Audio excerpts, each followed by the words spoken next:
At the library back then, Tuet Vu was taking a book down from a shelf. As soon as she opened it, her eyes lit up with excitement, and she said, "How amazing! We can learn what people from hundreds of years ago were thinking." Then she introduced herself. "I'm Tuyevu. I'm 19 this year, just an ordinary college student." Suddenly, her phone buzzed. In the group chat, everyone was sending lots of messages. A girl with twin braids suggested, "Ladies, want to go shopping later?" Right after that, a purple-haired girl with glasses replied, "Sure, where to?" Then a blue-haired girl joined the conversation. "How about the SKP Mall? I want to check out the new products." The girl with braids immediately agreed and replied, "Okay, I want to go get milk tea." Then someone tagged Tuet Vu and told her come along. Holding up her phone, Tuet Vu read the message while still holding the book in her hand. She quickly typed back, I can't. I still haven't finished my thesis. I'm only fit to sit around like an idiot in the library." As soon as she saw Tuet Vu's reply, the girl with twin braids quickly messaged, "Honestly, Bookworm, I knew long ago we wouldn't be able to get you to come." At this point, Tuet Vu continued introducing herself. "I really love reading books and all kinds of writing. It feels as if they take me into another space." Then she suddenly clutched her head, pulled at her hair, and cried out in frustration, "Why am I reading unrelated books again? I came here to find materials for my thesis." On the verge of tears, she quickly stumbled back to the bookshelf. Tuet Vu said miserably, it's over, my thesis. I can't keep looking at random things anymore." She climbed the ladder and looked toward the highest shelf. Just then, Tuet Vu suddenly noticed a very eye-catching book. The title on the cover read History of the Spirit Kingdom. Seeing that book, Tuet Vu wondered, "What is this?" She took the book down. As she held it, she said Star Moon Continent,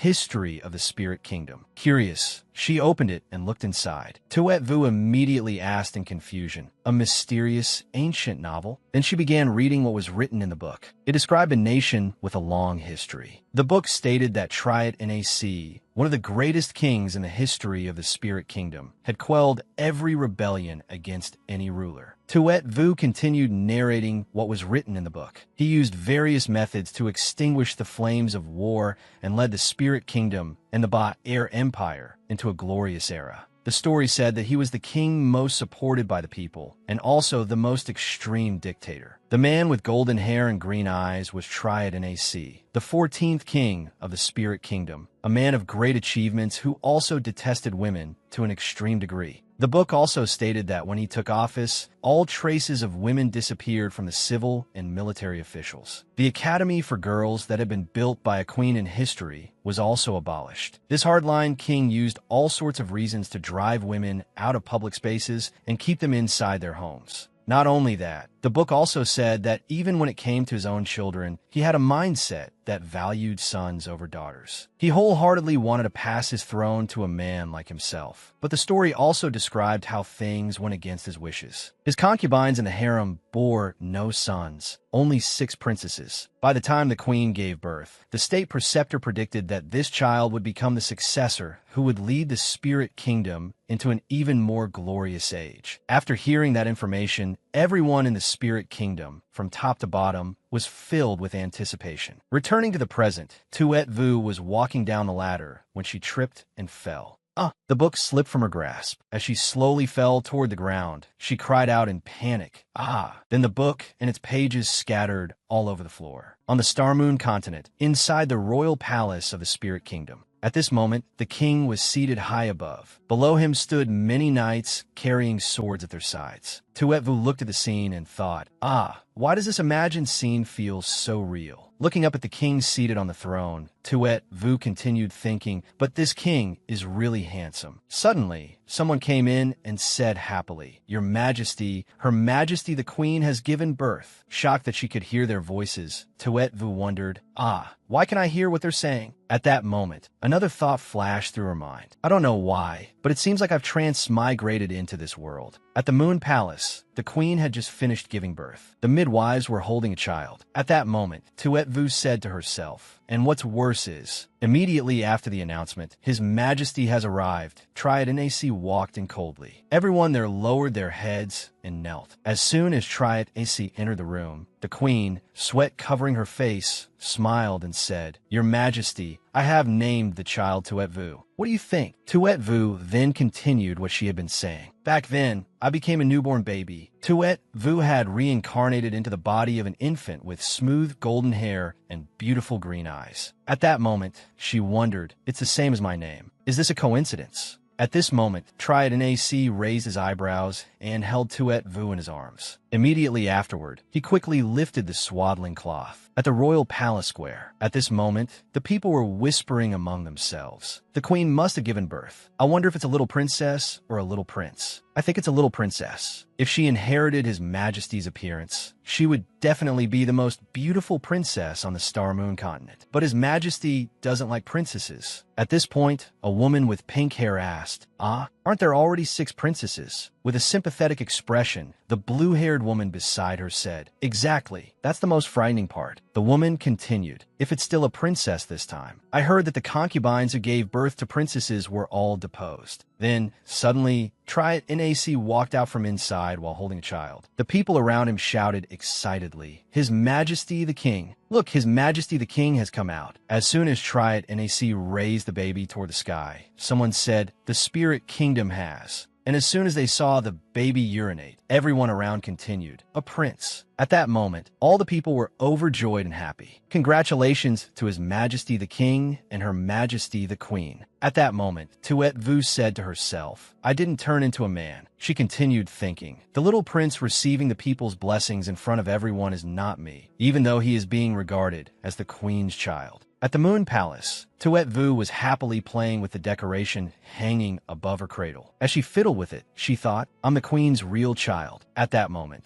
the queen's close maid hurriedly reported, Your Majesty, His Majesty has already proclaimed it to the world. The prince you gave birth to has been named Chiyu Ban. With a sorrowful and despondent expression, her mother looked at her sadly and said, What a pity for my Tuet Vu. At that moment, Tuet Vu said to herself, So I transmigrated into the world inside the book. She continued, the Star Moon continent, the Spirit Kingdom. That is the very book Tuet Vu read before she transmigrated. The book also recorded a detail that was exactly the same as Tuet Vu's current situation. The tyrant, dismayed after discovering that his 7th child was still a girl, was unwilling to let his daughter inherit the throne. He did not hesitate to use his younger brother's son, Chiyu Ban, to impersonate the queen's son and announce it to the world. Remembering this, she thought angrily, the king named Triad NAC recorded in the book is a scumbag from beginning to end, and did not stop there. Thoughts kept appearing in Tuet Vu's mind. In order to let a son take the throne, he used his younger brother's son to impersonate the queen's child. At that moment, the image of Triad NAC harming Chiyu Ban's biological mother appeared in Tuet Vu's mind. At that moment, she immediately thought, in order to keep this secret, Chiyu Ban's mother was killed. Everyone who knew about it was imprisoned and strictly forbidden from revealing the truth. Right afterward, she thought again, now, all of this is what I have to face. Returning to the present, in the body of a newborn infant who seemed about to cry, Tuet Vu shouted miserably in her mind, Is this a nightmare? Hurry and let me wake up. The little girl was still lying in the cradle, flailing her arms and legs wildly while crying out,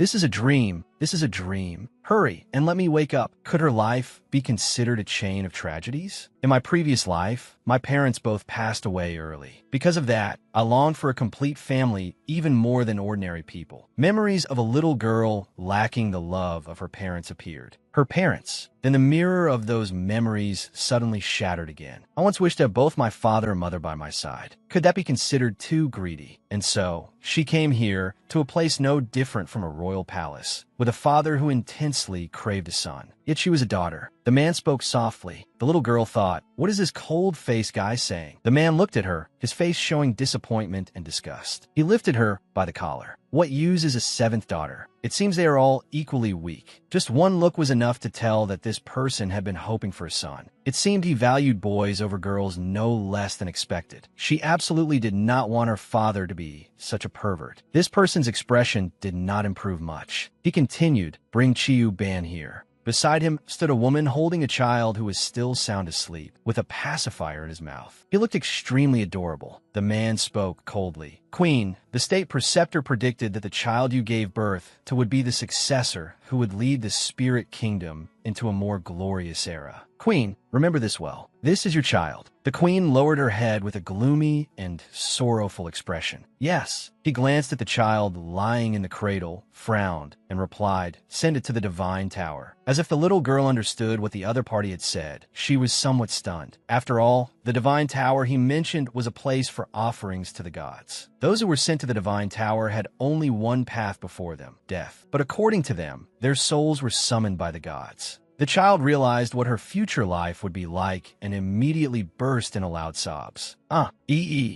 She meant to curse that heartless man. Damn it, are you even human? After hearing this, the queen hurriedly knelt down. She held onto his leg with both hands, tears streaming down her face as she pleaded, "Your Majesty, please spare Tuet Vu. Although she has disappointed you, she is still the child I gave birth to." She paused for a breath, then begged again, "I will send her away. No one will know her identity." The king's expression remained cold and dignified, seemingly not moved in the slightest. The queen seemed to fear something. He would never allow anyone to know that his seventh child was a girl. All of this was only, it was for the sake of keeping this secret that he had killed Chiu Ban's biological mother. Even those who knew of the matter had been controlled and strictly forbidden from revealing the truth. She knelt properly, full of grievance, and begged, "Now, this is all I must face." Her eyes filled with tears as she said, "Please spare Tuet Vu." The king's cold back turned slightly away. In an icy voice, he replied, "You had best not let me see it again."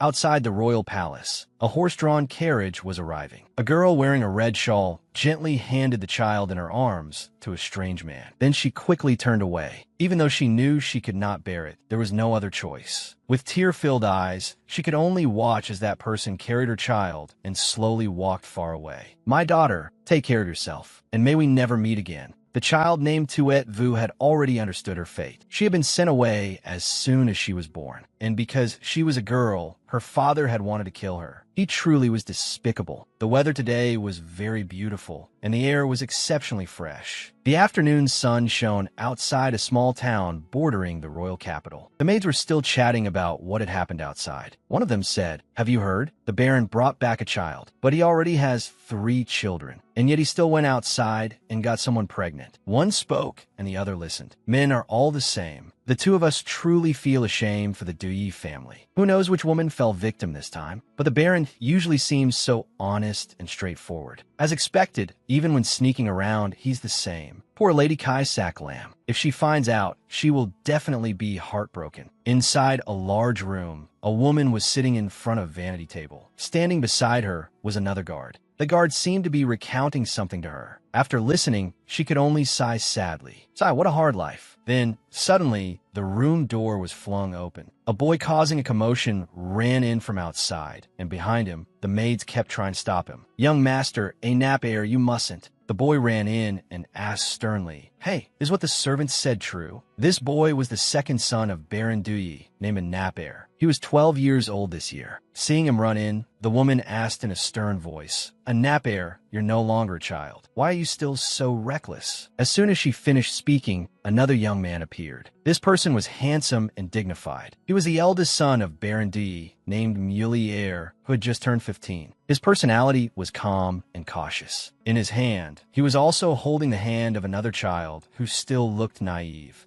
And this was also the Baron's third child, Fatly, for years old this year, nicknamed the Little Troublemaker. "I'm sorry, father and mother. I failed to manage my second brother. I will take him away immediately."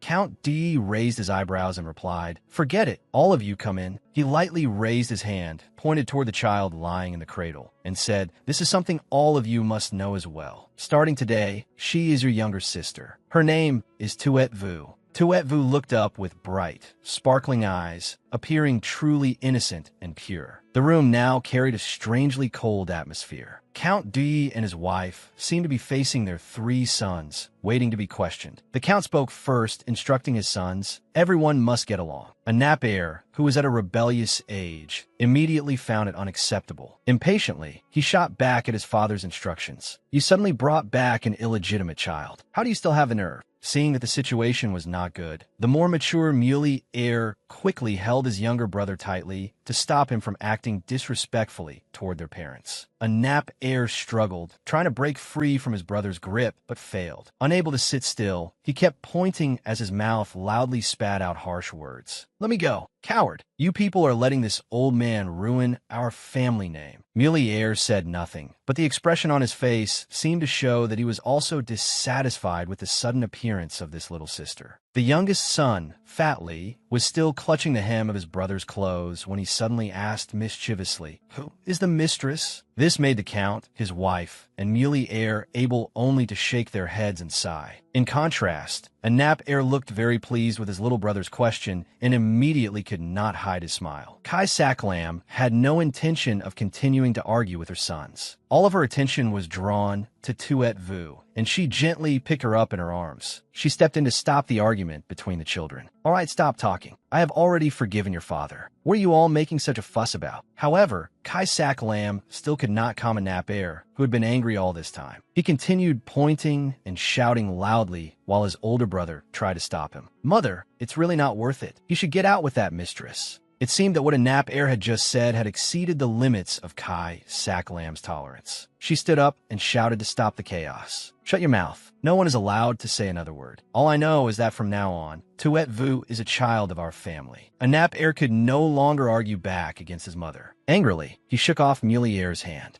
Ignoring the fact that his mother and older brother were still standing there, a nap heir could not bear it anymore and ran out of the room in frustration. As he left, he said, "I will never acknowledge the illegitimate child of some mistress. The blood of that damned woman runs through her veins." Right in front of Tuet Vu, he had directly declared that he would not accept her as a member of the family. Tuet Vu was being held in Kai Saklam's arms. She understood everything, but her mouth could only make a few babbling sounds.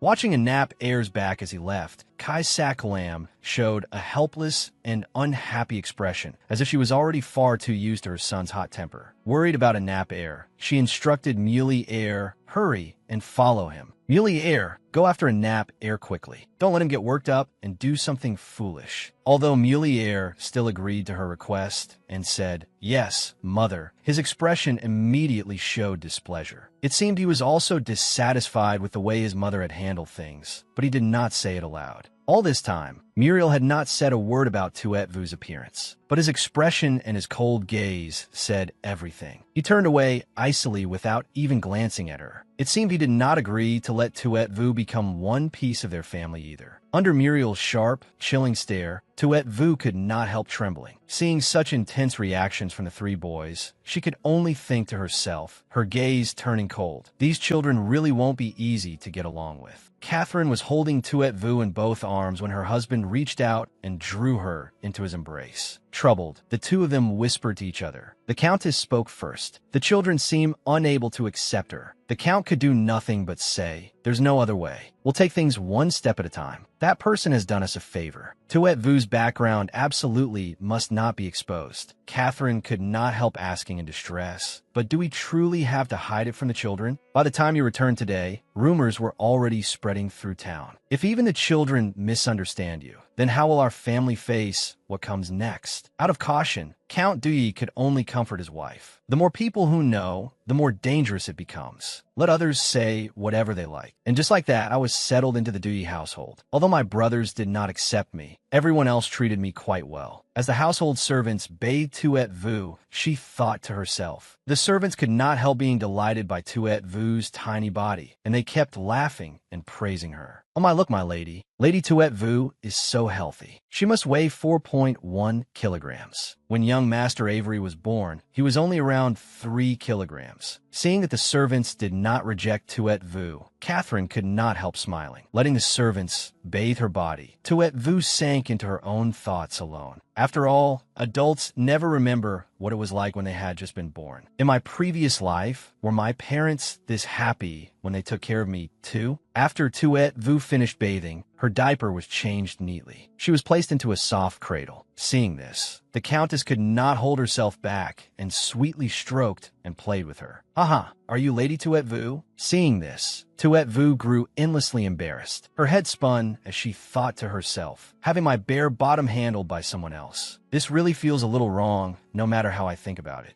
Dressed in a beautiful outfit, Tuet Vu was lovingly held in Catherine's arms. As if sensing a happiness she had never had in her previous life, Tuet Vu could not help thinking joyfully, if I had known my birth could bring joy to the people around me, then in my last life, I would have been even happier about coming into the world. The scene shifted to a warm, fresh space. Golden birds spread their wings and flew, gliding with great grace among the green forest. So this was the Count's family garden. Tuet Vu was being taken for a walk in the garden by Catherine and the servants. Catherine held Tuet Vu in her arms with great care. Two servants followed behind. One held an umbrella to shade her and the Countess from the sun, while the other pushed her stroller along. Lying in Catherine's arms, Tuet Vu smiled so comfortably that her eyes narrowed. As the Countess and Tuet Vu strolled around the flower garden, they ran into Anner, who was playing with his pet dog in the garden. Anner happily threw a ball. Fortune, his dog, obediently and quickly caught it, barking woof woof. At that moment, Anner noticed Tuet Vu's presence. His mood suddenly worsened, and his heart filled with malice as he spoke. Ah, the mistress's little bastard. As if he had just thought of a good idea, Anner smiled sinisterly. He gripped the ball he had just thrown for Fortune, as though he had come up with something interesting. Suddenly, Anner hurled the ball hard toward where Tuet Vu and Catherine were standing.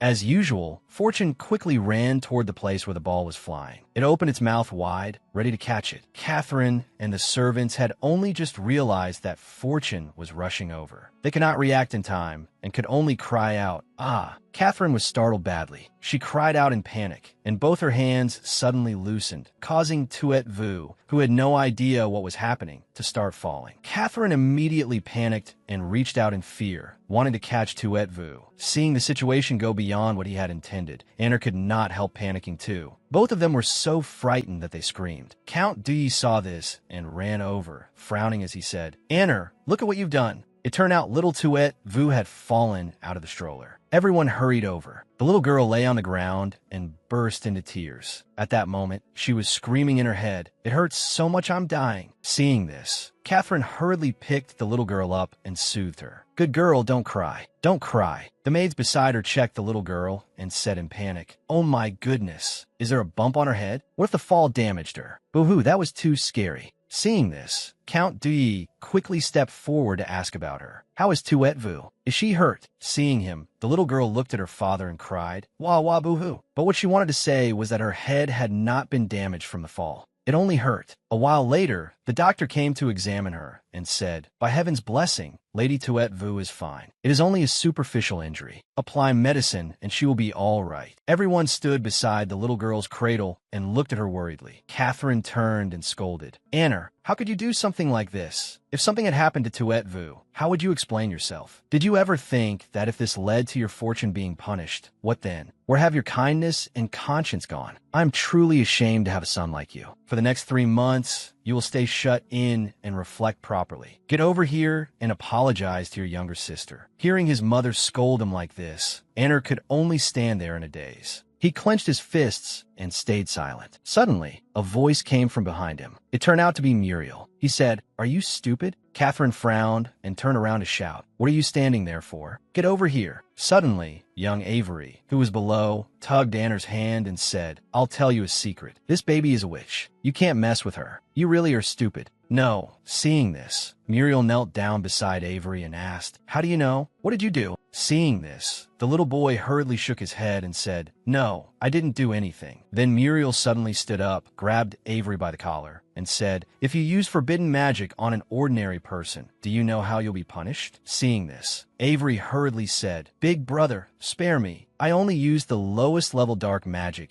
to curse her with a boil, that's all. But it turned out she's immune to all dark magic. If that isn't a witch, then what is she?" Hearing this, Muriel's face darkened. "And you still say you only used the lowest level minor curse?" The little boy hurriedly cried, "Ah, boo-hoo, please spare me." At that moment, Anner had already walked near Tuet Vu. He stared at the little girl, his face somewhat pale. The little girl looked at him and babbled, "Yeah." At that moment, she thought to herself, "Back then, everyone was worried about me. But only I noticed Anner's expression. He looked so worried and nervous. He definitely didn't mean to harm me. He was just a child who wanted to teach an outsider like me a little lesson." Then the little girl suddenly gave him a sweet smile and stammered as she opened her mouth. E.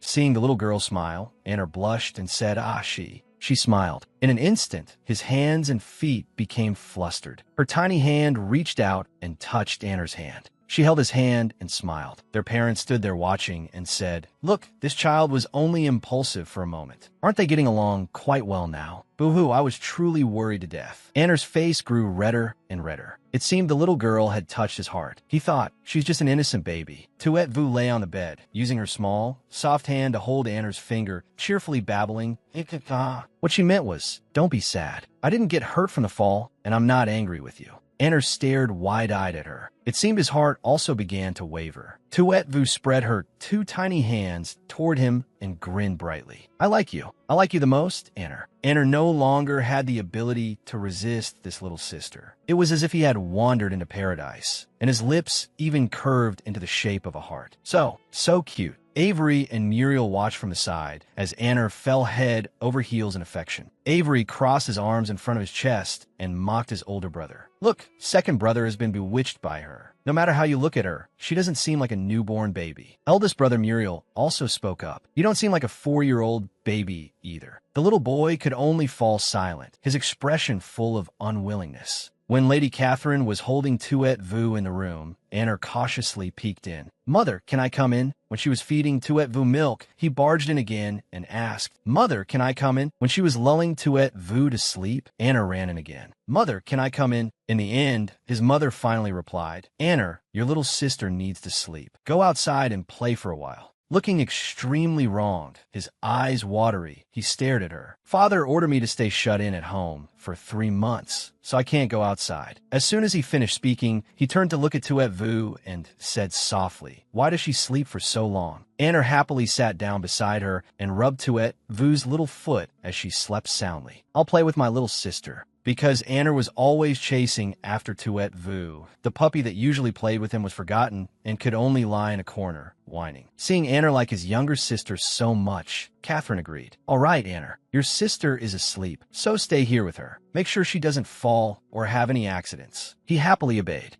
"And my mother, you should go rest too." She gave him another reminder. "Don't wake your sister." It was hard enough to get her to sleep. In order to play with Tuet Vu, no matter what his mother said, he quickly agreed. Yes. Lady Catherine felt very reassured by Anner's behavior, and she was secretly moved. It seems Anner has grown up. Hey, wait, this doesn't seem good. She isn't dead, is she? Anner was both curious and worried as he poked Tuet Vu's cheek. Why isn't she moving? Touching Tuet Vu's chubby cheek, he liked it very much. So soft. Tuet Vu suddenly turned over, making a few little sounds with her mouth. Anner was overjoyed. She moved. She's alive. Seeing Tuet Vu turn her back to him, Anner poked the little girl's bottom. "Hey, your big brother likes playing with you the most. This great young master is right here, so hurry up and wake up." Perhaps Anner had forgotten his mother's instruction not to wake his sister. He only wanted to tease Tuet Vu awake so she could play with him. In the end, Tuet Vu did wake up. She raised her tiny hand and rubbed her eyes. Her little round mouth made soft babbling sounds. What she meant was, "This is terrible. Tuet Vu had been woken by the noise, and though she was not yet sure it was Anner, she looked at him and thought to herself, "I think I dreamed that 10,000 crows were all cawing at me at the same time. It was this brat, wasn't it?" Tuet Vu waved her hands wildly to express her anger. Because this body still could not speak, she could only make a few sounds. What she meant was, "I'm so sleepy I could die. You rotten little villain." Anner could not understand what Tuet Vu meant in her heart. He opened his mouth wide and smiled. "Do you want me to hold you?" Tuet Vu puffed out her cheeks angrily and glared at him. What she meant was, "Hurry up and get out of the way. I want to sleep." Anner immediately reached out with both hands. Tuet Vu was startled. What she meant was, "What are you trying to do?" Anner wrapped his arms around her and picked her up. "Then this great young master will reluctantly grant you this benefit." Clumsy and awkward, he picked Tuet Vu up. "You should be proud. Third brother hasn't even dared to make this kind of request of me." Though his mouth said that, he liked it very much in his heart, while also feeling a little worried. "What do I do? She's so soft." Anner held Tuet Vu on his arm. "And she smells nice too. It seems she isn't actually that troublesome." Tuet Vu turned pale with fear when he picked her up. What she meant was, don't you dare drop me. Anner held her in his arms. Afraid of falling, Tuet Vu grabbed onto his shoulder, thinking fearfully, you little devil, do you not know how to hold a baby? This isn't very comfortable. Anner, knowing nothing, happily asked her, do you like me that much? Then he held Tuet Vu in his arms and kept turning left and right, making her dizzy. He, however, was extremely excited and kept spinning. Tuet Vu, you're Tuet Vu, right? You have a good eye too. As expected, I'm the best person in the Dui family. Tuet Vu was spun until her head whirled, and she let out a sound.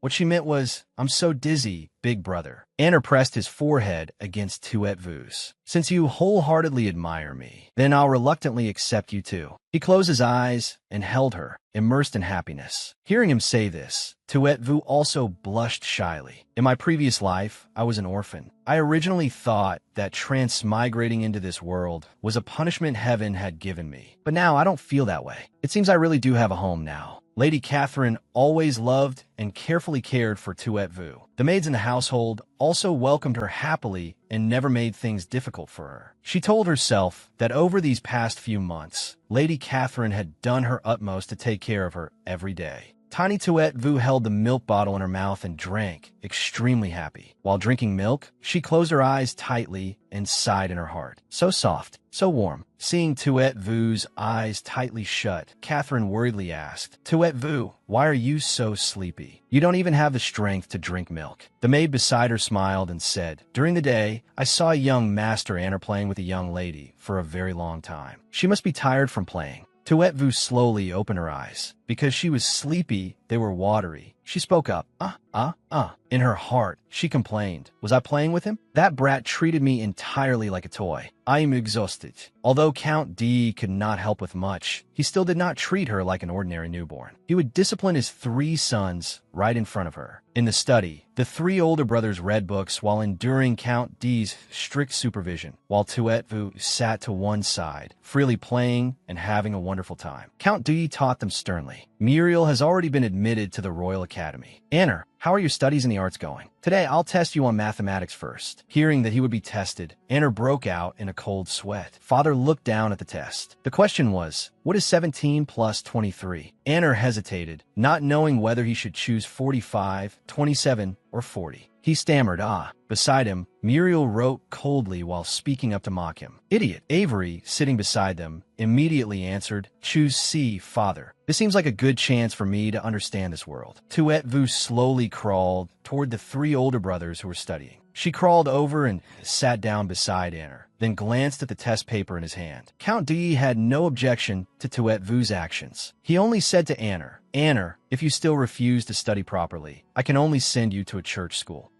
Anner hurriedly said, I can continue receiving knightly education. My goal is to become a knight and charge into battle. This world's education seems similar to that of Europe in the past. Most knowledge is monopolized by the church. Education is mainly divided into royal education for the royal family and knightly education for the nobles. Ordinary schools do not seem to exist. Count D's face was stern. After King Creatine ascended the throne, there are no utterly illiterate knights in the spirit kingdom. When Tuet Vu heard him mention the king's name, she immediately felt resentful. Anger thundered in her heart as she secretly cursed. That terrible king, I'm so mad I could die. Her cheeks puffed out in anger as she moved closer to Anner and pointed at his test paper. The Count continued asking Anner, what is the second question? Looking at the next question, it was, what is 9 times 21? Anner hesitated again, scratching his head and pulling at his hair. He did not know whether he should choose answer A, B, or C. He stammered, I choose. Tuet Vu leaned forward and pointed at answer B on the test paper, then made a sound.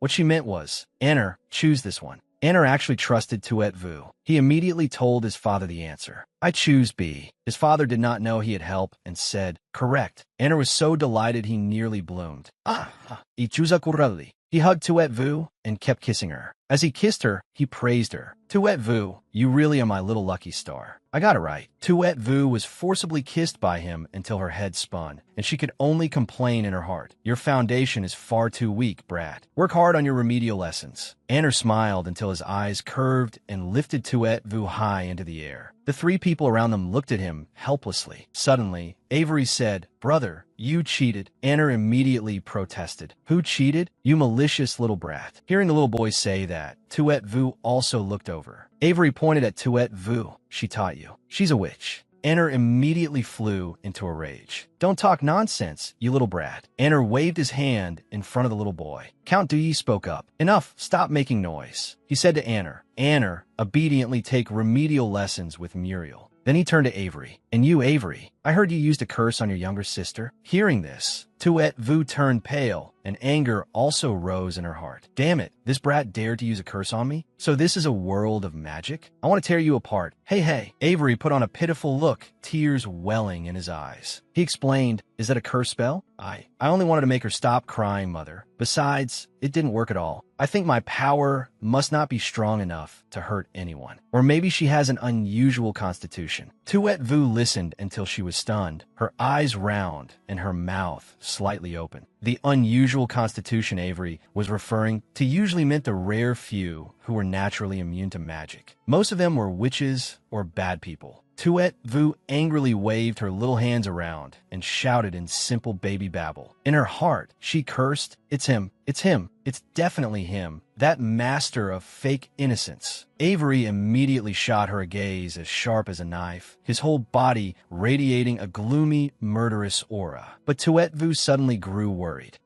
He couldn't have discovered something, could he? Could he know I'm not from this world? Forget it. I won't worry about it. Little brat, I'm not afraid of you. I'll show you how formidable an adult can be. However, the urgent matter right now was to figure out what magic actually was. "You still dare talk back?" Tuet Vu was shoved to the ground by a girl. That girl grabbed Tuet Vu by the hair and shouted, "Do you believe I'll call my brother over to beat you up? You jinx. Nobody wants you. If you're so capable, call your brother to help you." The girl laughed mockingly as she looked at Tuet Vu. "Oh, right. I almost forgot. You're an orphan. How could you have a brother?" Tuet Vu fell silent, her face darkening. "Who said Tuet Vu doesn't have brothers?" "Brothers, come here." A voice rang out. Muriel, along with Anna and the tall, imposing Avery, appeared with heroic bearing. Anna walked over, took Tuet Vu's hand, and helped her up. He said gently, "The big brother you love most is here." "Tuet Vu, are you all right?" She blushed shyly and held his hand. "Brother." Anna smiled gently at her. "Tu y vu ta merde." "Bro, brother." "Boo-hoo." Tuet Vu suddenly came back to her senses and saw that she was still a tiny child lying on the bed. She wondered inwardly, was that a dream? She thought happily, "It's true that I have 3 brothers. Even thinking about it surprises me." Tuet Vu clasped her hands tightly in front of her chest and smiled until her eyes curved. Will they really be that handsome when they grow up? Anna in the dream was so gentle. If only he were a little smarter now. Still, I'm not sure about Muriel. He's short. She sat up and calculated. Avery will definitely never become a good brother. He used cursed magic on me. Go away. Avery. Lady Catherine came to the bedside and helped Tuet Vu up, smiling as she said, "Oh my, Tuet Vu is awake. Then let's go wash up. Today, we must dress up beautifully before we go out." The maids bustled about, cleaning busily. One asked, "Is Lady Catherine going into the city to shop today?" Another answered, "That's right. My lady said she'll be staying outside for 7 days this time." Someone else said enviously, "I wonder who will be lucky enough to accompany my lady into the city this time. My lady is always very generous to those who go with her. There are always lots of gifts." The maids chatted happily among themselves. "I heard she's also taking young Lady Tuet Vu along this time." Another said admiringly, "My lady is truly kind. She treats this young lady like her own child." Still, young Lady Tuet Vu really is very well behaved. She doesn't cry or make a fuss. On Tuet Vu's side, many outfits have been prepared for her, each gorgeous and beautiful. Everyone watched excitedly as she tried them on, changing into one set after another. Lady Catherine looked her over happily. "How about this one?" Tuet Vu was nearly exhausted from changing clothes. In her heart, she complained, "I've already changed through countless outfits." Women's demands when it comes to clothes really are endless. Third son Anna stood beside them, overjoyed. "Mother, are you really taking Tuet Vu into the city?" He pointed at himself. "Then will you take me along too?" She said coldly, "Mother is going to buy women's items." "Anna, surely you wouldn't be interested, would you? Your father is also going into the city. Stay together with your father and your brothers." He immediately declared confidently, "Then Tuet Vu won't see me for a very long time. Without me by her side, she'll cry." She mercilessly crushed his wish. I will soothe her. By the time everyone had entered the city, Lady Catherine was holding Tuet Vu. Sure enough, one should go out more. The house really is too quiet. I'm sorry, Tuet Vu. Anna has troubled you. She obediently wrapped her arms around Catherine's shoulder and looked around. So, this is what a city in this world looks like. It's so lively. Looking in one direction, there were many stone buildings. Looking in another direction, it resembled Roman style. She heard people mention words like the Divine Tower and priests. The people of this world believed in the existence of gods, and according to what was said, the gods were believed to have bestowed magical power upon humans. A line of people, seemingly followers of some church, passed by. Everyone around them on the street moved aside and bowed their heads respectfully to them. Tuet Vu was curious. What exactly is magic? Do they all have magic? A while later, Lady Catherine carried her to the front of shop. She introduced it, saying, "This is Anna's favorite dessert shop. Let's buy some back for everyone. Tuet Vu will probably like it too, right?" The two of them leisurely entered the dessert shop. She carried Tuet Vu around the display counters, which were filled with beautiful cakes. "Oh my, isn't this Catherine?" Someone suddenly called her name. It was a group of ladies sitting not far from where she stood. They seemed to be holding an afternoon tea party together.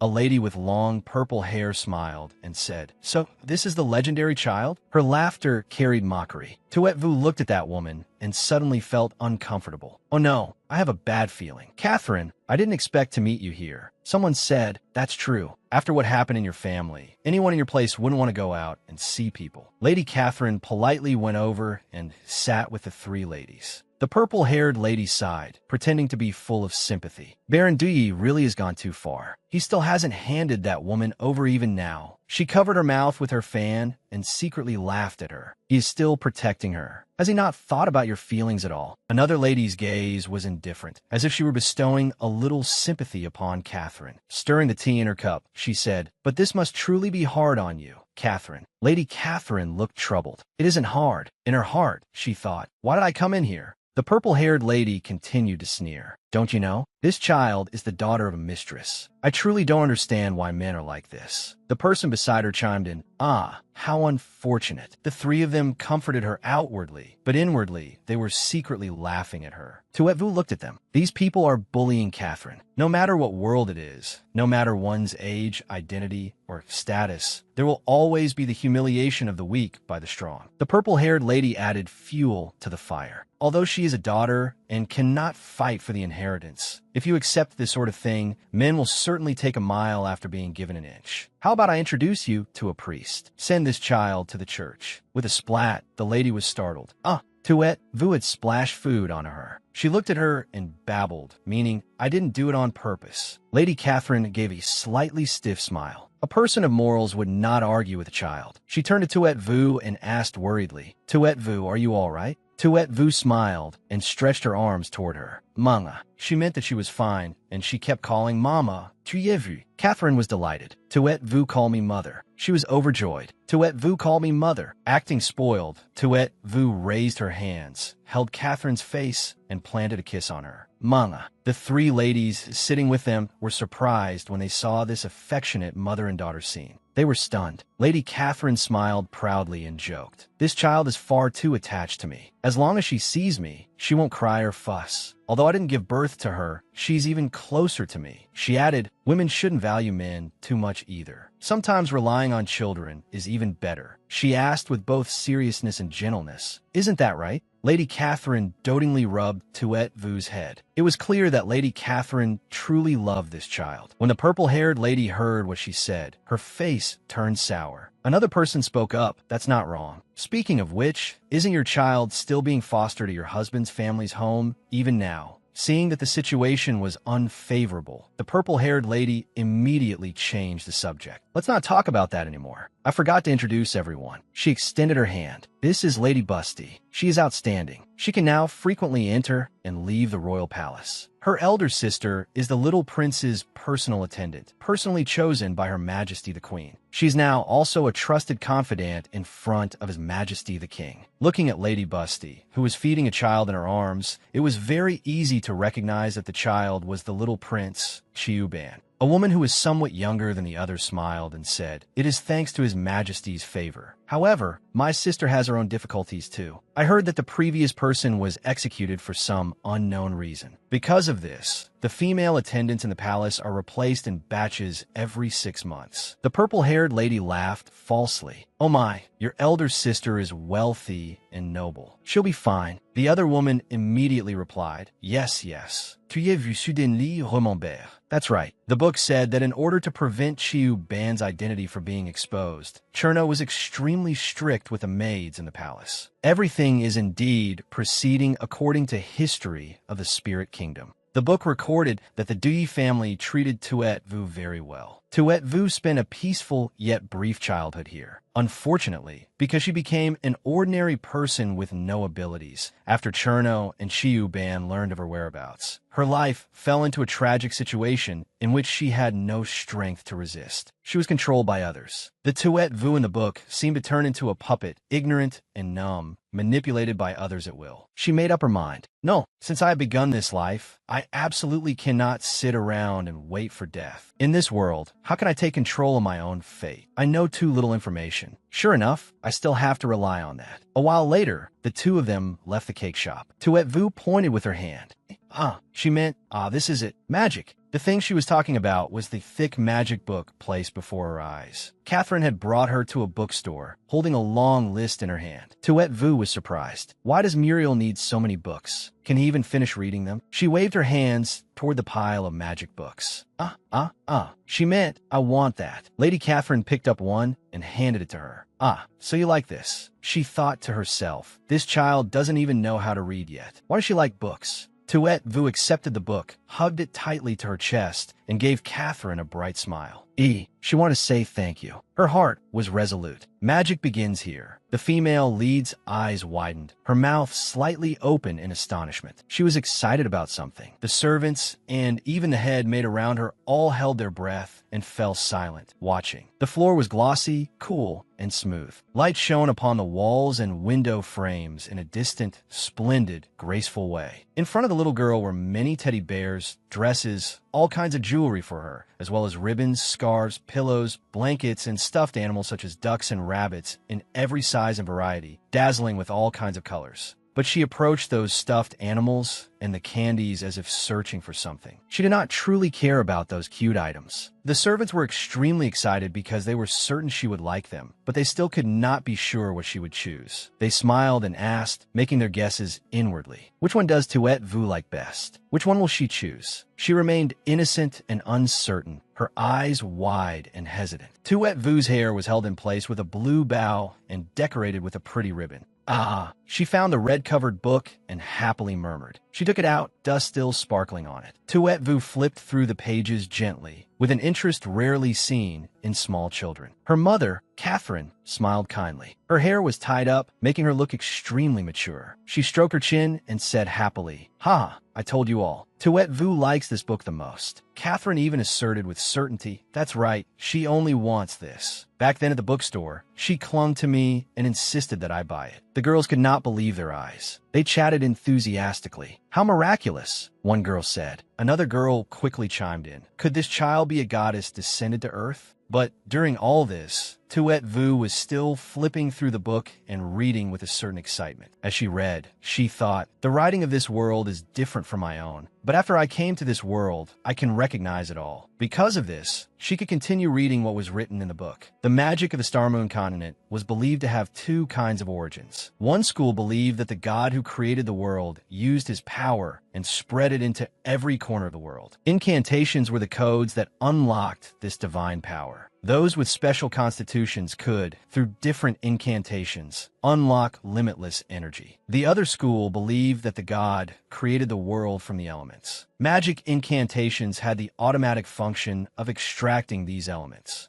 Those with special constitutions and sufficient strength could resonate with magic, producing miracles. Her emerald green eyes shone brightly as she discovered these new, interesting, and useful things. In short, I must firmly grasp magic incantations. She spoke each word clearly. Her hand traced along the lines of text as she read. She thought, learning incantations should probably go from easy to hard. I have to start from the first level. A lively, friendly maid came over and waved a cute bee-shaped toy in front of her, saying cheerfully, "Little young lady, look at this. It's so pretty. Do you like it?" She was clearly curious and also wanted the young lady to react happily to her. Tuetvu looked up for a moment because she had been interrupted, but she was not very happy about it. She even seemed troubled. Her face darkened for a moment. She thought sadly, the most inconvenient thing about being a child is not having independence. This is awful. She screamed in her heart, "I want quiet." As such emotion stirred within her, she suddenly noticed someone sitting beside the window where light was shining in. It was Muriel. He was sitting with his chin propped on his hand, absorbed in thought as he read, focused to an extraordinary degree. His appearance was scholarly and bright. Then he turned to look at everyone with a stern, firm, and sharp gaze. His face before had been extremely contemplative. From him came the message: the living should not approach with that cold appearance of his. She turned to look at him with a gloomy, envious gaze. In this house, surely no one dares disturb Muriel. Being older is great. That evening, in the family's large dining room, light from the lamps shone down, creating an atmosphere that was luxurious yet extremely warm. The servants came one after another, bringing out the food. All of it was fine delicacies. The family could be considered fully gathered. The atmosphere was warm, and everyone chatted happily. Mother Catherine was concerned and worried as she hesitantly said, "I don't know why Tuetvu hasn't liked sleeping recently. She only likes hugging books. How could such a small child understand them?" She recalled the image of Tuetvu reading attentively, ignoring her surroundings, relying only on the lamplight as she read with full concentration. Hearing this, Count D's third son, Avery, picked up food while commenting indifferently, "I already said she's a witch." Her obedient behavior before was all an act. His attitude also seemed to show extreme dislike for her.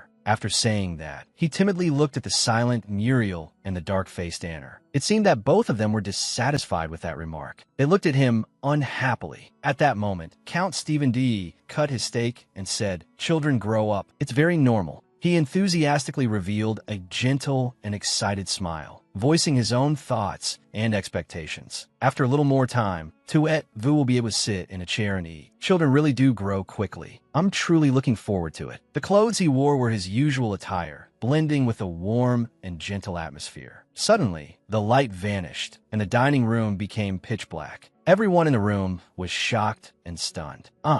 What's going on? There's a ghost. Brother Anner screamed while holding his head. He was far too frightened and could not calm down in the face of this accident. Catherine hurriedly reminded him sternly, "Anner, it's only a power outage. Calm down a little. Don't scare Tuetvu." Then she turned to Tuetvu and said gently, "Tuetvu, don't be afraid. It's all right. The power will be back soon." Avery mocked Anner, saying, "Anner is really useless." Anner raised his fist high and cried out in dissatisfaction, "What did you say?" Count D remained gentle and calm in the difficult situation as he ordered, "The power probably won't come back for another hour and a half. Light the candles." Catherine smiled softly, rubbed Tuetvu's head, and said gently, "Good Tuetvu, it's all right." She was also worried that her daughter would be frightened by the sudden loss of light. However, Tuetvu only felt intrigued and surprised because she had not expected that this world would also have power outages. Her eyes widened, for this was truly something she could not have predicted. Just then, a source of light appeared. Sparks came from nowhere, burning brightly and illuminating the dark room. They came from a fireball in Muriel's hand. His expression was extremely serious, yet he had clearly long been accustomed to performing the movement with practiced ease. His hand rose into the air. The flames surged and rippled one after another. They shone brilliantly, clearly forming the image of a creature. It was a phoenix. Such magnificent beauty could not be described in words. Tuetvu's eyes went round with excitement. She reached out, trying to touch those sparks, crying out happily, "Ah!"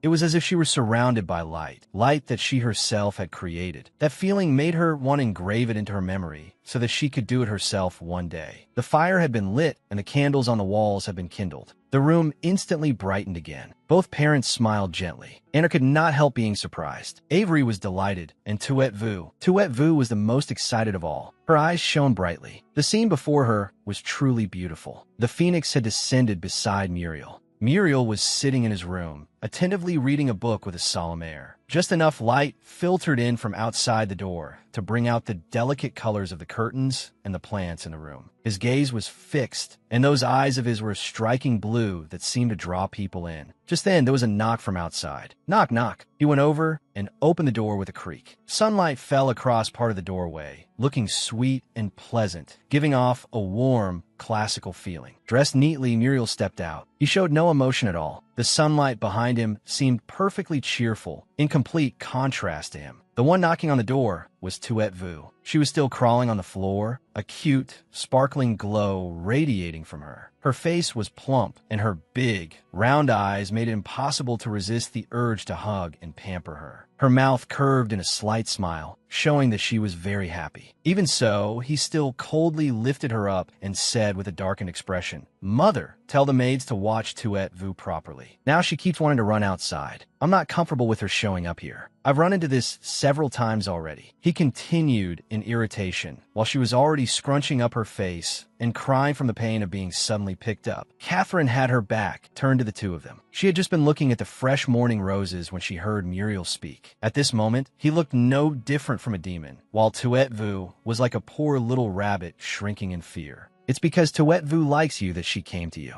As Catherine explained, she took the child, who was still grimacing as she cried and sulked. Seeing this, she immediately comforted her. "Oh my little Tuet Vu, come into my arms. But she'll disturb me." He turned and gave her an icy glance as he retorted, "That boy." Catherine watched that cold figure return to his room and murmured softly. Tuet Vu sucked on her finger like a child as she watched him and thought, "I've finally met a stubborn, hard-to-handle one in this world. Muriel, no matter how I act, it has no effect on him." 15-year-old Muriel was a model top student. Even before public education had been popularized by the Spirit King, he had already shown extraordinary knowledge. At the age of 10, he was noticed by a sage and was admitted by exception into the Palace Academy, where he studied alongside the children of the royal family. His personality was indifferent. Aside from studying, he had no interest in anything. Even when beautiful girls around him chatted cheerfully, Muriel paid them no attention at all. At the Palace Academy, a vast, beautiful, and magnificent school, people were walking to and fro. However, their presence seemed somewhat sparse, since he was someone who had entered from outside. Enro looked left and right, searching for his older brother as he muttered, "Why do they have to make me personally bring something to eldest brother? Still, this place really is splendid." He had not come alone, but was also carrying Tuet Vu with him. She thought to herself, "I have to find a way."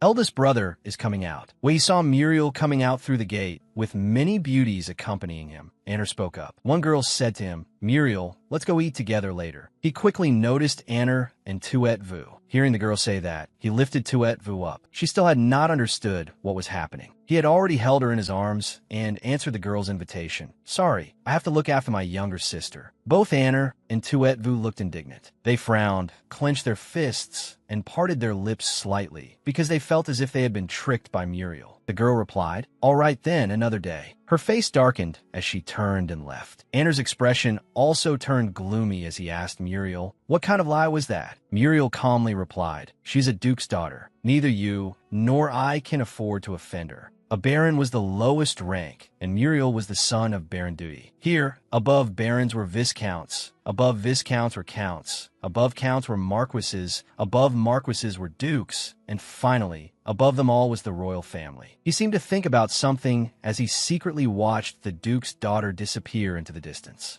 Then he turned to look at Tuet Vu and said, "I didn't expect this tool to still be useful." Tuet Vu looked up as if she could not believe her eyes. She was both shocked and somewhat angry, wanting to scream in her heart. "What are you trying to do?" In the palace classroom, students were gathered there. They sat properly, including people of all genders and ranks. There were many books on the desks, and they were varied. The room shone with beauty, filled with light from outside. Muriel was writing while holding Tuet Vu, but his eyes were turned toward the window. The teacher at the front held a wand while explaining, That is how the delayed fireball spell works. This made Tuet Vu so excited and focused that she took the pacifier out of her mouth. Fire began to emerge from the wand. The elderly teacher, with a kind face, held a book while lecturing. First, you must sense the elements that make up the environment. Humidity and temperature are not the same, so the incantations used are also not the same. Gather the elements to the palm of your hand. The four teachers directly explained things to Muriel. If you want to learn high-level magic, simply learning incantations is not enough. You must learn other subjects as well. You must study chemistry, physics, and the ancient elven script. This made Tuet Vu's eyes go round. She clenched her fists, extremely excited. She thought to herself, I never expected that after exhausting all my efforts to win Muriel over without making any progress, I would now get exactly what I wished for. Books flipped rapidly with the flow of time, along with all that fascinating knowledge. They delighted her beyond measure. He stared attentively at Tuet Vu, feeling that something about her was strange. The atmosphere around her kept sparkling pink. Seeing this, he could not stop himself from poking her cheek with his finger, his face still cold. What are you doing? She puffed out her cheeks and looked up at him, appearing extremely adorable. Annoyed, she saw his face reveal a slight smile, his cheeks flushing faintly as if spring flowers were drifting by, and she cried out inwardly in frustration. What are you doing? At the library, the two of them met again. It was the Duke's daughter from earlier, the one who had invited Muriel to eat. But while he was selecting books, he saw her and answered, Sorry, I have to look after my younger sister. They also met again in the gymnasium. The bright sunlight looked beautiful and pleasant. She brought a ball over to Muriel and Tuet Vu, but he refused again. Sorry, I have to look after my younger sister. On a day off, the sky was clear blue with white clouds drifting lazily. It looked like patches of emptiness in that vast blue sky. Because the weather was so fine, the streets had become extremely lively. Muriel was still walking down the street, carrying Tuet Vu, while Anner followed behind, pleading, Tuet Vu, let me carry you. She likes me more. With a gloomy face, Muriel walked coldly and replied, Is that so? Did she tell you herself? Anner puffed up his cheeks in a sulk and cried out, Eldest brother is so hateful. 3 years later, inside the study, Count Dui was attentively writing a letter. In that letter, he wrote, Your Majesty the Queen, may you be in good health. The little princess is well in every respect. She is extremely intelligent, studious, and friendly. Everyone who meets her praises her endlessly. Tuet Vu's daily activities were listed one by one. She stayed by Muriel's side reading books without disturbing him. She could remain quiet for an entire day, and she also liked playing energetically with Anner beneath the sunlight. Tuet Vu's gentle, pleasant personality and intelligence made Count D so happy that he wrote in the letter, She truly resembles a spirit descended to earth. I believe this is because the princess carries within her your majesty, the queen's divine bloodline. I hope the little princess will be happy and soon reunite with you. After Dui finished writing that letter, he thought for a moment, sighed, then handed it to Catherine and said, Now give it to the secret messenger to send. Count Dui continued after handing it to his wife. This is probably the last letter we will send to that person. That side has told us there is no need to send any more letters. Yet as soon as she heard Count D's words, Catherine held the letter in her hands and leaned gently against the window, looking down below as she softly replied, Don't worry. As long as Tuet Vu lives well, that person will be at ease too.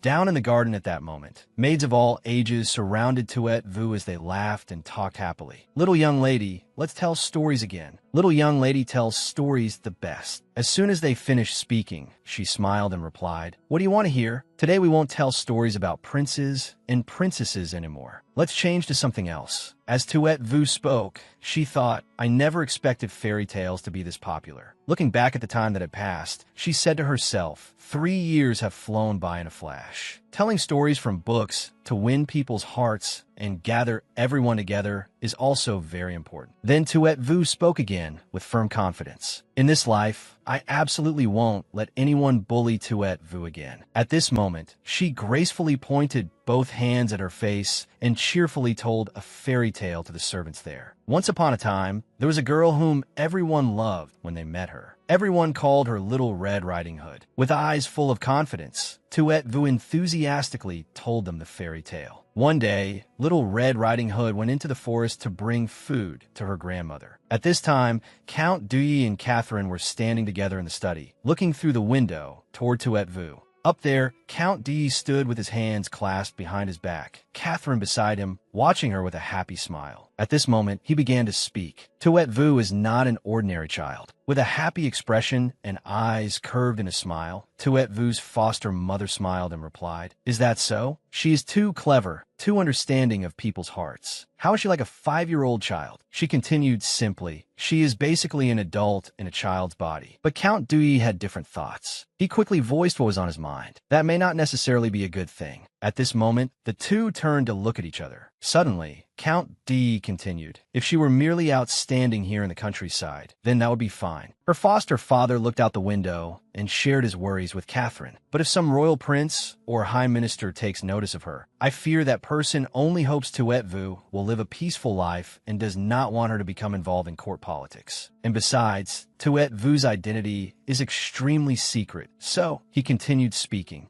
Suddenly, a knock came from outside, startling the two of them and making them turn to look. Knock, knock. It turned out that the one knocking was Muriel. Stepping into the study, he greeted them. "Father, mother." Quickly walking toward his mother, Muriel boldly said to her, "Tuet Vu is already over 3 years old. When the 3 of us brothers were around this age, mother had already invited tutors to teach us." He spoke amid her surprise. Then Muriel continued, "No matter what kind of education is chosen in the future, a basic education is very important." With a determined expression, his brows raised firmly, Muriel quickly presented his view. "Most of the time, I study at school and have no way to help Tuet Vu learn. I don't know whether father and mother have any plans." Hearing this, his mother replied with a sorrowful expression, while Count D stood beside her, frowning at her without saying anything. With a resolute look, Muriel continued telling them, "Tuet Vu is very intelligent. I fear she may be even more so than I was back then. If Tuet Vu receives a good education, she will certainly become a person the whole nation pays attention to." Hearing this, Catherine was startled, her eyes widening and mouth falling open as she thought to herself, "Isn't that precisely the situation Dui worries about most?" Then she quickly answered her son, I only want to keep Tuet Vu by my side." But Muriel was not satisfied and instead turned to ask his mother, "Mother, why do you think that? Haven't you always believed that daughters should bring glory to the family?" Seeing that his wife was in a difficult position, Count D replied calmly, "Tuet Vu is still young. There is no need to worry." Outside, where the maids had gathered together, they were chattering noisily about what they had heard. The Baron and young Master Muriel quarreled. "Do you know why?" The servant telling the story continued recounting what she knew. "I heard it was because of Lady Tuet Vu." In the distance, Avery stood gloomily and sorrowfully against the wall, listening to the maid's conversation. Young Master Muriel never cares about anything. Who would have thought he would clash with the Baron because of the little young lady? At that moment, Avery's expression revealed hatred. He frowned in anger. That evening, as he stood outside the door, he suddenly heard voices speaking inside the room. At that moment, someone said, "Stop talking. This is not something we have time to discuss." Immediately afterward, he recognized Muriel's voice. Muriel replied to the person who had just spoken, "I truly don't understand. Could it be like outsiders say that Tuet Vu is an illegitimate daughter, and that is why you treat her differently?" As soon as Catherine heard Muriel's words, she said to him, "Muriel, don't say any more." Dissatisfied, Muriel continued, "This is unfair." Then all of a sudden, the door opened wide. At this moment,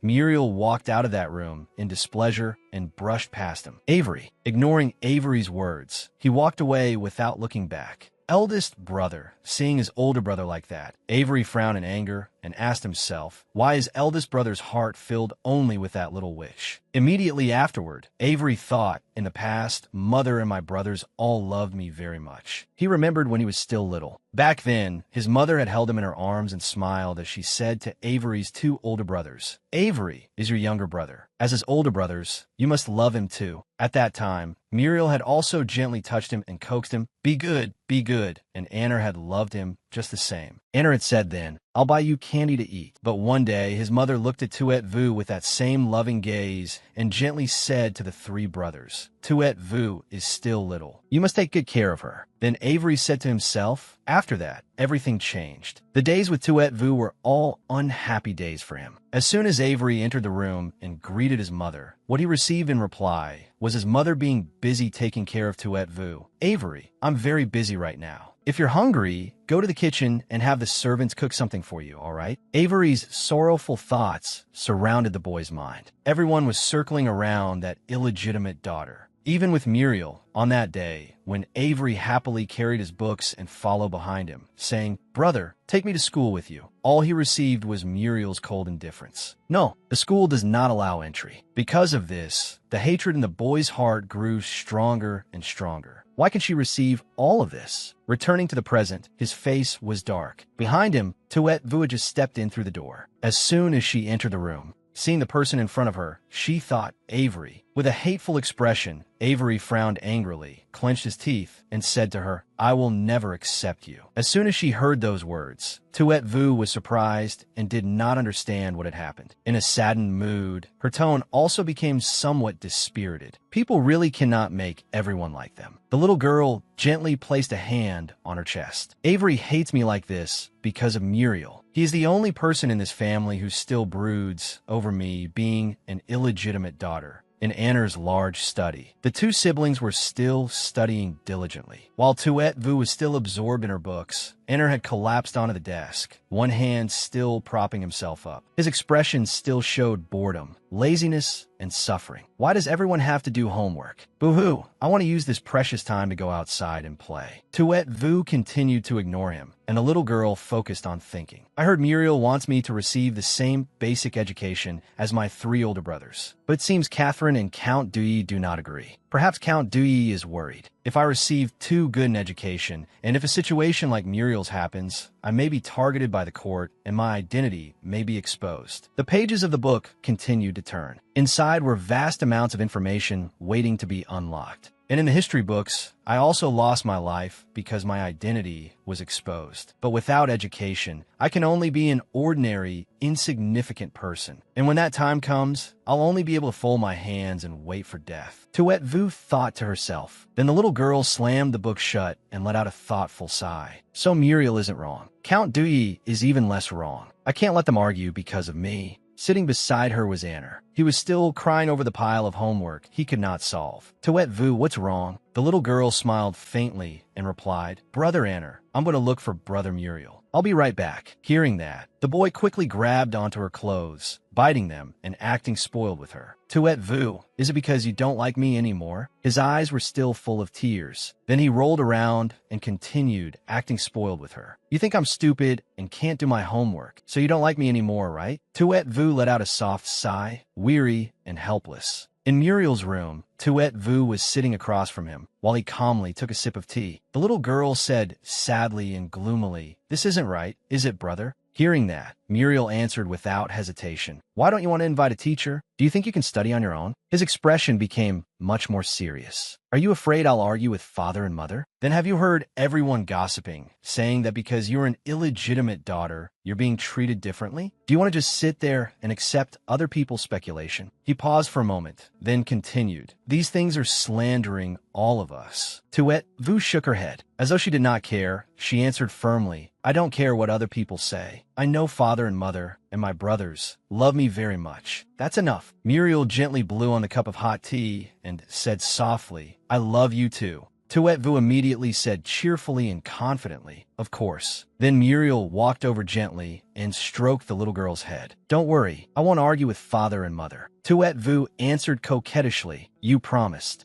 Muriel nodded gently and said happily, "Wait for me. I'll arrange everything properly." In front of the grand and magnificent mansion, 2 horse-drawn carriages were already waiting beneath the porch. From inside, the maids walked out in neat rows, each holding a plate of appetizing food. When Tuet Vu asked, one of them said, "Are there guests at the estate?" The other replied, "Yes, Lady Tuet Vu." The Baron's young lady and the madam said, "They are honored guests. They are currently in the great hall." Tuet Vu followed the maid's words and went over. The moment she reached the door, her expression filled with surprise and her heart paused slightly. Inside the great hall, Besides father, mother, and her brother Muriel, there were also the honored guests the maid had mentioned. Muriel has always been outstanding, hasn't he? This time, I mainly came here to discuss his future development with him. One of the guests continued. Recently, I submitted an application to His Majesty to expand our nation's educational institutions, and I have also drafted a proposal for universal education. Each drink was placed neatly on the table. However, once the law is enacted, it will not function without talented people. And our country greatly needs outstanding teachers. I wonder what you two think about Muriel's education in the future. Count Dui and Catherine looked at Muriel with rather uneasy expressions, yet neither of them said anything. On the contrary, Muriel was very calm and composed as he listened to them speak about this issue. The outstanding young man who was promoting the future state of education was Dr. David. He said happily, "As far as I know, Muriel intends to continue his studies. I hope he can participate in one of our graduate entrance examinations and take up a position. But Muriel feels that his future direction still requires the approval of you two." His meaning referred to Count Dui and Catherine. Count Dui's expression immediately brightened as he replied, "Then that would be wonderful. It is truly an honor for our entire family to receive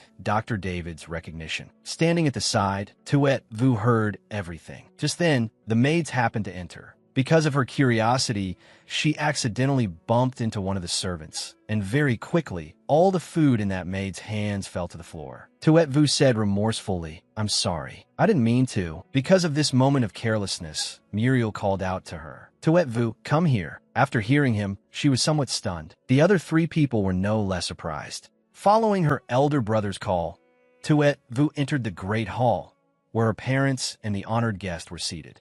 There, in front of Dr. David, Muriel proudly introduced her. "This is the little sister I told you about, Tuet Vu Duyi."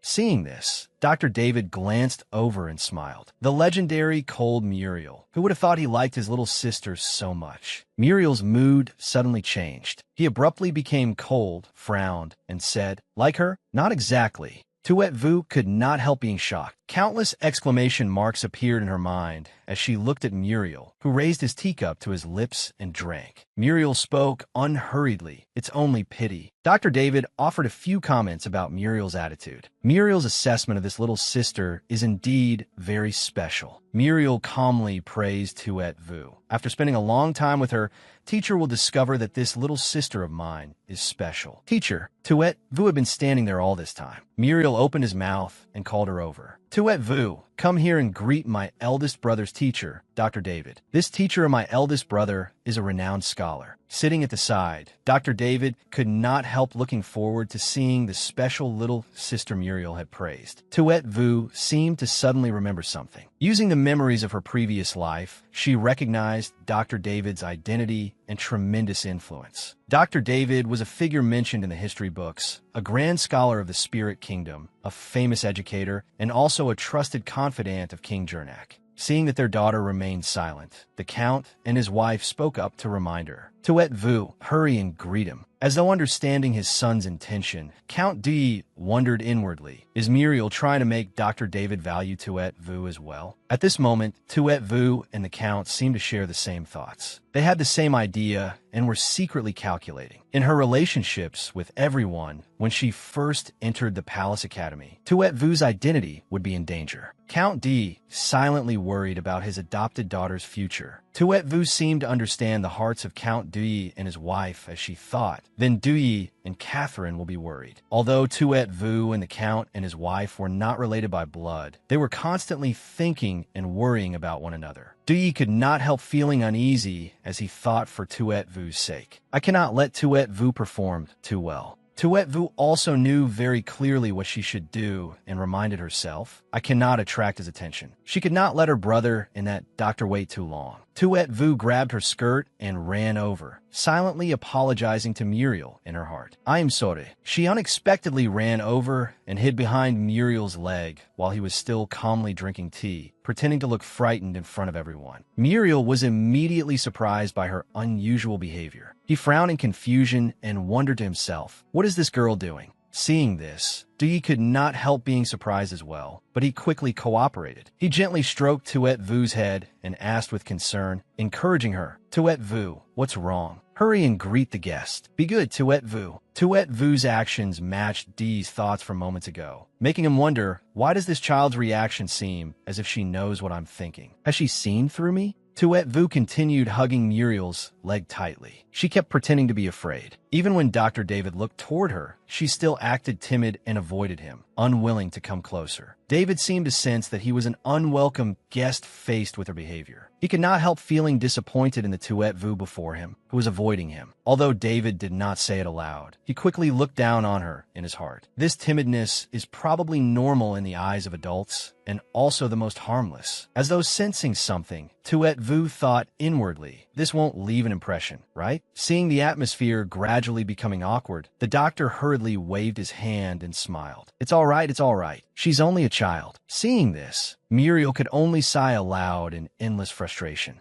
Muriel picked her up, trying to rouse Tuet Vu, who was still pretending. Tuet Vu, be obedient. You can recite the final digits of pi in the hundreds, can't you? At this moment, Tuet Vu immediately teared up and stammered, I can't recite them. Seeing this, Muriel could only feel helpless. His heart ached as though it were being squeezed, and he thought inwardly, you are not my little sister. Give Tuet Vu back to me. Tuet Vu ran back to Catherine's side and acted spoiled, asking to be held. Mother, hold me. The scene just now caused David's impression of Tuet Vu to drop even further. Seeing it in person is worse than hearing about it. Muriel praised his little sister far too much. Tuet Vu and Catherine returned to the kitchen. In contrast to Catherine and the servants, who were happily chatting together, Tuet Vu was silent, without a smile. She fiddled with some small fruits while thinking, this should mean I passed, right? Dr. David won't keep watching me anymore. Dewey and Catherine can breathe a sigh of relief. Tuet Vu still could not stop worrying and continued sinking into her own thoughts. But just now, they mentioned Her Majesty the Queen, the birth mother of this body. Since I was born, I have never met her. Is Mother still well? Seeing her daughter focused on helping, Catherine clapped her hands and praised her. Tuet Vu is amazing, but she did not know that Tuet Vu was plotting. Sneaking away should be fine, right? Back in the Great Hall, only the Dewey father and son and Dr. David remained. The atmosphere had eased considerably. Muriel was sparing no praise for the king of the empire. His Majesty Jernak possesses outstanding intellect. In recent years, he has pacified the Southwest, suppressed the chaos on the Spirit North Peninsula, and brought the Spirit Swift, Dark Knight, and Winged Spirit clans into our nation. He is the greatest king in the history of the Spirit Kingdom. Muriel continued praising him. In response to Muriel's sincerity, Dr. David also joined in, but along with that, the doctor keenly mentioned the queen. His Majesty is indeed a god of war, victorious in every battle. However, only with the comfort of Her Majesty the Queen can he bring peace to the world. Queen Aletta is of noble birth, gentle, and magnanimous. She is a blessing to our spirit kingdom. Dr. David continued praising the queen without pause. The image of the queen appeared amid his words of praise, making the queen seem even more elegant and precious. Dr. David did not stop there, but continued speaking in praise of the queen. I heard that the famous poet Hyde even wrote a poem to praise her. Without her fragrant beauty, there would be no end, drought, and destruction. He was about to complete the remaining line of the poem when a voice interrupted him. But your midsummer shall never fade. The voice belonged to none other than Tuet Vu, who was standing quietly at the corner of the doorway. At this moment, she seemed dazed and did not notice Dee's shocked gaze as he looked toward her. Suddenly, she jolted as though she had realized she had done something unusual, and she panicked inwardly. Oh no! It turned out that she had unconsciously completed a poem from the history books, something a small child could not possibly do. She kept panicking as she thought, I accidentally recited a poem about the queen from the history books. This is terrible. Seeing this, Dr. David could not help becoming interested and clapped his hands in praise. Tuet Vu, not bad. Not bad. David then bent down, questioning her in a gentle tone. How does a little girl like you know this poem? Tuet Vu seemed to stiffen completely when faced with the doctor's question. Even Muriel could not help being surprised by his little sister, who had been shy just now, yet now could recite a poem from the history books. He had the same question as his teacher, but did not say it aloud. Why does Tuet Vu know this poem? There was no other way. Tuet Vu thought anxiously. Then she quickly found an excuse to explain herself to the doctor. She said, I heard that Her Majesty the Queen is the gentlest and kindest person in the world. Someone in the estate sang and recited this poem before, so I remembered it. David held something like a letter in his hand. As though he had understood something in his heart, he smiled and said, "It seems this invitation has found the right person." The doctor gently placed the invitation into Tuet Vu's small hand. When he handed it to Tuet Vu, he explained the appearance of this invitation to her. Her Majesty the Queen is kind-hearted. Every month, she holds a banquet in the palace and invites people from all walks of life to attend. This is Her Majesty the Queen's way of recruiting the worthy and treating scholars with respect. It is also an opportunity for us to admire her noble countenance. At this moment, Tuet Vu faced both Dui and Dr. David before her. David seemed extremely satisfied and continued, "If the Queen knew that a 5-year-old child could memorize a poem praising her, she would definitely be very happy." Ha! Tuet Vu timidly glanced toward Dui, as if wanting to express the thought in her heart to him. "Can I?" Dui took the invitation from Tuet Vu's hand. As he looked at the invitation, he worried about her safety. Letting Tuet Vu attend the banquet is somewhat risky. But this is a banquet hosted by Her Majesty the Queen. Thinking of the pitiful situation of mother and daughter, who had not yet been able to reunite after so many years, the Count knew this was the right moment. So he did not stop Tuet Vu from going to the banquet. 5 years. The Queen has not met Tuet Vu even once. This time is also a chance for mother and daughter to meet. There may not be another opportunity in the future. Then Dui bent down. While gently stroking Tuet Vu's head, he expressed his gratitude to Dr. David. "Thank you for the invitation, Dr. David." Seeing this, the doctor laughed heartily and said to the father and daughter, "Ha! Your whole family should prepare to receive an audience with Her Majesty the Queen." Dr. David continued speaking. And so, the Count's entire family went together to attend the banquet hosted by the Queen. They knelt together to pay respects to the Queen seated on the golden throne. In the dressing room of the Dui family, everyone was bustling about, preparing everything for themselves in order to attend the banquet. A black and pink hat, along with many pink bows, was neatly tied onto the proper dress worn by Tuet Vu's tiny body. The little girl's adoptive mother smiled gently and said, "We truly are basking in Tuet Vu's glory. Our whole family can attend a palace banquet. Ever since the Dui family declined, no one has asked after us for 20 years. As she spoke, she also revealed her sadness. Seeing her mother keep speaking like this, Tuet Vu could only stand helplessly in a corner and watch her talk. In another dressing room, Anna was staring intently at a hat, rubbing his chin as he said, "An ordinary hat does not suit my peerless beauty." Meanwhile, in another corner, 2 etiquette teachers were instructing Muriel in every movement. One teacher said, after meeting Her Majesty the Queen, a hand-kissing ceremony may be performed at the palace banquet. That dressing room was extremely busy, with everyone doing their best to prepare for attending the banquet.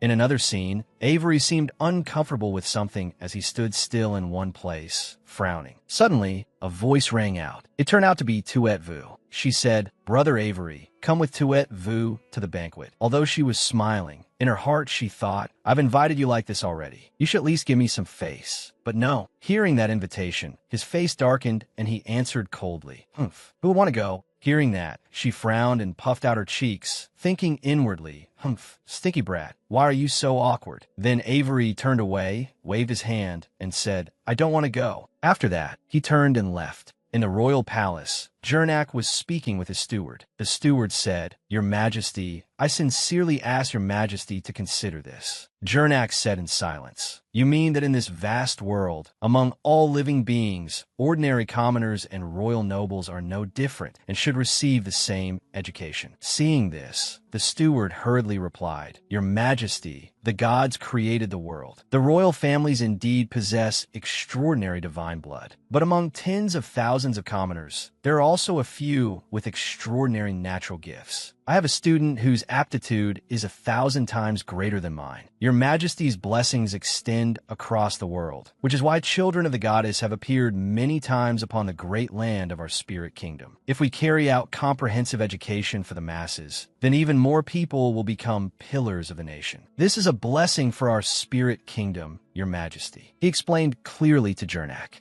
After listening, Jernak rubbed his chin and replied, "All right, you just want me to raise the value of your public education proposal, so those old men in Parliament will approve it, don't you?" Hearing Jernak say this, the man laughed. "Thank you, Your Majesty the King. In addition, I have one presumptuous request." Hearing this, Jernak frowned and looked at him. He said, "That student of mine has already been assigned someone from the relief office to train him. In the future, he will certainly become a pillar of the Royal Academy, and he will also be a reserve teacher for the Palace Academy." He raised his hand and continued, "That person has a younger sister. In theory, she cannot attend school, but..." Before he could finish, Jernak's face darkened, and he cut him off. "You still want to seek benefits for someone else?" Then his face turned grim. He clenched his fist and slammed it onto the chair, saying, "What does a woman need to study for? I hate women." Seeing Jernak's expression, he hurriedly explained further, "Your Majesty, this child really is different. She is only 5 years old, yet she can already recite poetry by heart. She has a gentle temperament. An exception could be made to let her enter the royal primary school." Then his tone became more resolute as he said, "Although she is a girl, she is still of noble birth. She is the 4th daughter of the Duyi family. During the late emperor's reign, the Duyi family also rendered military service." Then he placed Tuet Vu's resume in front of Jernak. Seeing this, Jernak closed his eyes and waved his hand. "Enough. I understand. Withdraw." The man politely withdrew, then turned and walked out. After he left, Jernak frowned, picked up Tuet Vu's resume, and stared at it. Then he threw it straight into the trash bin beneath his desk. Elsewhere in the royal palace banquet hall, everyone was in high spirits, eagerly attending the feast. From a distance, the Duyi family had also arrived. Seeing the scene before her, Tuet Vu widened her eyes and stared with her mouth open, amazed by everything around her. In her heart, Tuet Vu thought, "So this is the royal palace. There's a familiar feeling. Is this the scent of Her Highness the Queen?" Tuet Vu remembered her mother. She thought, "Mother, it has been 5 years. I have returned to this place." In the royal palace banquet hall, the decorations were extremely luxurious and splendid. The noble young ladies and young masters were also dressed beautifully and elegantly. They drank wine and chatted happily with one another. On the large table sat a huge 3-tiered birthday cake. Seeing everyone chatting happily together, Anner grew curious and looked around. He said excitedly, "There are so many nobles, and I don't see any outsiders." He observed the surroundings and saw that everyone here was an influential noble. Judging from the way they dressed, it was easy to guess that their status was very high. Muriel picked up a glass of wine, took a sip, and said in surprise, "This is only one part of loose reign rule." It was known that the loose reign policy was an old method of rule from previous dynasties, using governance based on unifying the vassal lords. Standing beside the wine tower, Muriel said, "Her Highness the Queen comes from a prestigious family. Over the years, His Majesty has fought firmly to expand the territory, and with Her Highness the Queen's tolerant heart, the Spirit Kingdom has been able to develop day by day." With His Majesty's tacit approval, the Queen began organizing this banquet once a month for the young ladies of powerful families. Seeing how handsome Muriel was and how knowledgeable he seemed about everything, the young ladies admired him greatly. They gathered around him and said, "He's so handsome. He's really handsome." In another corner, Count Duyi and Catherine were also observing the banquet. Catherine said, "What a pity. Because of her health, Her Majesty the Queen cannot appear at tonight's banquet." She felt somewhat regretful and thought, "Alas, this time Tuet Vu won't be able to meet Her Highness the Queen." Then she clasped her hands before her chest, closed her eyes, and said, "I pray that Her Highness the Queen recovers soon." Tuet Vu walked around and observed everyone. The little girl saw a woman cheerfully pouring wine for others. Everyone was chatting animatedly. Tuet Vu looked toward the seat in the center. No one was sitting there. Then she walked over to Count D, tugged on his sleeve, and said, "Father, I want to go to the restroom. I can go by myself." After receiving her father's permission, she ran out of the royal palace. As she walked through the estate, she thought, in the history books, after Tuet Vu was taken away, there was no record of her meeting the queen again. This time, by coming to the royal palace, I have already changed the direction of several events. The little girl looked around and said, "I hope I can meet Mother next time." Because she was too focused on her thoughts, Tuet Vu got lost. Panicking, the little girl said, "Mother, where is this?" As she looked around, she thought, "I unconsciously ran to a place I have absolutely no impression of. In my previous world, if there was one thing I could say was neither good nor bad, yet also an unavoidable problem, it was that I had no sense of direction." And after coming here, the little girl still had no sense of direction. After walking only a short distance, Tuet Vu was already lost. She cried miserably. What do I do? Boo-hoo. Should I call out? Then the little girl turned back in the direction she had come from, only to discover that there was not a single person around. Tuet Vu began to feel afraid. Suddenly, there was a sound behind her. The little girl panicked and did not dare turn around.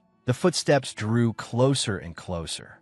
Tuet Vu anxiously raised her head and saw a man dressed very nobly. Tuet Vu recognized who this person was, but she did not dare casually identify him.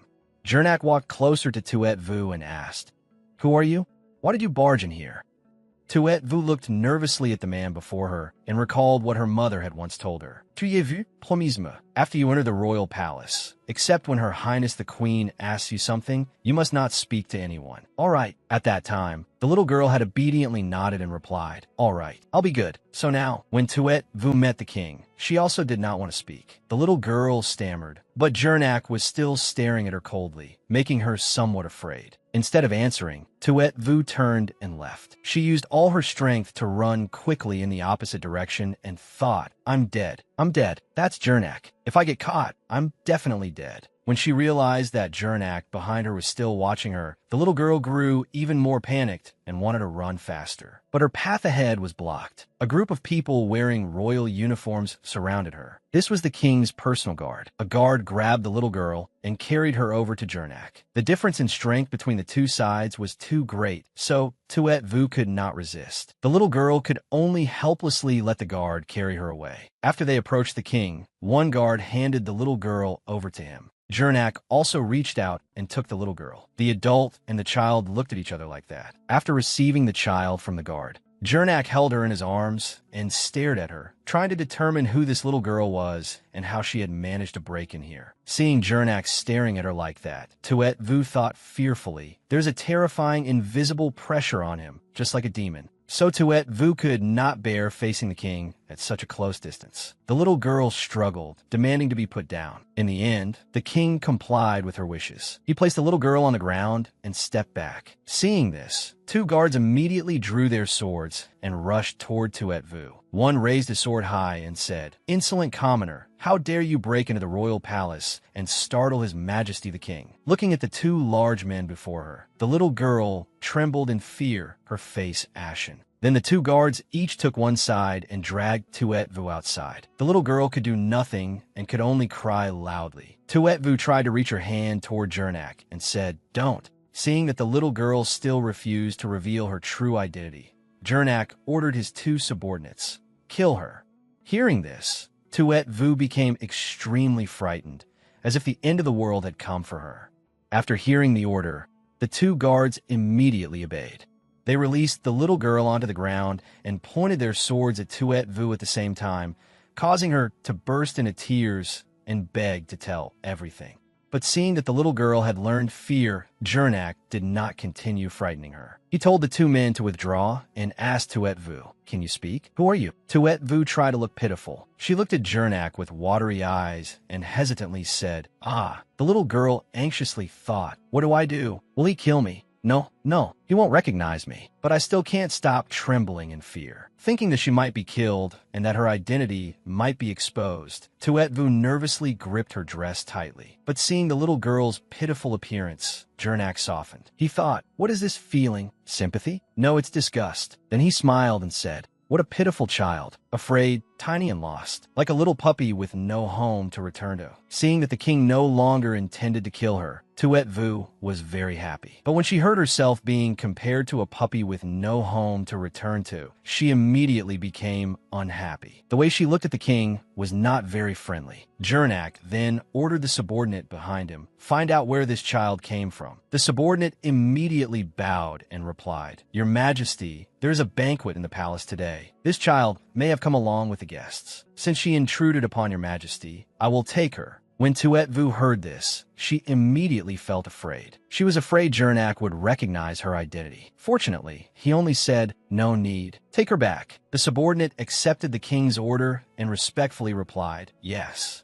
Jernak was still watching the little girl and thought, like a puppy with no home to return to. Not unlike me back then. Outside the banquet hall, Count Dee and Catherine were very anxiously searching for Tuet Vu. Just when they did not know where the little girl had run off to, the king's subordinate led her in and said, "It is here. Have a maid take her inside." Everyone at the banquet had been chatting happily, but they suddenly stopped. Seeing the guards leading the child in, they began whispering among themselves. "Good heavens, whose child is this?" Another person said, "What a grand formation." Another young lady recognized the guards and was very surprised. She covered her mouth with her fan and said, "Hey, isn't that His Majesty the King's Guard? This child is far too lucky." Hearing everyone discussing her, Tuet Vu was unhappy and thought, "Lucky? Does nearly being beheaded count as lucky?" After bringing the little girl into the banquet, the guards immediately left. Tuet Vu also curiously turned back to look at them. Her mother hurriedly came to her side and called, "Tuet Vu. Good heavens, Tuet Vu. I thought you had run off." Seeing her mother arrive, Tuet Vu hurriedly threw herself in her arms and said, "I made you worry, mother. I only got lost. The guards brought me back." But in her heart, the little girl thought, "I can't mention meeting the king to avoid making father and mother worry." After that, Catherine took the little girl's hand and led her inside, reminding her, "Come on, hurry inside." Everyone was very worried. Tuet Vu obediently held her mother's hand and walked inside, thinking, "This time, it seems I survived a calamity." The next morning, in the bedroom, Tuet Vu lay on the bed and looked out the window. The sun was already high. Sunlight shone into the room. The wind outside blew in, making the curtains flutter. The little girl still lay motionless on the bed. She remembered the scene yesterday when she had gotten lost and met Jernak, and said unhappily, "Ah, how annoying." Then Tuet Vu lay face down on the bed again, gripping the pillow tightly with both hands, and thinking, "Meeting that person again made my sense of death feel even stronger. That ending is like a death drawing near." Downstairs, Catherine and her 3 sons were eating breakfast. She picked up a teacup and said, "Ever since returning from the banquet, Tuet Vu seems a little strange. It seems like something is weighing on her mind, and she is no longer lively. What is wrong with my Tuet Vu?"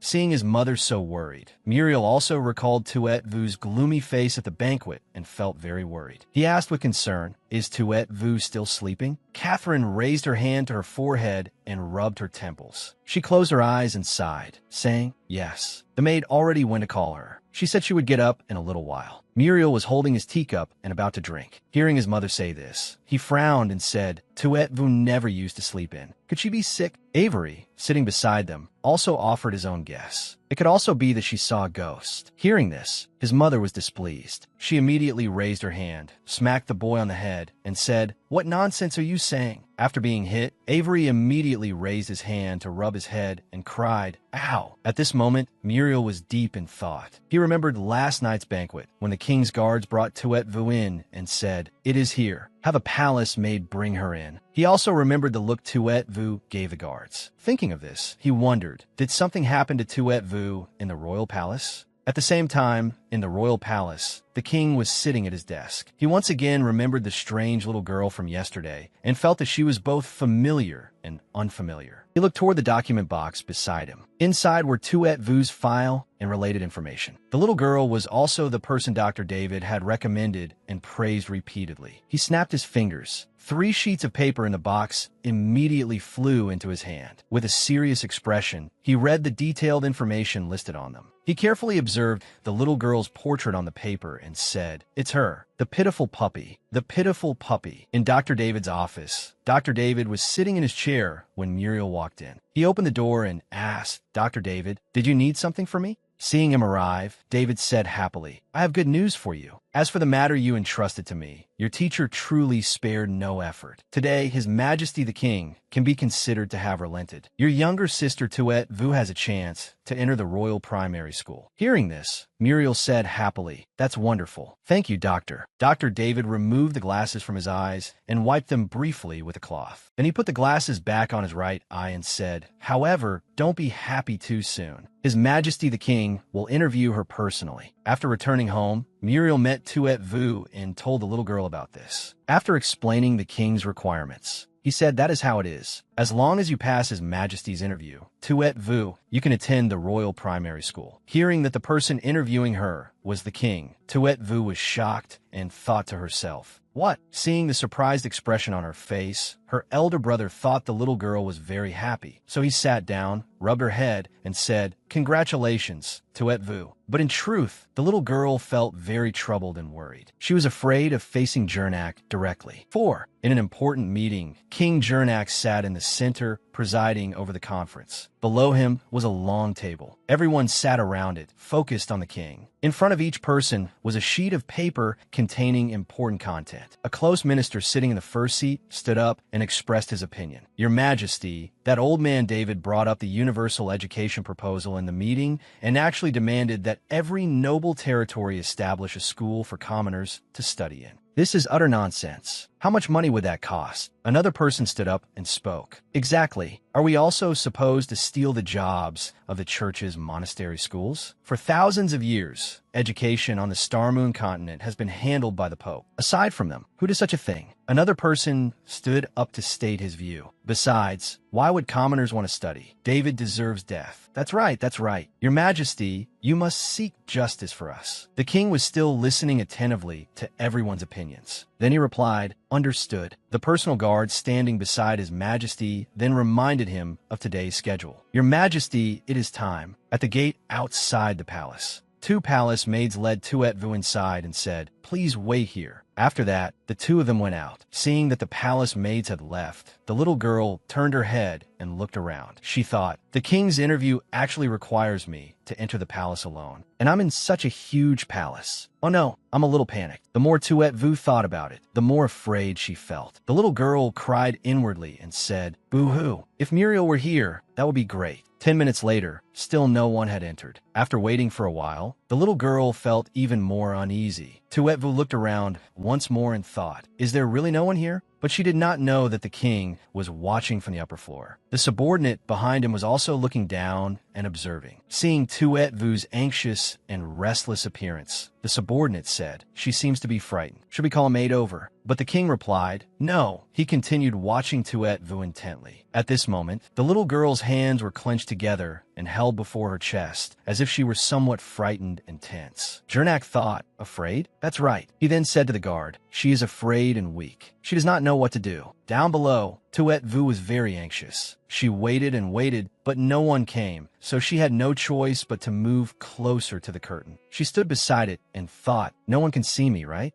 The little girl seemed to think that as long as she hid behind the curtain, everyone would stop seeing her. That way, she would not be afraid. From above, Jernak saw this adorable action and said, "But she is also perceptive, familiar with survival, and thinks things through carefully. She is not simply a child." Hearing the king analyze it this way, his subordinate was very surprised. Then Jernak said, "Go down and take a look." And so the 2 of them walked down the steps together and came to the curtain where Tuet Vu was hiding. Hearing movement, the little girl immediately poked her head out to look. When she saw Jernak approaching with a guard, she immediately stepped out. The little girl stood facing Jernak and thought, Jernak. The moment Tuet Vu saw the king, she felt nervous and frightened. But she still tried hard to appear calm. Holding both sides of her skirt, Tuet Vu bent down in a noble curtsy and said, "Greetings to your Majesty the king." Yet in her heart, she was thinking in panic, when did he get here? How long has he been watching me? He hasn't been here the whole time, has he? Isn't this like the homeroom teacher suddenly coming to inspect? I have to stay calm. But seeing her calm appearance, Jernak asked, "Why are you no longer afraid of me?" The moment she heard this, Tuet Vu trembled again. She thought Jernak was bringing up what had happened last time at the manor. So she anxiously thought, is he talking about last time? What do I do? The history books record that Jernak has a violent and unpredictable temperament. I have to deal with him carefully. In her heart, the little girl was thinking through all kinds of ways to deal with the man before her, but outwardly, she still tried to act as though nothing was wrong. She raised her face to look at His Majesty. Her eyes sparkled, showing admiration and joy, as she said, "Mother said Your Majesty the king is like a god, someone worthy of respect, and that there is no need to be afraid. Besides, last time, I was not afraid of Your Majesty. I was afraid of the secret hidden in the darkness. Only someone whose identity is unknown is frightening. A person with status would not easily do evil." Out loud, Tuet Vu praised the king to the skies. But in her heart, she looked down on him and thought, "I'll flatter you until your nose points to the sky. You're a person of status, so you won't easily punish me." But Jernak seemed to see through the little girl's intention in praising him, so he merely asked, "Is that so? and thought silently, those are not sincere words. Although he knew Tuet Vu was not speaking from the heart, Jurnak was not angry. This answer was precisely the state he was most familiar with. He saw the child who had once been a young boy. Jurnak remembered the past, when he himself was small. He had once lied too, putting on an admiring expression as he spoke to the person before him. Royal sister is wise, brilliant, divine in martial might, and worthy of respect. He, too, had been someone facing the throne. Jurnak still maintained his imposing, awe-inspiring bearing. He walked past Tuet Vu, stood before the door, and said, "You too are someone facing the throne." Seeing Jurnak leave, Tuet Vu hurried after him with little steps. With an expression full of burning determination, she said she wanted to and thought, things have already reached this point. I can't run away anymore. Although going to Royal Primary School is dangerous and my identity might be exposed, it is a place where many talented people gather. As long as I can become the most outstanding mage, I can control my own fate. When Jurnak saw her absolute determination, he smiled in satisfaction and thought that sentence was sincere. Afterward, he led Tuet Vu to have breakfast and tea. The little girl sat beside Jurnak, looked at the food on the table, and thought, so I can actually have an intimate tea session with this pig trotter. To dispel her awkwardness, Tuet Vu picked up her teacup and drank. Jurnak observed the little girl, then asked again, "Why do you want to go to school? You're only 5 or 6 years old. These are the most beautiful years of childhood. So why must you go to school?" Hearing the king question her, Tuet Vu immediately stopped drinking and replied, I want to become a mage." In the manor filled with flowers and morning sunlight, Tuet Vu's interview proceeded under extreme tension. His Majesty King Jurnak slowly raised his teacup and said in a dismissive tone, "Tuet Vu, as expected of someone recommended by Dr. David. This method of yours was told to you by him, was it not? You disregard inherited bloodlines and dream of future accomplishments." Without the slightest hesitation, Tuet Vu firmly answered Jurnak, "Your Majesty the King is one of the most famous mages on the Star Moon continent." Tuet Vu also remembered what her elder brother had once told her, and continued, "My brother said this also represents the Spirit Kingdom's royal family achieving its highest accomplishment, far surpassing the previous monarch." The more Tuet Vu spoke, the more admiration she felt. Seeing her like this, the servant found her very cute and smiled. With a shy attitude, Tuet Vu shouted, "The later generation surpasses the previous one. I think that is very cool." Jurnak's guard heard Tuet Vu speak so accurately and snapped his fingers in agreement, saying, "I also think His Majesty the King is very cool." Seeing that his guard's conduct was improper, Jurnak glanced at him as a signal, frightening the guard into standing still without moving. Jurnak lifted his teacup to enjoy it, then asked in puzzlement, "Your elder brother, Muriel, also studies at the Royal Court School, does he not?" When Tuet Vu saw Jurnak mention her elder brother's name, she happily broke into a bright smile. With great pride, she replied,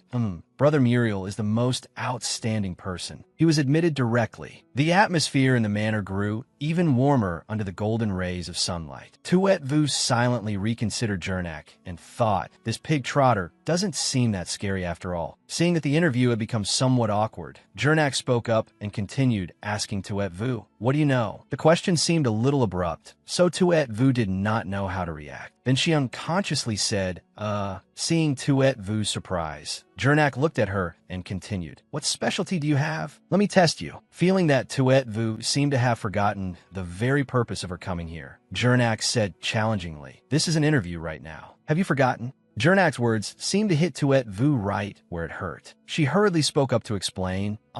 Tuet Vu sat in deep thought, calculating how she should perform. Jurnak asking this means it is basically settled. I have to press my advantage and perform even better. But performing low-level magic in front of him does not seem very suitable. What specialty do I have? Then suddenly, a wonderful idea appeared in Tuet Vu's mind, making her eyes shine like stars. She secretly rejoiced, "I've got it." With a happy expression, Tuet Vu said to the king, "Your Majesty, Tuet Vu can recite pi to 100 digits after the decimal point." Tuet Vu felt that what she was about to perform would definitely satisfy Jurnak. She secretly thought proudly, let your Majesty experience the power of Earth's basic education infrastructure." After hearing Tuet Vu's words, Jurnak's face suddenly darkened, and he felt somewhat unwell. Then Tuet Vu began performing her recitation of pi. As she raised her fingers, she counted 3.141 5926. The digits continued to come from Tuet Vu's mouth, leaving the surrounding servants extremely astonished. Everyone stared at the little girl with their mouths wide open. 5358974944459.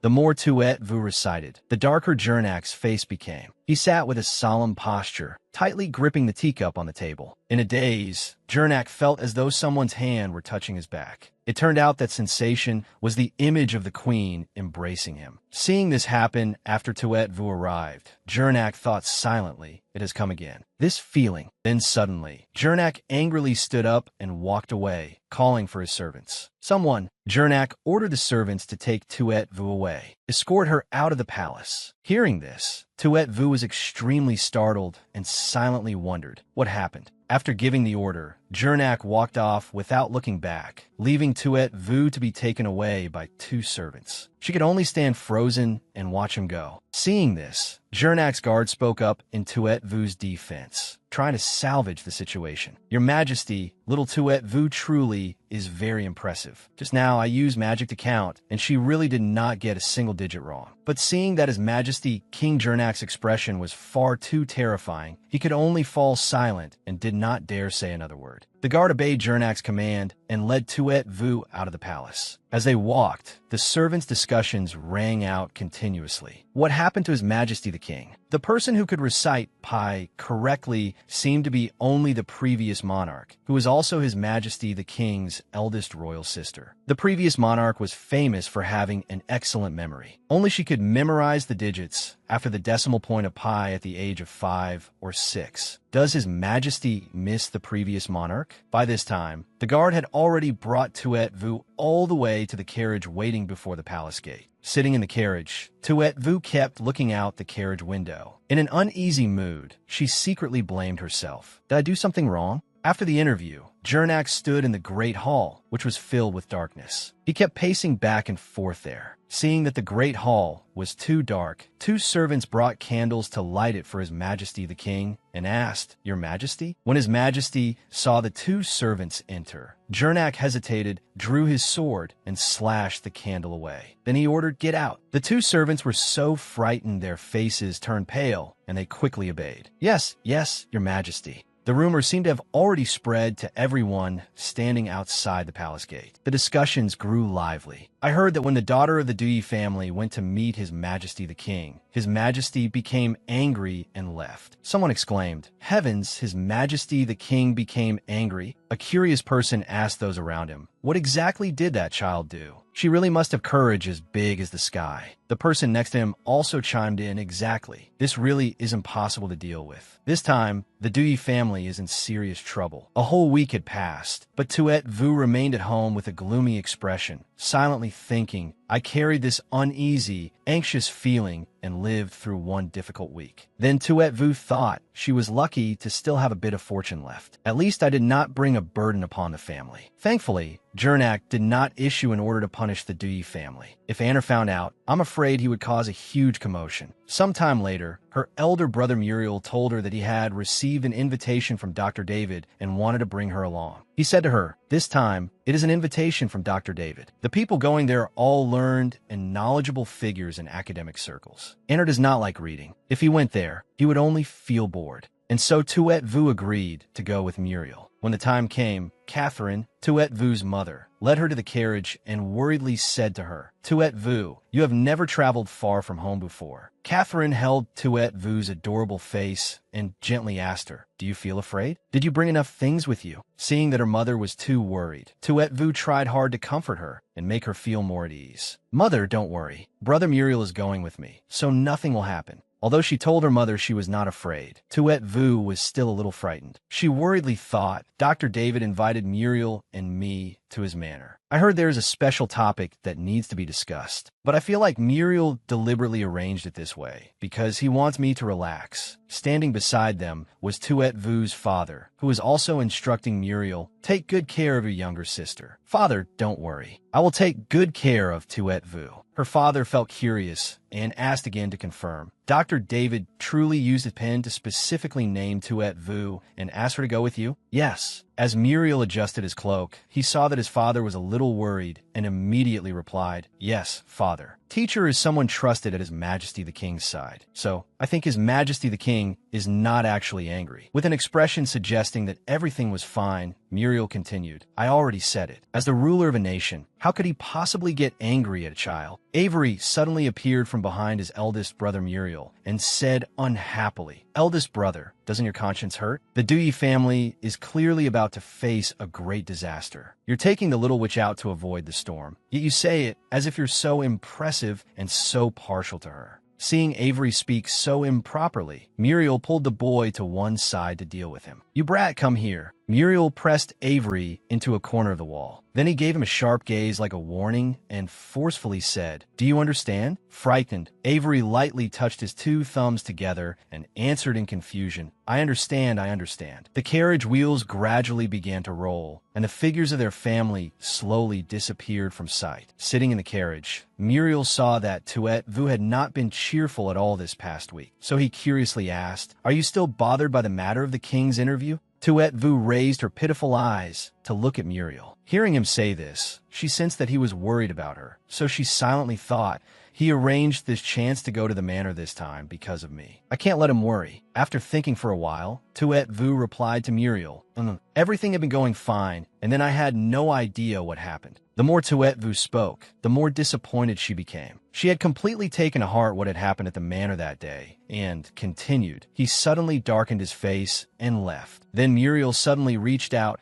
and gently stroked Tuet Vu's head, softly comforting her. "You'll be fine. Even if you cannot enter Royal Primary School, receiving guidance from Dr. David is the same." Muriel looked at Tuet Vu with eyes full of warmth, wanting to dispel the sadness in her, and continued, "His Majesty the King has always been unpredictable. You do not need to take it too much to heart." When Tuet Vu heard Brother Muriel say that His Majesty the King was an unpredictable king, she cried out in alarm, "Is that something you can say out loud?" Muriel dared to answer that way because he knew there was no one here except him and Tuet Vu, so he calmly replied, "There are no outsiders to hear it." After receiving Brother Muriel's comfort, Tuet Vu felt much better. She waved her hands continuously, looking aggrieved, and said, "That pig really is hateful." Seeing that Tuet Vu's mood had clearly eased, Muriel again raised his hand to stroke his younger sister's head and continued comforting her. "You are the first person to receive the opportunity to be personally interviewed by the king." Muriel looked gently at Tuet Vu and said, "Just that point alone is already very impressive." After hearing these words, Tuet Vu felt as though all her worries had vanished. She hugged Brother Muriel, making him a little embarrassed. Tuet Vu said, "Brother Muriel, you're so nice." Tuet Vu happily thought, as expected, after letting out my feelings with Brother Muriel, my mood has become much better. Maybe Muriel knows magic that can heal other people. Time passed very quickly. Before long, they arrived at Count Devonhill's castle. Standing there to welcome the two of them was Dr. David and his servants. David happily greeted them. "Muriel, Tuet Vu, welcome to my home." After hearing this, Muriel replied, "Thank you for troubling yourself, teacher." Seeing Muriel being polite, Dr. David said, "There is no need to be so courteous. Do not worry. I have many materials that I need your help handling." However, while Muriel and David were talking, Tuet Vu also seized the chance to curiously look around. Tuet Vu was curious about everything around her and suddenly felt that it was truly marvelous. She silently thought, "So this is the manor of this country's famous great scholar." Dr. David's manor is so beautiful. Far away outside David's manor, behind a large tree, two people with their bodies covered suddenly spoke. It seems Dr. David has guests. The one who spoke turned out to be Jernaxgard. Then he continued speaking to the person beside him. "Do we need to take another path?" After hearing those words, the person beside him slowly raised a hand and removed the hood of his cloak. The face beneath the cloak was that of the person who had been hiding himself. Then he spoke up. "Since when does the king have to make way for others?" Time gradually passed, and before anyone knew it, night had fallen, enveloping Count Devonhill's castle. Elsewhere, inside a mansion within Devonhill Castle, Dr. David stammered, "Why, Your Majesty?" At this moment, Dr. David felt extremely shocked because he had not expected His Majesty the King to be sitting before him. He spoke again in confusion. "I did not know you had come. so I was unable to welcome you from afar. For this matter, I will seal this place off to prevent others from disturbing you. I will immediately prepare. Jernak sat cross-legged on the chair with a dignified posture. Before he even bothered to hear David finish speaking, he hurriedly cut him off and instructed him. No need. The palace is stifling, so I only came out for a walk. What have you been doing with all that? Seeing that David seemed to have understood him, Jernak picked up his teacup and took a sip, still puzzled. I heard you invited famous scholar from society because you want to circulate something again?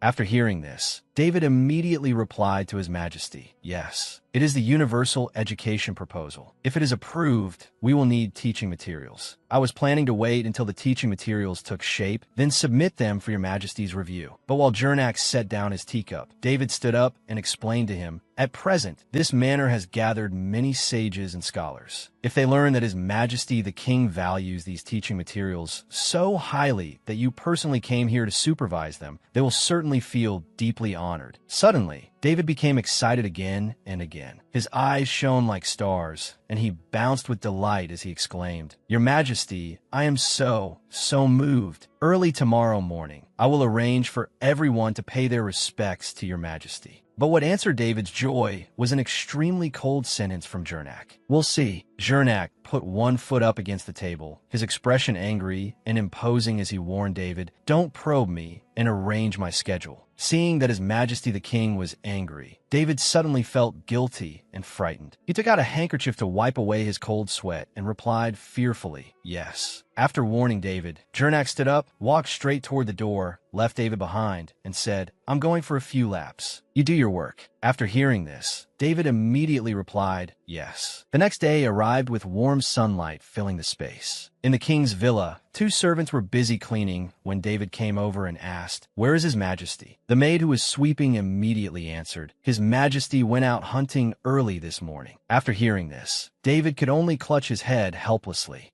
Phoenix. David felt that the king was truly hard to predict and thought to himself, Heaven's will is difficult to fathom. I should just remain unchanged and respond to all changes. At the same time, at a dining table filled with tempting and delicious sweets, Tuet Vu was eating with an extremely satisfied expression. As Tuet Vu ate, she happily said, Brother Muriel, this is so delicious. Tuet Vu held a piece of cake in her hand and ate it with relish while secretly thinking, Everything here is wonderful. This really is paradise. Then, amid that reflection, a thought arose in her. I wish it could always be like this. Tuet Vu joyfully skipped about, looking at everything in Count Devonhill's castle. Behind her were Muriel and Dr. David, who were watching her. Everything inside Count Devonhill's castle carried a rich scent of arts and literature. Tuet Vu was amazed by it all and exclaimed, Wow, there are so many antiques. Little Tuet Vu continued playing to her heart's content with her kite, making the nearby servants constantly worry that she might get hurt. But she still happily said to Muriel, Brother, hurry and look, is my kite flying high? After flying the kite, Muriel brought Tuet Vu to attend a grand and splendid banquet. Seeing it, she asked Muriel in confusion, Brother. Tuet Vu then said with a sad expression, But I didn't bring any pretty dresses. Understanding Tuet Vu's feelings, Muriel snapped his fingers and cast magic, helping Tuet Vu obtain a beautiful dress. Tuet Vu's old dress from before transformed into a beautiful, sparkling blue dress. Seeing this, Tuet Vu exclaimed, Wow. Tuet Vu's eyes shone brightly like stars as she continued, Brother, you even know transformation magic? Seeing Tuet Vu so surprised, Muriel only gently replied to his little sister, It's simple. An intermediate illusion spell. It can only last 15 minutes. After hearing this, little Tuet Vu was extremely satisfied. She proudly said, Even 1 minute is enough. I'm the prettiest little girl here.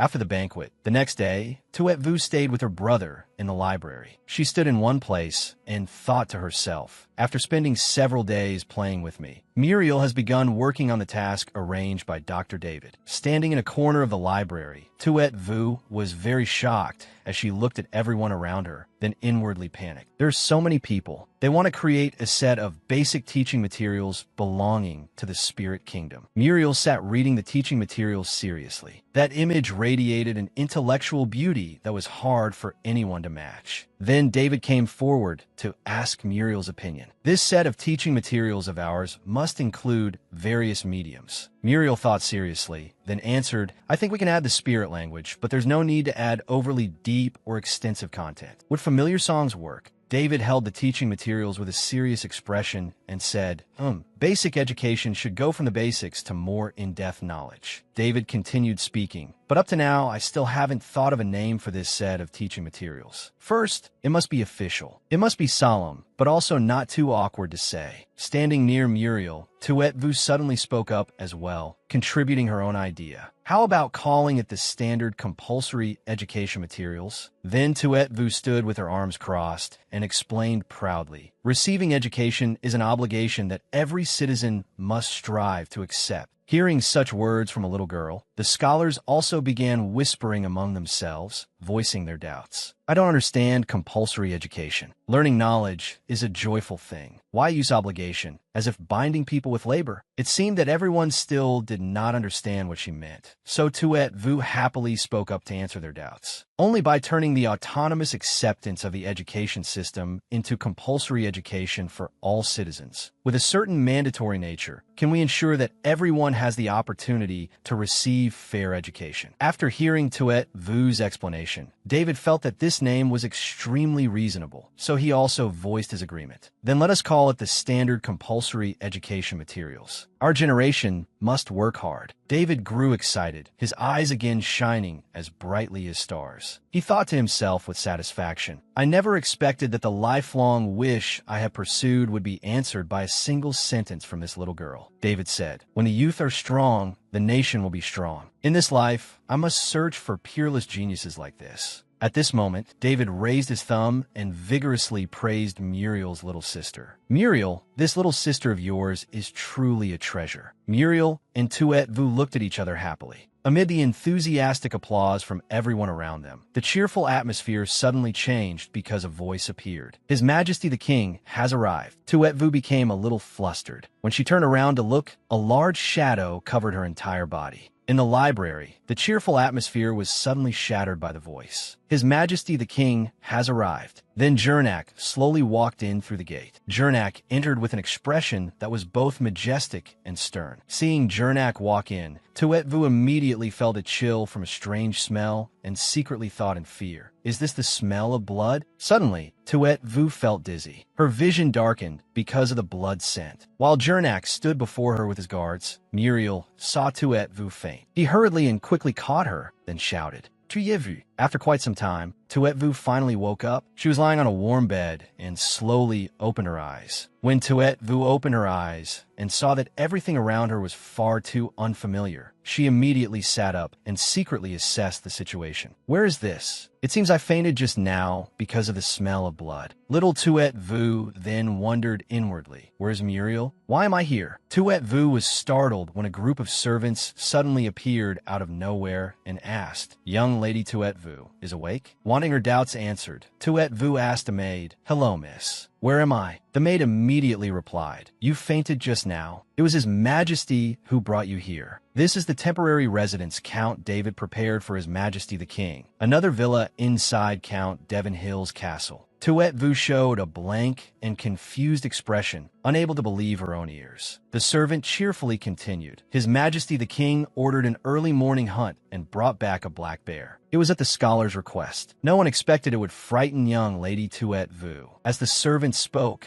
they surrounded the young lady and looked at her. Tuet Vu said with a face full of admiration for the king, but that black bear really was huge and terrifying. Only His Majesty the King could have shot it down so easily. Hearing this, Tuet Vu fearfully imagined Jernak's fierce expression as he satisfiedly killed the huge and ferocious black bear. Thinking this, Tuet Vu gradually began to tremble. Her eyes went dizzy, and she jumped down from the bed very quickly with a frightened thought. This is that nasty pig's residence. Tuet Vu hurriedly and flusteredly ran off, saying to the servants, I have to go back. Seeing her run away in fear, The servants also worriedly ran after her and called out, "Young Lady Tuet Vu, young Lady Tuet Vu, won't you rest a little longer? Your brother Muriel said they would be in the study until very late, if you don't want to." But Tuet Vu had already changed her clothes at some point and just kept running, paying no attention at all to the servant's words. In the end, Tuet Vu escaped from His Majesty the King's villa. She stood in front of the study door and observed, seeing that it seemed everyone was very busy, including her brother Muriel. Tuet Vu saw Muriel's figure as he discussed things with everyone, so she shouted, calling Brother Muriel. But because he was too focused on work, Muriel seemed not to notice Tuet Vu's call. She also realized this, so although she had intended to walk over, she ultimately stopped. Sensible little Tuet Vu could only comfort herself inwardly with the words, "I shouldn't disturb Muriel. Muriel is immersed in that shining world. Nothing should be allowed to disrupt him." Tuet Vu left the study and went to the dining room, thinking about what she would do. "I'll go to the lounge then." At the same time, Jernak also happened to walk into the dining room with a guard. Seeing His Majesty the King enter, everyone immediately paid their respects. "May His Majesty the King be well. Thank you for His Majesty the King's grace." Jernak turned his head and ordered the guard walking beside him, "You don't need to follow me anymore. Go to your own work." The guard immediately replied, "This servant takes his leave." Jernak watched the guard leave before finally letting out a sigh of relief. In the dining room, everyone seemed surprised to see Jernak. At the same time, Jernak took out a glass of red wine and drank it. After Jernak sat down in a chair, he finally noticed his surroundings and suddenly realized something. It turned out that the reason Jernak was surprised was because Tuet Vu was also sitting beside him reading a book. Tuet Vu stared at him until she froze. Their gazes met, so they awkwardly looked away. Jernak pretended to be cold, while Tuet Vu looked displeased. For a long while, both Jernak and Tuet Vu remained silent. Neither of them said a word to the other, making the atmosphere extremely awkward. The reason both of them were here was that in the entire castle, only these two people were idle. At this moment,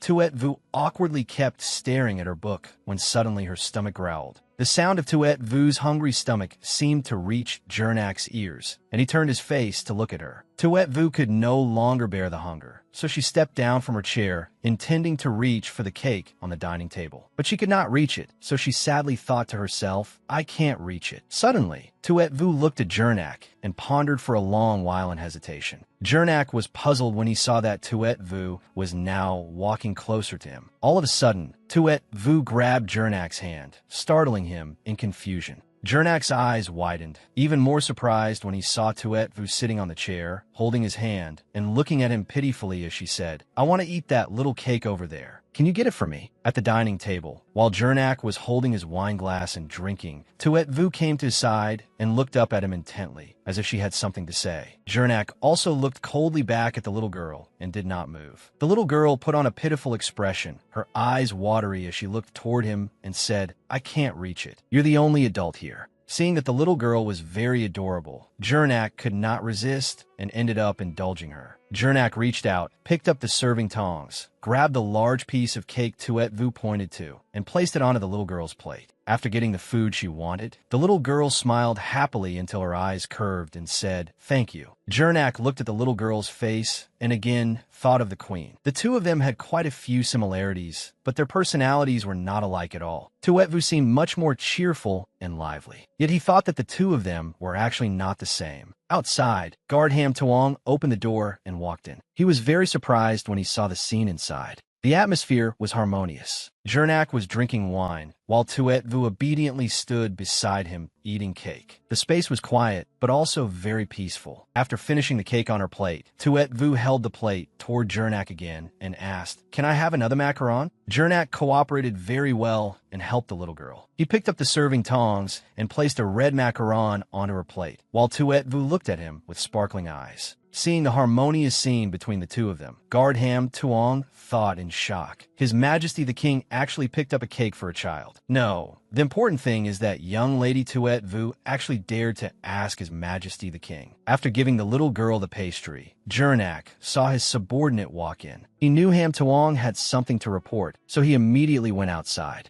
Tuet Vu stood behind the dining table, The little girl poked her head out and watched Jernak's back as he left, thinking he's leaving soon. When Ham Tuong saw the king walking toward him, he placed a hand on his chest, bowed his head, and greeted him, "Your Majesty." Jernak glanced at him, then walked straight outside. Ham Tuong immediately followed behind. He said cheerfully, "Young Lady Tuet Vu truly has a good personality. She doesn't hold grudges at all. Last time, this servant's whole heart nearly jumped into my throat." Hearing this matter, Jernak stopped and immediately turned his head to glare at Ham Tuong, making him tremble in fear. He hurriedly waved his hands and said, "Your Majesty, this servant absolutely did not mean to make insinuations about you. But young Lady Tuet Vu really is different. This servant feels that the young lady is truly very mature." Jernak turned his head and looked ahead. He adjusted his collar and said, "She's just a little brat. Talk about the important matter." After leaving the dining room, the subordinate took out a tightly sealed letter, handed it to the king, and said, "Your Majesty, we have just received a secret letter from the Empire's crown prince." Jernak took the letter. He opened it to read and asked, "Has the person been brought here?" The subordinate immediately replied, "Yes." After Jernak finished reading the letter, he looked at Ham Tuong and instructed, "Come here first." In the dining room, Tuet Vu and Muriel were happily eating together. Muriel cut a piece of meat and said, "I'm sorry, Tuet Vu. Today, I didn't have much time to stay by your side. When you fainted, I should have stayed beside you the whole time. As your older brother, I failed to fulfill my responsibility." But Tuet Vu did not take the matter to heart. The little girl happily picked up food and placed it in her bowl, replying, "At that time, I was arranged to go to the castle villa by His Majesty the King's order. Brother Muriel had no way to appear right away. I can't blame you.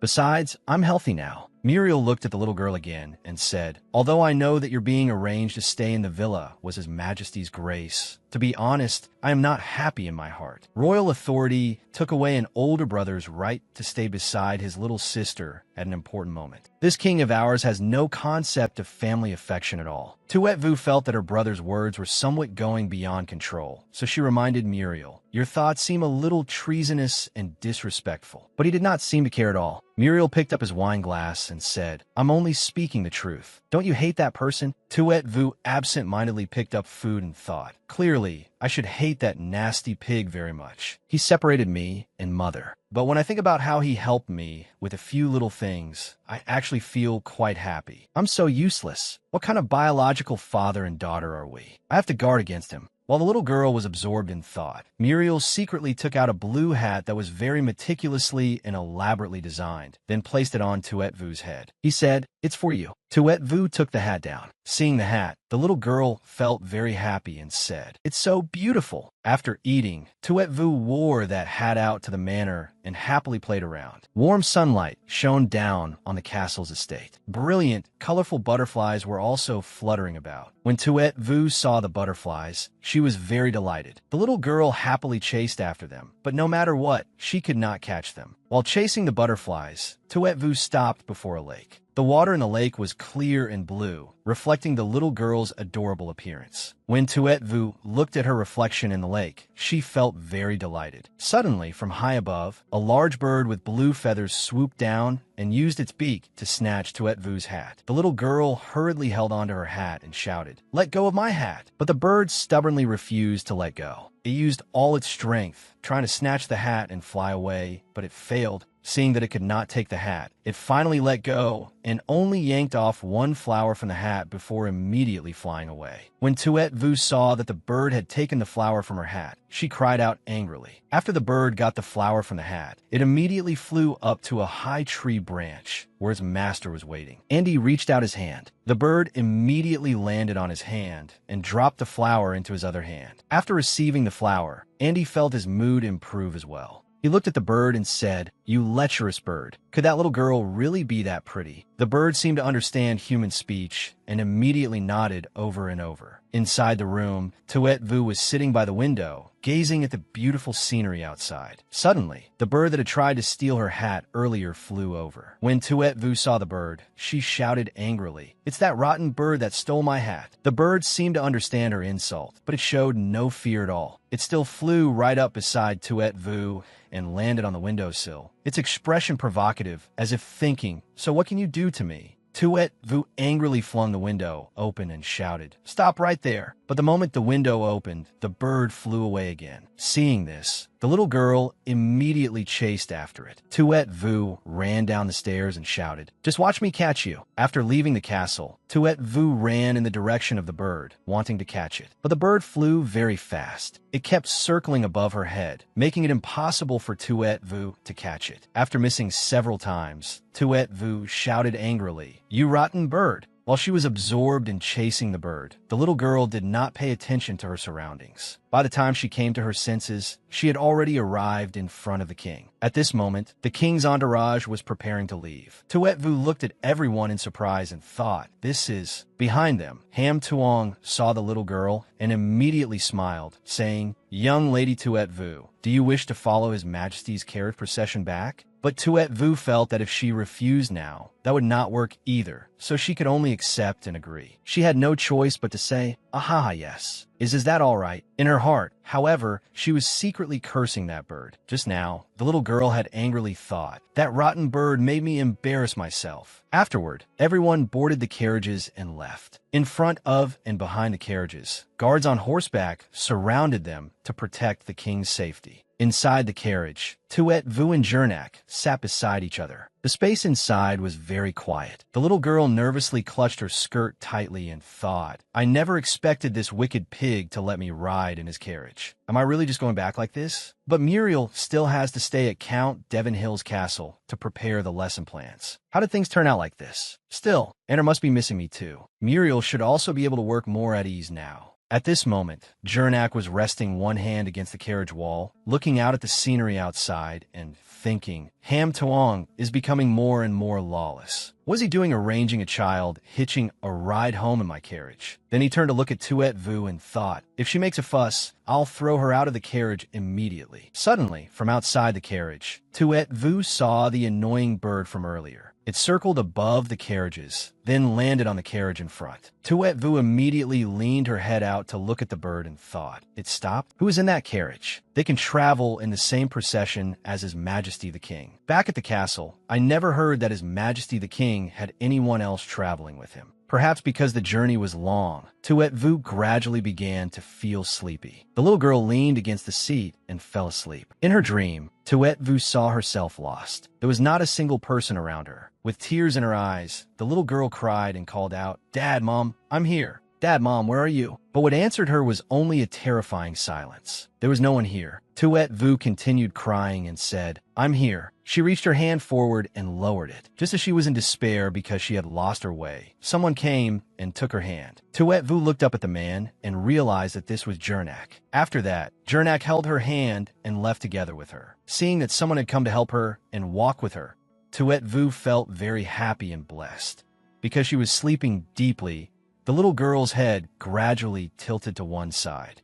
Just as she was about to fall over, Tuet Vu instinctively raised her hand and grabbed the person beside her. The little girl had grabbed Jernak's clothes. A while later, the little girl woke up. When she woke and saw that Jernak had not resisted or pushed her hand away at all, she felt very surprised. Tuet Vu stared at him, then remembered the scene in her dream. It was Jernak who had led the little girl away. So now she looked at him with sparkling eyes full of admiration. Suddenly, from outside, a guard shouted, Assassins, protect His Majesty. The members of the escort team immediately gathered together. They stood in a circle around the carriage to protect the king's safety. The royal soldiers and the assassins fought each other, causing a great chaotic battle. Tuet Vu was inside the carriage. When she saw so many people fighting outside, she became extremely frightened. Her heart pounded rapidly, thump, thump, thump. Just then, when Tuet Vu looked to the side, she saw an assassin stab and wound a member of the escort team with a sword. Perhaps this was the little girl's first time seeing such a scene of death, so she was somewhat terrified. Jernak immediately covered the little girl's eyes from behind and said, Don't look. While the two sides were fighting fiercely, the assassins used a spell talisman.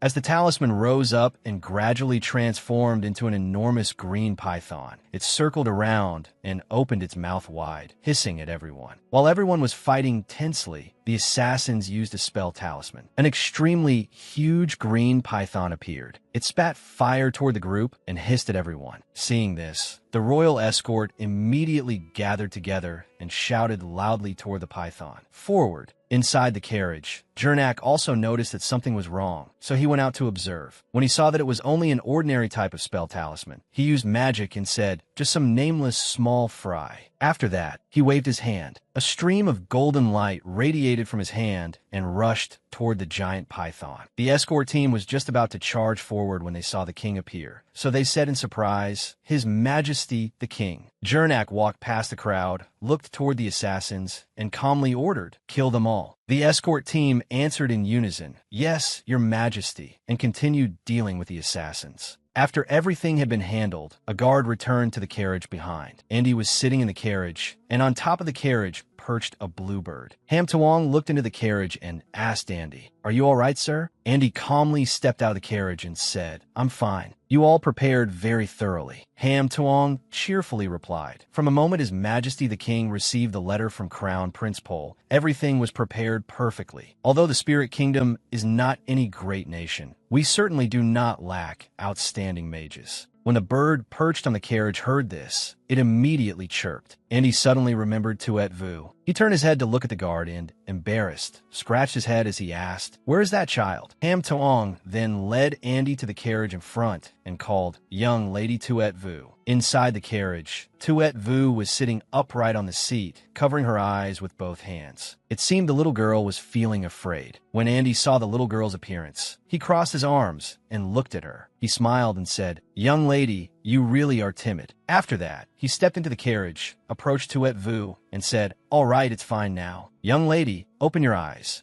As he spoke, he reached out and pulled down Tuet Vu's hands that were covering her eyes. When Tuet Vu heard an unfamiliar voice, she thought, a child's voice. When the little girl lowered her hands, she saw blood in front of her. Tuet Vu immediately trembled in fear, her hands shaking uncontrollably. Tuet Vu fainted at the sight of blood. Seeing the little girl suddenly pass out, Andy hurriedly caught her and thought, "Oh no, what is it this time?" He quickly supported Tuet Vu so that the little girl would not fall to the ground. Andy stroked Tuet Vu's hair and called, "Hey," but the girl did not respond. It seemed she had lost consciousness. Seeing this, Andy became extremely worried. He helped the girl sit on the seat. A subordinate outside saw this and explained, "Young Lady Tuet Vu faints at the sight of blood." Hearing the guard say this, Andy felt very guilty. He supported the girl's shoulders and said, "Oh," as he looked at Tuet Vu unconscious in his arms. The little girl's adorable appearance made Andy feel embarrassed, and his face turned red.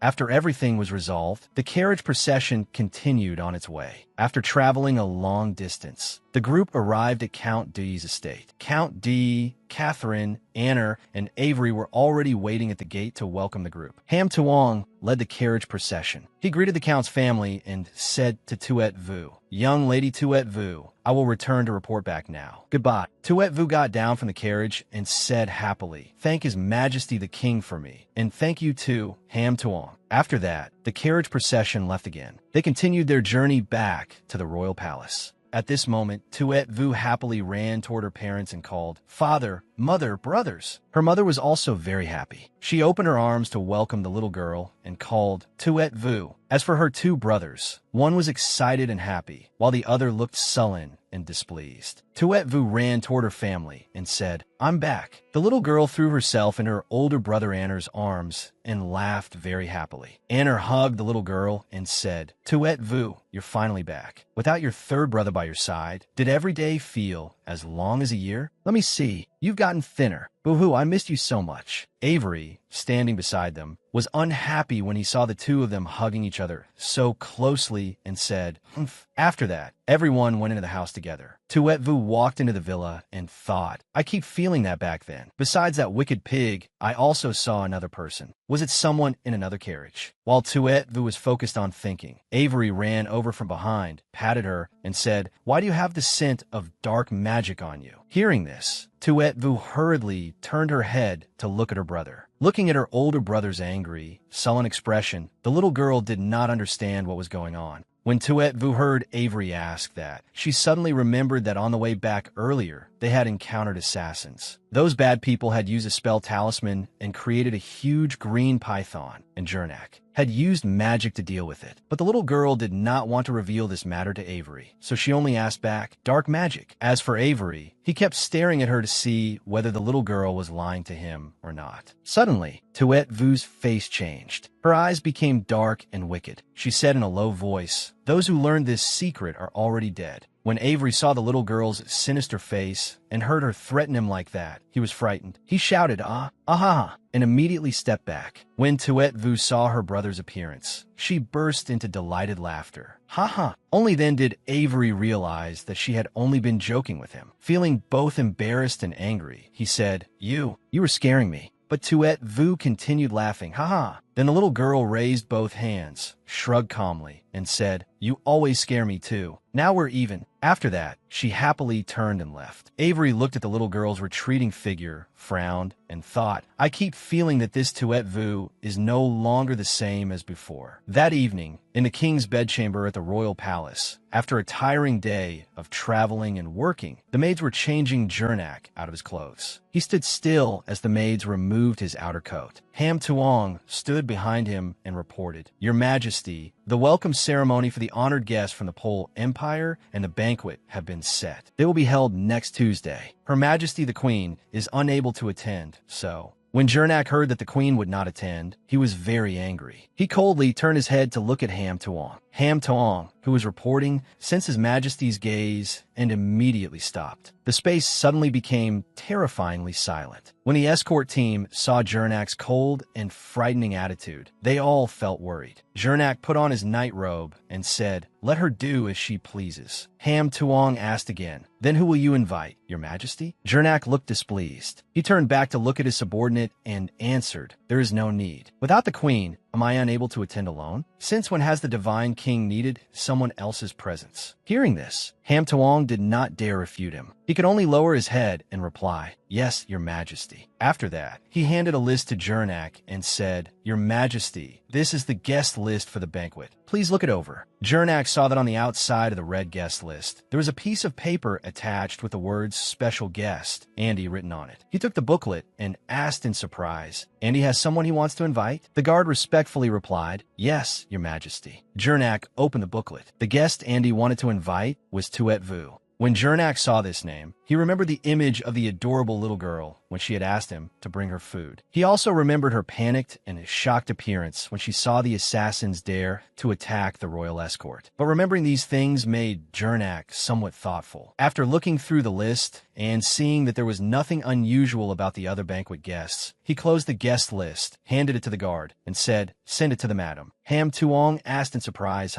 As Jernak walked away, he said, "For the welcome banquet, have her bring the flower spirit princess." At Count D's estate, inside her bedroom, Tuet Vu was seriously writing a letter to her brother. The little girl carefully wrote, "Dear brother Muriel, you probably cannot imagine how I managed to return to Count D's estate. On the way back, we encountered." When she wrote up to this point, she stopped, hesitating over whether she should tell her brother about encountering assassins on the way home. Tuet Vu clutched her head and thought, "Can I talk about what happened that day?" While she was clutching her head in thought, a knocking sound suddenly came from outside the window. Knock, knock. Then the window was suddenly opened. The wind from outside blew in, making the curtains flutter. Seeing the window open, Tuet Vu hurried over to the window. The little girl poked her head out to observe her surroundings and said, "There's nothing here." She looked around and saw that everything was empty, without a single person there. So she secretly thought, "Did I hear wrong? I really am thinking too much right now." Then the little girl returned to the table, sighed, picked up the letter, and looked at it, thinking about what she should write next. On a high tree branch, Andy and his bird were sitting there with their legs dangling. When Andy saw the little girl stick her head out of the window and look around, yet still failed to see him, he thought, "How stupid. Doesn't she know to look up?" Andy was sitting on the tree branch opposite the window, so he could observe the inside of the room. Tuet Vu was diligently writing a letter to her brother. Suddenly, he noticed the contemptuous look his bird was giving him and felt a little embarrassed. While tossing a stone in his hand playfully, he said, "I'm not an idiot, you know. What's with that look? Fine. I only came here to say one word. Sorry. After all, last time I caused her to faint because of blood. Forget it. I'll wait until the banquet and say it then." As Andy spoke, he attentively observed Tuet Vu's serious appearance as she wrote the letter inside the room. His face gradually turned red. It seemed the boy was feeling rather shy. Tuet Vu, dressed in a splendid outfit, confidently entered the hall with the servants behind her amid the gentle music. The guests who witnessed the scene were all stunned and could not help whispering among themselves, "Who is that little girl?" A servant respectfully bowed and took her cloak for her. This made the surrounding guests even more interested, and they whispered, "She actually receives treatment reserved for honored guests? My goodness, even a duke does not receive special care of this standard." I heard that the important purpose of today is to welcome the honored guest from the Pole Empire. Tuet Vu even had a servant bring water directly to her, making her unable to help feeling embarrassed as she thanked him. Thank you. A child being received so warmly made quite a few people unable to stop wondering about Tuet Vu's background. Tell me, could that little girl be the princess of the Pole Empire? Oh my goodness. Tuet Vu had been hearing them the entire time, but she did not speak. Blushing and speechless at their mistaken guesses about her, she gave an awkward laugh. Ha, ha. His Majesty the King has arrived. The loud announcement echoed throughout the hall, attracting much of Tuet Vu's attention. It was the Emperor and his concubine gradually entering the hall. Beneath the Emperor's powerful radiance, everyone surrounding them had to step back to let him pass. Following behind them was a pretty little girl, tightly hugging a stuffed rabbit in her arms as she slowly walked in as well. It was none other than the Flower Spirit Princess, Jernak's youngest princess in name. The one who had suddenly appeared at the banquet welcoming the honored guests of the Pole Empire was a concubine, not the queen. A very doubtful guest began speaking up and discussing it. "I truly can't believe it. His Majesty the King actually brought Lady Churu with him. For all these years, His Majesty the King has never brought a concubine to a banquet, has he?" Another person chimed in. "Exactly. It looks like Lady Churu is about to escape her status as a lesser wife. After all, there are only 2 concubines left in the harem now." Tuet Vu happened to notice and overhear all the voices going back and forth. With the queen absent as usual, many people immediately gathered together and whispered all sorts of things. "What is going on? Where's Her Majesty the Queen? You don't know? I heard that in order to pray for blessings for the little prince, Her Majesty the Queen insisted on making offerings to the gods. She has gone to the Tower of the Gods." Hearing that, the other person could not suppress their surprise and spoke up. "What? Her Majesty the Queen has already entered the Tower of the Gods? Good heavens!" Tuet Vu had been listening all along, and now she could no longer hide her panic when she heard the news that her mother had gone alone to the Tower of the Gods. She stood alone amid the crowd surrounding the Emperor, looking at him and his concubine as they slowly entered. The more she watched them stride into the banquet hall, the more Tuet Vu's heart grew tangled with sorrow for her mother. She was the queen of a nation, yet she had locked herself inside the Tower of the Gods, willing to submit to the deities. It was not because she wanted to pray for blessings for the little prince. That was not her child. She had done it for Tuet Vu. Unable to stop aching for her mother, Tuet Vu's tears welled up as she thought in anguish. Mother. Appearing together with the Emperor was not only Lady Churu, but also the Flower Spirit Princess. Since this was the first time the guests had been able to meet her, they could not help being surprised by the princess's appearance and whispered quietly to one another. "Oh my, this is the first time the Flower Spirit Princess has been brought before the public so openly by His Majesty the King, isn't it? I heard that His Majesty the King only favored the little prince before. It seems that isn't the case." At that moment, the Emperor also spoke to the Flower Spirit Princess. "Come here." Tuet Vu stood far away, still looking up at them. The Flower Spirit Princess curtsied before the Emperor. She said softly, "Father, Flower Spirit will dance for you." Amid the melodious music, Flower Spirit skillfully performed an elegant and graceful dance before the guests. But beside them, Tuet Vu seemed unable to blend into the banquet's atmosphere. She could not stop grieving as she thought of her mother, painfully locking herself alone inside the Tower of the Gods. While everyone was enjoying Flower Spirit's performance, Tuet Vu quietly left by herself. Her face could not hide its sorrow, as if she were about to cry once more. Suddenly, at that moment, someone patted Tuet Vu on the shoulder, accompanied by a call. Hey, hey. In a hidden corner far from the center of the banquet hall, Andy greeted Tuet Vu in a friendly manner. Hello. At that moment, Tuet Vu had not yet collected herself. She was so surprised that she froze at Andy's greeting. Seeing that Tuet Vu still did not react, Andy called her name again. Hello, tu y vu? Tuet Vu's face was blank. She foolishly asked Andy, who was standing before her, Do you know me? Tuet Vu's words just now echoed repeatedly in Andy's mind, making his entire body seem to turn to stone. Andy immediately shouted at Tuet Vu, both angry and wronged. Do you have a goldfish brain? Last time, the distance between you and me was less than 0.01 millimeters, and now you're acting like you've never met me. Tuet Vu was shouted at by Andy so hard that her hair nearly flew back. The blue parrot, traveling with Andy, hurriedly spoke up in Tuet Vu's defense. Last time, she fainted. It's perfectly normal that she doesn't remember. Andy helplessly covered his face and said, You really are something. But Tuet Vu did not seem to pay attention. She was dazed again, lost in her own thoughts. Only then did Andy suddenly notice and become puzzled. He followed the direction of Tuet Vu's dazed gaze and saw that she was staring intently at the sight of Flower Spirit, happily throwing herself toward her parents after finishing her dance. Seeing this, Andy smiled and turned his gaze back to Tuet Vu, then teased her. Do you admire her? Is it that all you girls have a princess dream? Being noticed by lots of people and having so many dresses you can't wear them all? But Tuet Vu remained blank and silent, paying no attention to Andy's words. Realizing that he had joked a little too much, Andy awkwardly said to Tuet Vu, Actually, being a princess of the Spirit Kingdom isn't anything special. If you come back with me. He continued speaking without noticing that Tuet Vu's face had long since darkened, and she was not responding. Taking the initiative to introduce himself again, Andy said to Tuet Vu in front of him, Let's get to know each other again from the beginning. My name is Andy. Actually, I want to...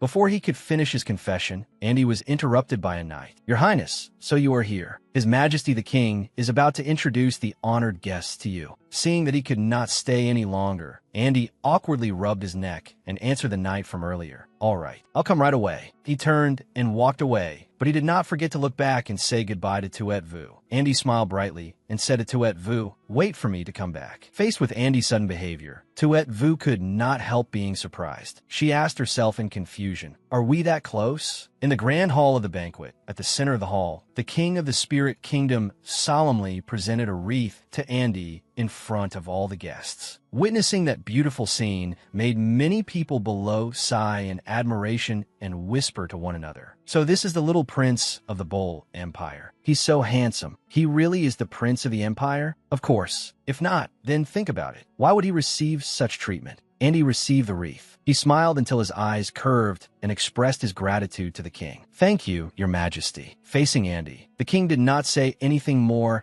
and only nodded gently. At that moment, the king shifted his attention elsewhere. He looked around as if searching for something. The guard beside him immediately noticed something unusual. He quickly asked, Your Majesty, are you looking for someone? The king's eyes continued searching, but his mouth said nothing. However, afterward, the king seemed to want to hint at something. He asked the knight from earlier, Are there no children at today's event? The masquerade ball will begin shortly. Andy and Flower Spirit can't have no one to play with. The knight immediately understood the king's unspoken intention. He quickly asked, Your Majesty wishes to ask about young Lady Tuet Vu? The king said nothing, but he raised his brows awkwardly as though tacitly admitting it. Seeing this, the knight continued chattering to him about Tuet Vu. I also miss that little girl very much. I saw her earlier, but I didn't have time to go and speak with her. Later, I will certainly take His Highness Andy, Princess Flower Spirit, and young Lady Tuet Vu to the small dancing lake. Seeing that the knight also liked Tuet Vu very much, the king suddenly grew angry. He glared and shouted at him, "Shut your mouth." The knight immediately became frightened. He let out a no, then used his hand to zip his own mouth shut. The masquerade finally began. Everyone put on masks to conceal their identities and dance together. At the masquerade ball, even those in the royal family represented letting go of hierarchy and distance, communicating with one another through love and sincerity, and enjoying themselves freely. Even children were no exception.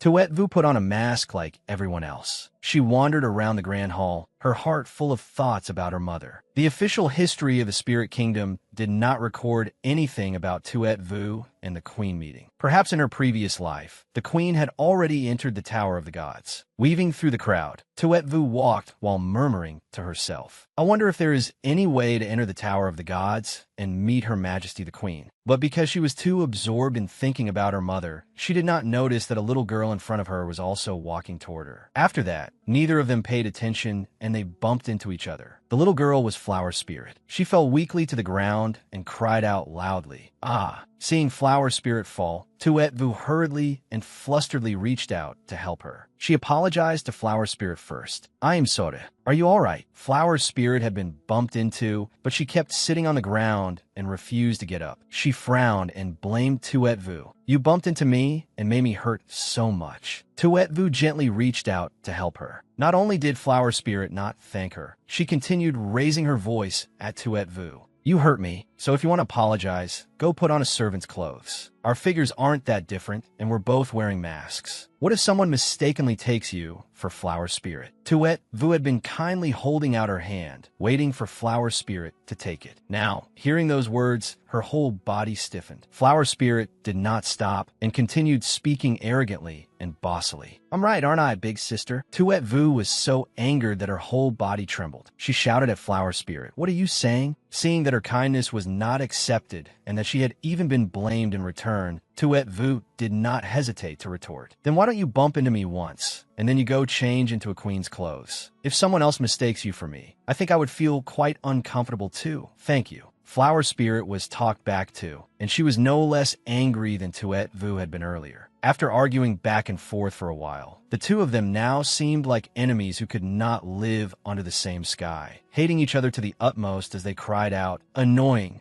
At that moment, Andy happily ran over, interrupting their quarrel. Andy called out excitedly, "Hey, so you're here. I've been looking for you for ages. I have something for you." As soon as he finished speaking, Andy took off the wreath that had just been bestowed upon him. Then he gently placed it on Tuet Vu's head. Tuet Vu accepted the wreath, but she could not hide the dazed expression clearly shown on her face. But at that moment, Tuet Vu smiled slyly, as though she had her own plan. She asked Andy in front of her, "Do you know who I am?" At this moment, Flower Spirit refused to admit defeat. She stepped between Andy and Tuet Vu as they were speaking. She confidently asked Andy in front of her, "Brother Andy, you came here to find me, didn't you?" As she asked, she thought smugly, he really did mistake her for someone else. Brother Andy is an honored guest of the Pole Empire. How could he possibly give the wreath to her? Flower Spirit's eyes sparkled as she spoke coquettishly to Andy. "Brother Andy, may I have the wreath?" However, in response to Flower Spirit's feelings, Andy only scratched his head awkwardly and answered her. You are." Andy's stammer just now was like a basin of cold water poured over Flower Spirit, making her shake with anger. Flower Spirit immediately removed her mask, and a beautiful face was revealed. It seemed that tears had already filled the little girl's eyes. "Can Flower Spirit have a wreath?" Hearing this, Andy, who stood across from her, was somewhat panicked because he seemed to realize something. Flower Spirit was crying. It was because the little girl was crying that Andy reacted like that. Andy immediately stepped back. "Oh my gosh, don't cry." Tuet Vu stood beside them with her arms crossed, watching, and unconsciously sighed. "What a pitiful boy. This is unbearably nauseating." Tuet Vu turned her gaze straight toward Flower Spirit and said, "All right, stop pretending for me." She took the wreath from her own head and placed it on Flower Spirit's head instead. The little girl's complexion seemed to improve quite a lot. "Anyway, I didn't really want it." "Tu vu replied lightly." But that sentence seemed to anger Flower Spirit. The little girl frowned in displeasure and answered, "What did you say?" Tuet Vu seemed unwilling to argue, so she only shook her head in exasperation and said nothing. Then she turned and left. Before leaving, she even left behind a message. Don't be so sensitive. The blue bird standing nearby also had to admit that was so cool. Tuet Vu's reaction and current appearance made Andy's heart beat wildly. He felt it and stared intently, unable to look away from the little girl's gradually disappearing back. This feeling was simply too strange. By contrast, Flower Spirit, who was holding the stuffed rabbit in her arms, was gritting her teeth in displeasure as she watched. But she was also quite surprised that her brother had actually chased after someone else. Andy immediately took Tuet Vu's hand and said without warning, "Wait, Tuet Vu." She reflexively turned her face back. "Is this wreath from the spirit kingdom, or is it your hand?" Andy lightly took out a gold bracelet and gently replied, "I'll give this to you." Tuet Vu seemed to understand what he meant, and she stood stunned as if rooted to the spot. Flower Spirit stood nearby and saw everything. The little girl was furious, her heart filled with even greater resentment, to the point that her hand clenched tightly around the stuffed rabbit she was holding. Just then, a woman in a blue dress walked over. "Flower Spirit, what happened to you?" Hearing this, Flower Spirit turned back. With one look, she recognized that it was none other than her mother. She quickly put on a pitiful appearance in front of her mother. As soon as her mother saw the wound on Flower Spirit's hand, her expression immediately changed, becoming colder than ever. "Who bullied you?" Flower Spirit immediately looked frightened and answered softly, "No, no one bullied me." As for receiving that bracelet, Tuet Vu was even more bewildered. "Why do you want to give it to me?" Seeing this, Andy could not remain patient for long, so he took her hand and put it on her. His voice even carried a hint of complaint. "Idiot, there's no reason. In short, it's yours now. If you dare say you don't want it, I'll throw it away." Looking at the bracelet, Tuet Vu's lips unconsciously curved into a smile. "All right," she secretly thought, hot-tempered like a child. "Just how old are you?" While she was still staring at it, a voice made her start slightly and turn back. "Young lady, please come this way for a moment." It was a rather young man who seemed to be an attendant here. Tuet Vu gently asked back, "Are you calling me?" The other person answered without hesitation, "Please follow me over here. A guest is looking for you." Tuet Vu followed suspiciously, her heart full of doubt. "May I ask who is looking for me, and what for?" The other person did not answer. A strange, gloomy, murderous aura emanated from him. Then he suddenly turned around, quickly seized her, and gripped her hand tightly. Tuet Vu was shocked and screamed, "Help, someone!" To keep her from making a sound, the other party decided to cover her mouth with his hand. Tuet Vu was truly frightened. "No, if this continues, it won't work." She tried hard to calm down and think. "In situations like this, I have to stay calm. I have to think of a way. I've got it." She concentrated her mind. Fireball spell. It was a method Muriel had taught her. This made him suffer terribly. He let go and screamed, "Tu y as vu successfully escaped." She quickly ran away. Behind her, he chased after her while trying to shout loudly, "I only wanted to teach you a little lesson. I didn't expect you to know how to fight back." Tuet Vu glanced behind her and desperately sped up. As he got closer and closer to catching up, he said viciously, "Then don't blame me for being cruel." He pounced like a ferocious beast. This frightened Tuet Vu terribly. "Go die." Suddenly, from behind, that wicked man lunged toward Tuet Vu. The little girl turned back in shock and shouted, "Monster!" At that moment, she closed her eyes and anxiously thought, "I'm dead." Fortunately, immediately afterward, Andy rushed over in time and pushed her aside so she would not be hurt. She cried out loudly, then slowly opened her eyes and looked. After that, Andy gently asked her, "Are you all right?" Seeing a large wound on Andy's shoulder, she asked him worriedly, "You're hurt?" Realizing that he had been injured, Andy looked up at his wound, grimaced, and said, "Oh no, this is going to be troublesome." After that, he gently turned around, helped the little girl up, and said to Tuet Vu, "Be good and stand here. Don't move. I'll be back in a bit." He glanced behind him and saw that the man was approaching. He murmured, "Soul-sacrificing spell, human puppet." Then that wicked man spread out a sinewy hand with long, sharp fingernails and laughed. "Ha ha ha." Suddenly, Andy turned around and grabbed his hand tightly. Staring at him, he smirked and said, "Interesting. Who exactly are you, and how do you know the forbidden arts of my puny kingdom?" Then, with a sudden boom, a flash of light burst out. He was no longer being held by Andy. After that, gradually, he screamed loudly in pain, then turned and fled. Seeing this, Andy smirked and said, "You still want to run?" After saying that, Andy hurriedly chased after him, leaving Tuet Vu standing alone behind him. Seeing Andy run after him, Tuet Vu could only stand there anxiously, calling his name and watching him go. At that moment, she thought, "Oh no, it's dangerous.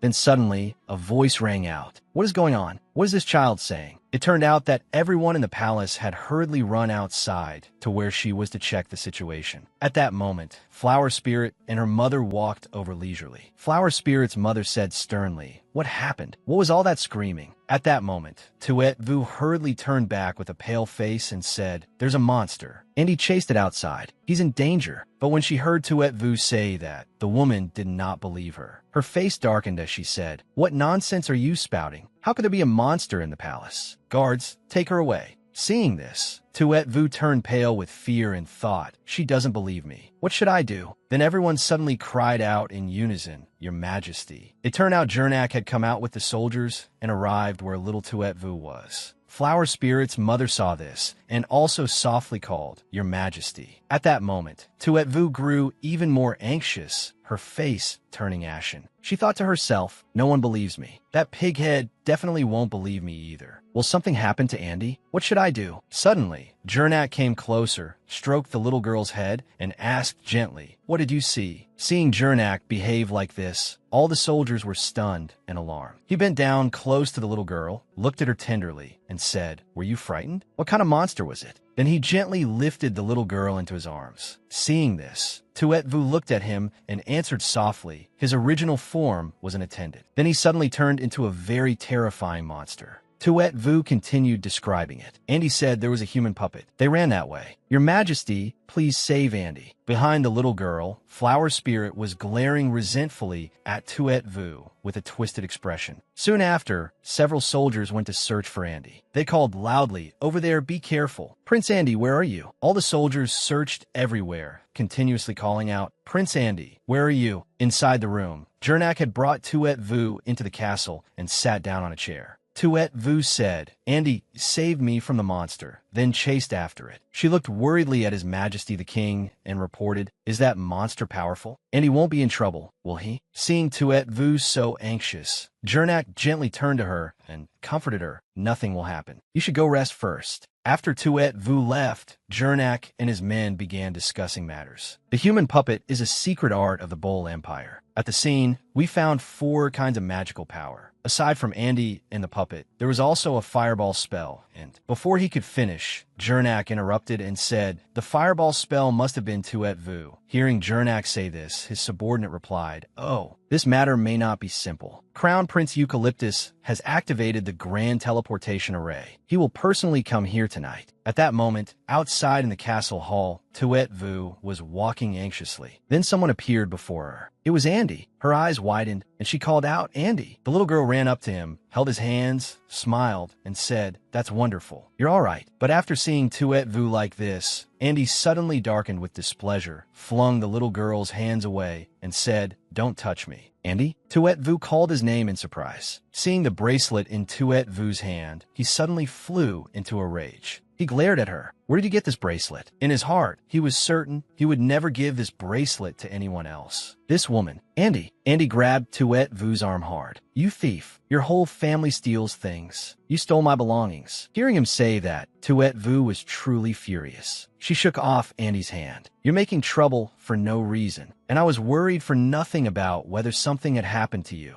Andy replied coldly, "Of course nothing happened to me." Tuet Vu froze slightly. "You, Andy." Andy brushed past her and left. "Just wait. When the time comes, I'll argue this out with you." The door slammed shut, and Tuet Vu's body began to tremble. She clenched her fists. "Hateful, you rotten brat." Tuet Vu was extremely angry. She took off the bracelet he had given her earlier and threw it into the darkness. The bracelet fell to the floor, striking it with a series of clinking sounds. A moment later, it lay quietly on the ground. Silence returned to the room, leaving only the furious Tuet Vu. "I won't give it back to you. I'll make you furious. You hateful thing." She walked over and picked the bracelet back up. Tuet Vu was very unhappy, her eyes downcast. She walked away sadly, unable to understand why he had been kind enough to save her earlier, yet was now so cold toward her. Suddenly, someone brushed past and bumped into her shoulder. Tuet Vu was shoved backward. "Who are you?" The boy coldly patted the spot that had touched her, as if disgusted by dirt. This person was Choban, a prince of the spirit kingdom, the queen's son. He grabbed her hair and asked, "Why are you here?" Tuet Vu remembered this person. When she had just been born, she had seen Choban being brought by the king to replace her. She immediately grew even more furious. He was the one who had replaced her, the queen's son. Choban's face twisted strangely as he grabbed Tuet Vu's hair and yanked hard. "Hey, are you deaf? I'm talking to you." Tuet Vu was furious. She used force to shove him away. "What business is it of yours?" Choban quickly grabbed her hand tightly, anger appearing on his face. "Do you want to die? No one has ever dared speak to me like that." Tuet Vu was pulled by Choban until she could not stand steadily. Right after that, she fell heavily to the ground. Her bottom hit the floor painfully, making her cry out. Choban stood there looking at her, evil gleaming in his eyes. Tuet Vu immediately sprang up. "You dare hit me?" In her heart, she kept cursing him. "You stole my mother, and now you dare treat me like this." The two immediately lunged at each other and started fighting in a mess. In the chaos, Choban pinned her down. He sat on top of her, smiling smugly and sinisterly. "Just try it." Tuet Vu was pinned under him and struggled violently, but she could not break free. She glared at him. Choban suddenly cried out. It was because Tuet Vu had used her hand to scratch his face until it bled. Choban stood up and stared blankly. Suddenly, from outside, a crowd of palace maids rushed in. "Your Highness, heavens!" Lady Churu also walked in and loudly scolded, "How bold! You dared injure the heir to the throne." The crowd continuously sided with Choban, then glared at her. Lady Churu looked down at her imposingly and said, "This is a capital crime." Then she ordered the guards, "Seize this bastard child." One tall guard after another advanced toward Tuet Vu, frightening her greatly. Two tall guards came forward and grabbed Tuet Vu's arms. She struggled and shouted, "Let me go." Lady Churu stood there, looking at her coldly. The woman smiled with malicious intent, staring at her with unfathomable eyes as she said, "Go die, you wretched pest." As Tuet Vu looked at her, her face also changed color, filled with both fear and anger. Lady Churu ordered, "Take her away and let His Majesty deal with her." Choban stood beside Lady Churu. Seeing this, he also looked at Tuet Vu smugly and laughed mockingly. His smile was both evil and full of satisfaction, revealing his desire to bully others. Tuet Vu could only accept being escorted to see His Majesty. She lowered her head and stood between the two tall guards, her departing figure looking small and lonely. Knock, knock. A knocking sound came from outside the door. "Greetings, Your Majesty, King of the Spirit Kingdom." Andy stood solemnly, one hand neatly placed behind his back and the other over his chest, respectfully facing King Jernak. He said, "A secret art of the Bull Empire has appeared in the Spirit Kingdom. I suspect there is a traitor inside the Spirit Kingdom colluding with the rebel ministers of the Bull Empire." The king listened calmly as Andy reported. Andy continued, "What does Your Majesty plan to do?" The king's eyes shifted as he thought. Then he said in a deep voice, "You are not wrong. At present, the most important thing is to protect your safety. As for the rebellious traitors, your father and I will discuss how to handle them." Andy was surprised. "My royal father is coming?" Jernak raised his arm in a signal. "Open the grand array." Streams of glittering light appeared. A mysterious-looking person appeared, holding a staff in hand, releasing dazzling rays of light mixed with blue and gold. With a crackling sound, a circular array appeared before Andy. The golden array was covered in many difficult-to-understand runic patterns. At the center was a large design resembling flower petals. A person gradually emerged from within the grand array, stepping out through white mist. A man with an elegant bearing appeared. His figure was upright and commanding, one hand resting at his waist. This was Crown Prince Eucalyptus, the first heir to the imperial throne of the Bull Empire. The Crown Prince said, "Jernak, long time no see." The king stepped forward and shook hands with the man before him. "Long time no see, Eucalyptus." Crown Prince Eucalyptus replied, "This useless son of mine has caused you more trouble again." Then Andy spoke up. "Father, I feel like you're the one causing trouble for me. You haven't even inherited the throne yet, and your son is already about to die from anger." The Crown Prince aggressively raised his fist as if to beat his son. "Your Majesty." Suddenly, a voice came from outside. A soldier came in and whispered into King Jernak's ear. In the council chamber, Tuet Vu was brought before His Majesty for judgment. Lady Churu knelt down and lamented, "Your Majesty, I failed to care for the prince properly, betraying the trust of the king and queen. Jernak stood on the platform and looked over the scene. Crown Prince Eucalyptus sat silently to one side, watching the situation unfold. Lady Churu put on a remorseful and pitiful appearance. With tears in her eyes, she clasped her hands before her chest and said, "I allowed Prince Choban to be injured. I deserve death for my crime." Choban stood beside her, watching her exaggerated performance. "I have to give it to you." Then King Jernak spoke and asked what happened. After that, he looked at Choban with a stern face and said, "Choban, you're already this grown, yet you couldn't even beat a little girl?" Choban immediately pointed at Tuet Vu, who was tied up tightly and kneeling on the ground, accusing it was her. "She took advantage of me not paying attention and scratched me with her nails." Tuet Vu also quickly explained herself. "You grabbed my hair first." Choban felt guilty, his face displeased as he stared at her. "You really don't know what's good for you." Tuet Vu's face also darkened in anger. He continued, "According to the laws of the Spirit Kingdom, injuring a prince is a crime worthy of 10,000 deaths. Your head is about to be lost, yet you still dare talk back. I only scratched your face, yet you hate me so much you want me dead." Tuet Vu gave a faint cold laugh. She looked straight at Choban and said frankly, "What a waste that you're the queen's son." Her Majesty the Queen prayed for blessings on behalf of all the people, and even now she still confines herself in the Tower of the Gods. How are you worthy of being the queen's son? A petty person like you, even if you become king of the Spirit Kingdom, will never be worthy of the people's respect and blessing.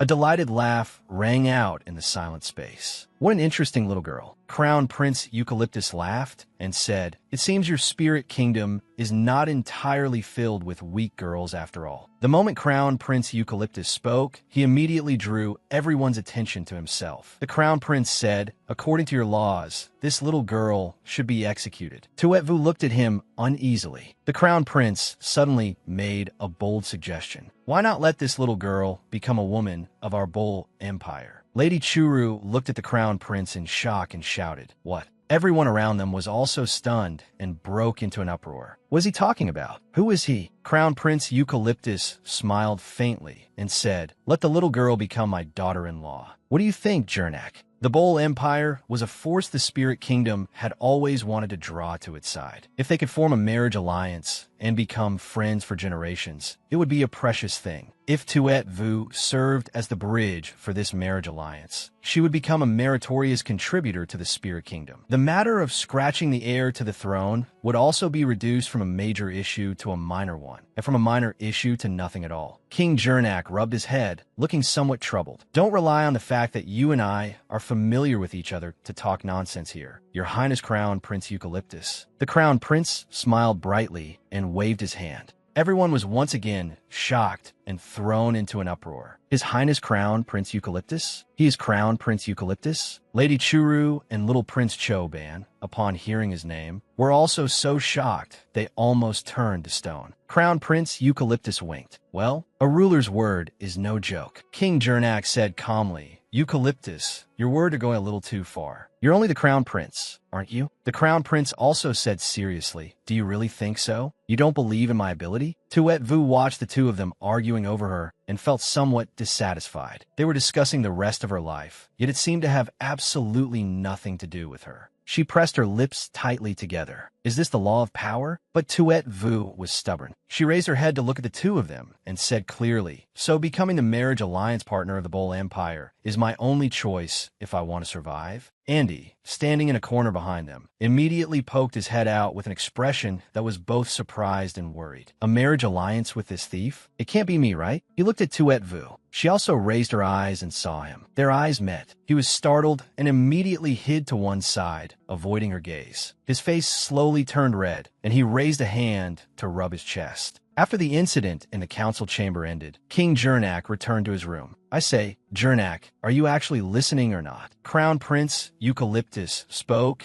as Jernak absent-mindedly recalled the times he had met the little girl Tuet Vu. He turned around, looked thoughtfully at the Crown Prince, and asked, "What did you say?" In his heart, suspicion rose again. What exactly is Eucalyptus planning? After all, he was the monarch of a country. He could not help being on guard against those around him, especially when this person was also the Crown Prince of Bull, a powerful neighboring empire. Crown Prince Eucalyptus eucalyptus slowly walked over and stood opposite him. I'm talking to you about the marriage alliance. Can you be a little serious? Jernak's face was cold. Speak. The crown prince of the Bull Empire said seriously. You understand very clearly what I said today, don't you? Right now, I am only the crown prince in name. I'm not the head of the empire. My imperial father is already old and is very easily used by those around him. This time, the rebel forces are extensive. The only thing I worry about is the children. The internal situation of the Bull Empire is chaotic and turbulent. Crown Prince Eucalyptus clenched his hand before his chest, showing his seriousness. His eyes were sharp and determined. As long as the internal rebellion is not quelled, I cannot bring them back to the Empire. The Crown Prince said gloomily, I have to let them remain in the Spirit Kingdom for a long time. The legitimate way to do that is through a marriage alliance. As long as he has not ascended the throne for even one day, the uncertain factors will not disappear for one day. Jernak crossed his arms, somewhat displeased, and asked, I have so many princesses. Why must you choose a commoner? The crown prince laughed playfully. Oh my, are you reluctant? I only saw that you didn't say anything back then, so I saved the little girl's life. The king's gaze became serious. Let's not talk about this anymore. I need to tell you that there is news of her. Outside the palace, a blue parrot was spreading its wings and flying about. The blue parrot flew while glancing around with probing eyes. The beautiful bird circled through the air. A person in a black cloak, hood pulled tightly over his head, looked at the bird. Oh, good grief. Did you get lost? The person quickly followed in the direction the bird flew. Passers-by around them noticed the strange movement and glanced after them. Elsewhere, a splendid carriage was slowly moving down the road. Young Lady Tuet Vu, we will soon arrive back at Duni Manor. What happened in the palace this time truly caused a great sensation. I heard you were about to become a princess consort of the Bull Empire. A guard riding on horseback ahead spoke excitedly to Tuet Vu without stopping. This is truly a great, joyous event. We must announce it to the whole world and celebrate everywhere. The man kept chattering, failing to notice that Tuet Vu's face had long since darkened. Meanwhile, the blue parrot had already flown over to a vast manor. The beautiful bird landed on Andy's arm. He was wrapped tightly in a black cloak. Its round eyes sparkled as it waited for him to praise it. Oh, good grief. I needed to go to the palace. Andy stood helplessly before the vast, unfamiliar estate. Where have you brought me? Tuet Vu walked along. I'm finally home. She felt relieved and sighed inwardly. Suddenly, Tuet Vu sensed something, so she turned her head to look. It seemed like there was something there. But when she looked back, behind her there was only an empty, quiet scene. She thought to herself, there's nothing. It must have just been my imagination. Tu vu? A voice filled with joy rang out. Tuet Vu is back. Lady Catherine happily came out with Baron Du Ni and the older brothers to welcome her. She hugged Tuet Vu in her arms. Mother's darling. Baron Du Ni stood beside them, his expression also filled with joy. Tuet Vu also happily threw herself into her embrace and hugged her. Lady Catherine, I'm back. Anner looked at her, his face so delighted it seemed about to bloom. It was clear that he still loved this younger sister very much. Behind the bushes, Andy saw Tuet Vu's happy family scene. Phew, so was her. I knew it. Why else would Acid Peter suddenly run here? That beautiful blue parrot named Acid Peter had bright, clever eyes. It blinked smugly, as if confident that it had done something very good. That night at Duni Manor, the atmosphere was peaceful and bright moonlight shone down. Tuet Vu was sleepy. She covered her mouth with one hand as she yawned, holding a lamp in the other as she walked. Suddenly, the candlelight in her hand went out. Tuet Vu was restrained by someone from behind, and her mouth was covered. She was terrified, her face turning pale. With a clatter, the candle in her hand also fell to the ground. Shoo! Andy lifted his hood, revealing his face for Tuet Vu to see. It's you? What are you doing? Tuet Vu asked him. There was a hint of reproach in her words. She thought to herself, is he trying to tease me again? Andy looked at her and smiled gently. Andy, Tuet Vu was angry. She remembered how, back in the palace, he had treated her coldly and had even gripped her hand tightly. She raised her hand and pushed him away. In the middle of the night? Are you crazy? Andy was pushed backward by her. Andy fell to the ground, pain stabbing through him, and clutched one side of his chest. Ugh, ugh. Andy trembled, and Tuet Vu was startled too. Andy, she remembered that when he had saved her, he had been struck, leaving a large wound that ran from his shoulder down to his chest. He had been injured back then. Tuet Vu felt sad. It was obvious that he had risked his life to save her. Back then, had he been cold to her only because there were outsiders present? So he had been pretending? She pointed at his wound and asked, "Are you all right?" Andy looked at her and said, "I'm okay." He scratched his head and laughed. "Well, I was a little too stubborn. I almost didn't make it. But look at me. Aren't I as strong as an ox?" Haha. In truth, he was not completely fine. He only wanted to reassure Tuet Vu so she would stop worrying. Damn it, and he thought to himself. He had run into a secret art of the Pundi Kingdom inside the palace of the Spirit Kingdom. He had originally thought he would be caught immediately. Then he suddenly spoke aloud, "Damn, I didn't expect a monster of that level." Right. Andy looked a little embarrassed as he said to her, "I'm about to starve to death. Do you have anything to eat?" Tu y vu froze une surprise. She had not expected him to appear at this hour, simply because he was hungry. A little while later, she brought over a tray of food. There were only 2 kinds of pastries on it. She said, "I could only find these." Andy took them and ate with great relish, wolfing down one pastry after another. As he ate, he spoke, but every word was extremely hard to understand. Eat, go back palace, contact His Majesty, or prepare carriage, help eat. Actually, what he meant was that he had to return to the royal palace, and he wanted her to help contact His Majesty or find him a carriage so he could go by himself. But because he was speaking while eating, every word was distorted by the food in his mouth and became difficult to understand. Tuet Vu said worriedly, "Eat slowly." Somehow, Tuet Vu still understood every strange word he said. She replied, "I'll try asking Baron Vio to think of a way. He should be able to help." And he suddenly stopped chewing and became flustered. He hurriedly placed a finger against Tuet Vu's lips. "No, you can't tell anyone else." Andy said seriously, "My whereabouts cannot be exposed. I can't easily trust other people. I only trust you, Tuet Vu." Andy's eyes shone like stars as he looked at her. Suddenly, a voice came from outside. "Tuet Vu, who are you talking to?" Andy and Tuet Vu, who were inside the room, were both startled. They suddenly turned toward the door and listened as the thudding footsteps came closer and closer. With a creak, Tuet Vu's door slowly opened. Avery stepped into the room. He looked at the 2 people inside, and the 2 people in the room also stared at him in panic. The 3 of them simply stared at one another, speechless. As soon as Avery entered the room, he saw Tuet Vu and Andy sitting inside. All 3 of them stared at one another. Avery backed away, holding one hand in front of his face defensively, and asked in shock and panic, Who is he?" The boy looked at the half-eaten pastry in Andy's hand, then looked at the 2 plates of pastries on the floor and became furious. He shouted in an indignant voice, "Very well, Tuet Vu. You actually dared to bring a wild man into my house. I'm going to tell." Before he could finish, Andy covered his mouth. A strong, cold hand pressed firmly over his lips. "You're quite bold. Who are you planning to tell, little brat?" Andy said in a threatening voice. It was the aura of dark magic from back then. Avery recognized it immediately. When had Tuet Vu gotten involved with someone this dangerous? No, she herself was already a dangerous witch. Thinking of this, the boy's whole body trembled with fear. His eyes widened in panic as he looked at Andy. Seeing this from the side, Tuet Vu spoke up in a worried voice. "Andy, don't hurt him. He's my older brother." And he turned back, his gaze cold, and said, "If he spreads my whereabouts, I'll be in trouble. You people of the Spirit Kingdom don't keep your word." Then he turned back and placed both hands on Avery's shoulders. "In any case, I don't want any accidents." A mysterious purple demonic aura radiated from him. When Avery saw it, he trembled even more and said fearfully, "WH, what is this?"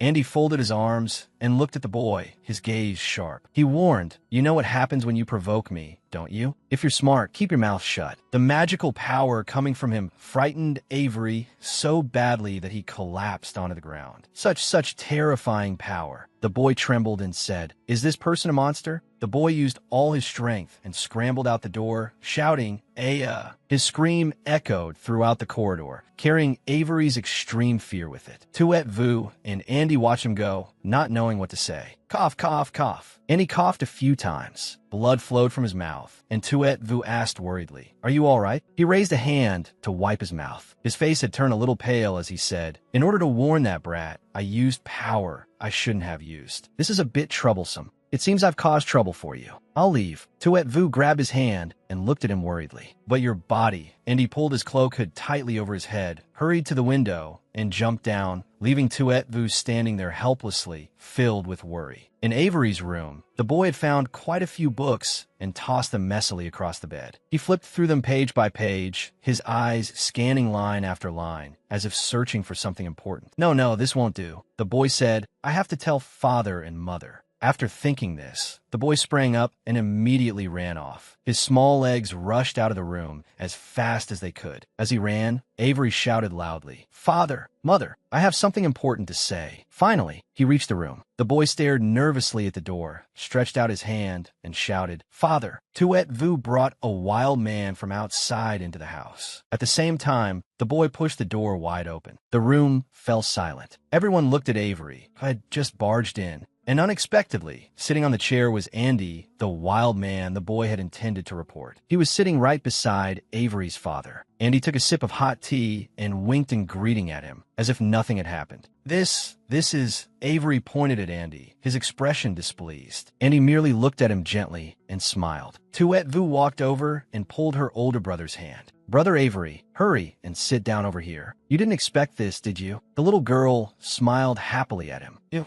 Avery frowned in annoyance as he looked at her. He recalled what had happened the previous night. Tuet Vu had run outside and called loudly, Andy, don't go. Please trust me. Baron Vio and Katrine are both very, very good people." The little girl had spoken in an extremely certain voice, trusting the two of them completely. From within the bushes came a relieved sigh. Andy stepped out. All right, the boy had chosen to trust Tuet Vu. His hand pulled down the hood of his cloak. Returning to the present, Andy placed one hand over his chest and bowed his head respectfully, showing courtesy and respect. He said, "Baron Vio, greetings. I'm Andy Noel Charlier. I hope you can quickly contact the royal palace and help me." The boy raised his head, his eyes filled with anticipation as he waited for the Baron's answer. Baron Vio looked at him and considered his name. Andy Noel Charlier. Charlier. He was royalty of the Pundi Kingdom. It seemed this was a serious matter. The Baron agreed and said that he would contact the palace for him immediately. Then he wrote a letter and had someone deliver it. Avery sat in a chair, arms crossed, looking at his father in disapproval. He was extremely unhappy with the presence of that wild boy, Andy. Beside where he sat were Andy and Tuet Vu. Tuet Vu asked Andy, "Is your wound urgent? Should we have Vio find a doctor to examine you?" He said, "There's no need," and explained, "This wound was caused by forbidden magic, so an ordinary doctor can't heal it." The boy tried to comfort her, saying that he was fine. Once he returned to the royal palace, King Charlotte would probably have a solution. Even so, the little girl was still worried about him.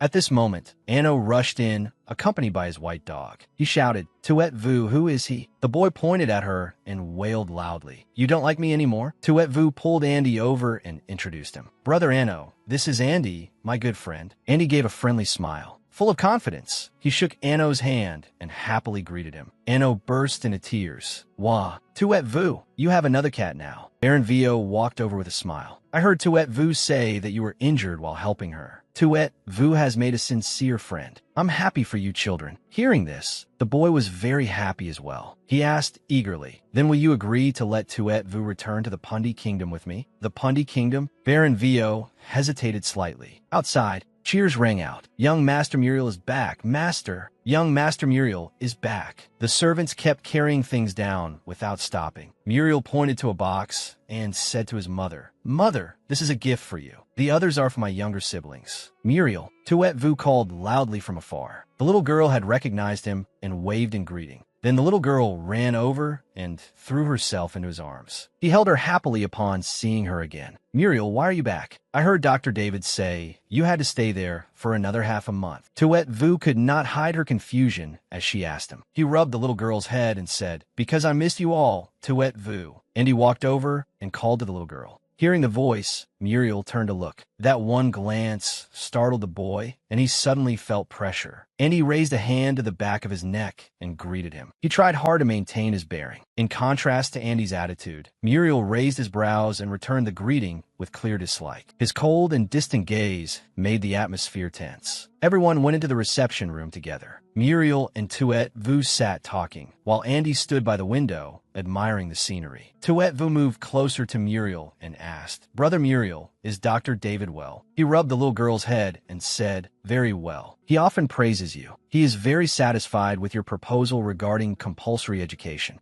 That had been Tuet Vu's proposal last time. The little girl had said that a system of education that people accepted voluntarily should become compulsory education for all citizens, with mandatory force behind it. This time, Muriel had returned while also carrying Dr. David's commission to meet His Majesty the King and push for the public education bill to pass. At the conference, Dr. David was eager to establish schools for commoners in every city. Although this bill had been proposed long ago, it still had not been passed. If that happens, everyone will be able to go to school. That's wonderful. Tuet Vu could not suppress her joy. Dr. David is doing something great. In the future, all the people of the Spirit Kingdom will thank him. The little girl spoke from behind. Andy watched the two of them converse. The boy seemed to be thinking about something. He had never seen Tuet Vu like this before. At first, it had only been Acid Peter, the blue bird he kept, who thought she was beautiful. Or perhaps the boy himself had felt the same way. Later, when he saw how she did not panic even after spreading her wings, it constantly stirred in him an impulse to protect her. The boy had not expected Tuet Vu to discuss profound topics he could barely understand with her mature older brother. While he was thinking, Andy heard Tuet Vu call him, bringing him back to his senses. The little girl asked him, "Andy, what is the basic education system like in your Pundi kingdom?" Being asked so suddenly made the boy rather surprised.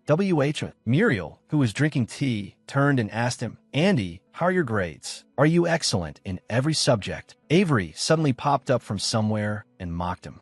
Don't tell me you're illiterate." The word illiterate seemed to stab straight into Anno. Behind him, Anno cried out loudly, "I knew you didn't like me." It was truly a confession without being accused. Muriel rubbed Anno's head and wiped away the boy's tears. "When the city school is built, you must study hard. If you don't study properly, what use is crying here?" His words only made the boy cry even louder. Tuet Vu pulled Andy's hand and introduced him to Muriel. "Brother Muriel, let me introduce him to you. This is Andy. He is the friend I met in the royal palace last time. He helped me before." Hearing this, Muriel became a little worried. He asked again, "Tuet Vu, were you bullied in the royal palace?" The little girl explained, "No, there were just a few small misunderstandings. Don't worry." Muriel sat down and rubbed the little girl's head. "So you really were wronged." Suddenly, he noticed that Tuet Vu was tightly holding Andy's hand. Avery complained from behind, "Brother, this guy isn't a good person. He has the aura of dark magic on him. And last time, Tuet Vu had it on her too. What secret are they hiding?" Muriel's displeasure showed on his face as he separated the two children. Andy folded his arms and defended himself. "You've been spouting nonsense since yesterday. The aura of dark magic is because I was attacked. You can't be imagining me as one of those dark magicians, can you?" The boy placed a hand over his chest and clearly corrected him. "My name is Andy. I am absolutely not some dark magician who can't appear in the light. I received an invitation from the king of the Spirit Kingdom and came from the Pundi Kingdom." Before he could finish, Muriel interrupted him. "I know. I heard that a rebellion has broken out inside the Pundi Kingdom, and after several months, it still has not been quelled. You were brought to the Spirit Kingdom by Crown Prince Eucalyptus, weren't you? I heard that King Charlotte very much wants to use this chance to help Crown Prince Eucalyptus suppress the internal unrest, so the two nations can sign a treaty of friendship lasting 100 years. He spoke all at once, as if he knew everything about Andy. The boy was confused and wondered, how does he know everything? Suddenly, strange blue streams of energy appeared in midair and spread throughout the room, surprising everyone. Avery shouted, "It's a positioning spell." To explain briefly, a positioning spell merely determines the target's location. Its aura carries no danger. Muriel reassured everyone, "There's no need to worry. It's Heracles, the high priest at his majesty's side. I think that in the entire Spirit Kingdom, the only one capable of controlling magical energy over such a large range is him." But outside, the blue streams of energy made everyone panic. "Good heavens, what is happening?" A servant shouted from within the dense mist. A person appeared from nothingness. His long, smooth purple hair fluttered in the wind, and he wore formal attire. Beside him were 3 attendants dressed the same way. He placed a hand over his chest and smiled, speaking in a respectful tone. "Your Highness may return to the palace now." In front of the grand and magnificent manor gates, sunlight shone everywhere. A group of people in a golden carriage were already waiting. The purple-haired man led Andy toward the carriage, while everyone behind them saw him off. But before leaving, Andy still looked back at Tuet Vu. The little girl raised a hand and waved to him. "Andy, he'll be all right, won't he?" Her face could not hide its sadness as he left. "Goodbye, Andy. You must live well," she said. Anna witnessed this scene, his eyes and mouth wide open in astonishment. "Holy crap, who exactly is he?" Beside him, Brother Avery propped his chin in his hand and pondered. His Highness, is he a prince? Muriel told his younger siblings. He should be a prince of the Pundi kingdom. From the look of it, he is crowned Prince Eucalyptus's son. Tuet Vu, who had not reacted in time, finally exclaimed in surprise, "Huh." After that, the carriage and the entourage departed. Inside the carriage, Heracles said, "Do you intend to keep enduring it like this, Your Highness?" Then he lightly slapped Andy on the back, making him cough. Andy said, "In front of a girl, I have to maintain my poise no matter what. I'm a man too, you know." As he spoke, he wiped the blood from his mouth. Heracles continued, "Your ability to escape is truly impressive. After we obtained news of you, we searched for an entire day before finally finding you here." Andy replied, "What is there to be proud of in that?" Heracles then asked, "Are you very close to the people in that manner?" Then he propped his chin in his hand and thought back. "Just now, I saw a child who seemed to have rather good magical talent." Andy asked in alarm, "Who are you talking about?" "Good heavens, there really is something wrong with your eyesight." Heracles propped his chin in his hand. "Did you not get along with them?"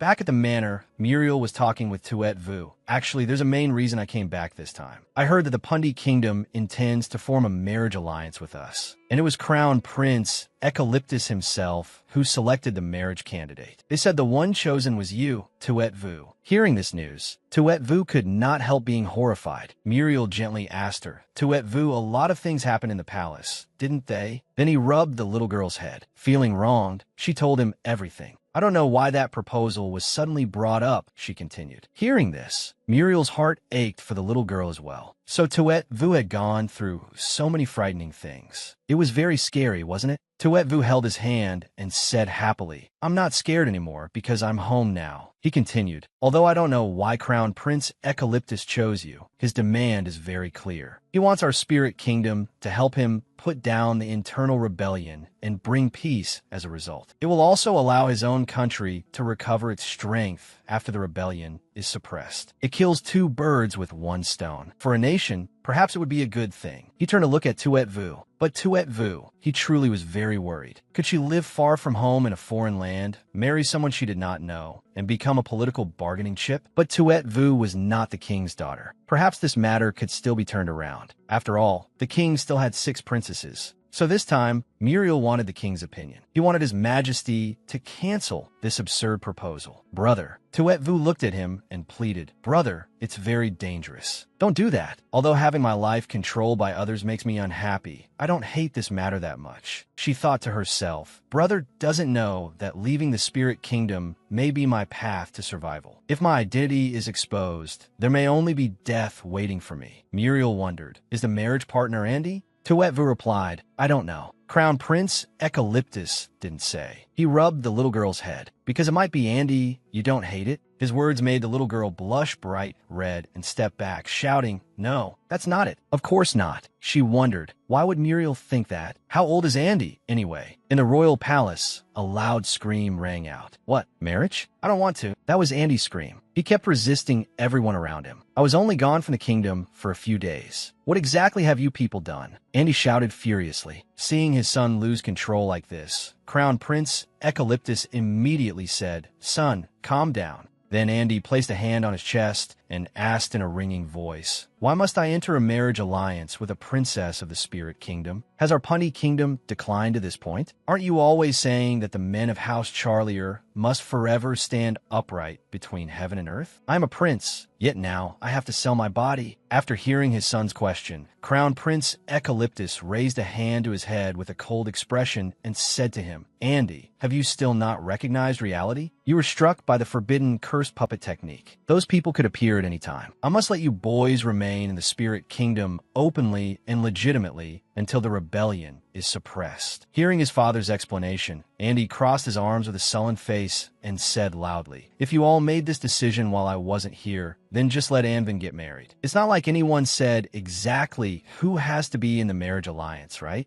Andy's loud voice was heard by Anvin. He walked out arrogantly, came closer, and said, "I'm the older brother." So it turned out there was a secret in this kingdom. Pundi Kingdom had a great secret. No one knew that Eucalyptus's heir was actually a pair of identical twins. Then Anvin walked over and stood in front of Andy, saying, "The heir isn't you, so you should marry her." Hearing his younger brother's firm words, Andy snapped loudly, "You're only prettier than me by 1 minute." The moment they were born, the curse had wrapped around their entire bodies. In the dangerous royal family of Pundi Kingdom, eyes that wanted to take their lives were hidden everywhere. To ensure that at least one child would survive, all these years, they had disguised themselves as one person and live that way. It was a matter of survival. If I absolutely have to marry her, it's not impossible. Then what benefit will you give me? Anvin asked. Hearing his younger brother's question, Andy raised his brows and asked Anvin in return, "What do you want? Anything is fine." "Then be my dog, brother," Anvin asked and answered happily. Hearing Anvin's bizarre answer, Andy immediately said angrily, "Hey, I'll hit you." Hearing his two sons talking nonsense, Eucalyptus clenched his fists and roared furiously. "What nonsense are you two little brats spouting? This is state business. How can you joke about it? King Charlotte has already agreed to me. Soon, it will be announced nationwide. This is a major diplomatic matter. Obediently fulfill your duty as princes." Hearing the angry words from his father's mouth, Andy resisted fiercely. "I don't care. Even if I die, I won't marry a princess of the Spirit Kingdom." In a certain palace hall, sonorous voices rang out loudly. "We pay respects to the son of the Spirit Kingdom. May your majesty enjoy endless fortune and peace." Then Tuet Vu Vio was seen slowly and calmly walking in. Suddenly, the king's majestic voice rang out. "Stephen Vio, I heard that when the late king was still alive, your Vio family was also considered noble with brilliant glory. Now, though it has declined, at the very least, you still possess noble blood." Then the king's face grew solemn. He interlaced his hands and said, "I have summoned you here today because there is an important matter to announce. Your daughter, Tuet Vu Vio, has caught the eye of Crown Prince Eucalyptus of Pundi Kingdom. He wishes to have her made a princess of the Spirit Kingdom and marry her into his family as part of an alliance with his son." Hearing that proposal, Tuet Vu's parents' faces flushed red. Sweat poured down their faces, and they cried out in shock, "W what?" Then Tuet Vu's father raised a hand to his chest, stammering and unable to form a sentence. Seeing how worried her father was,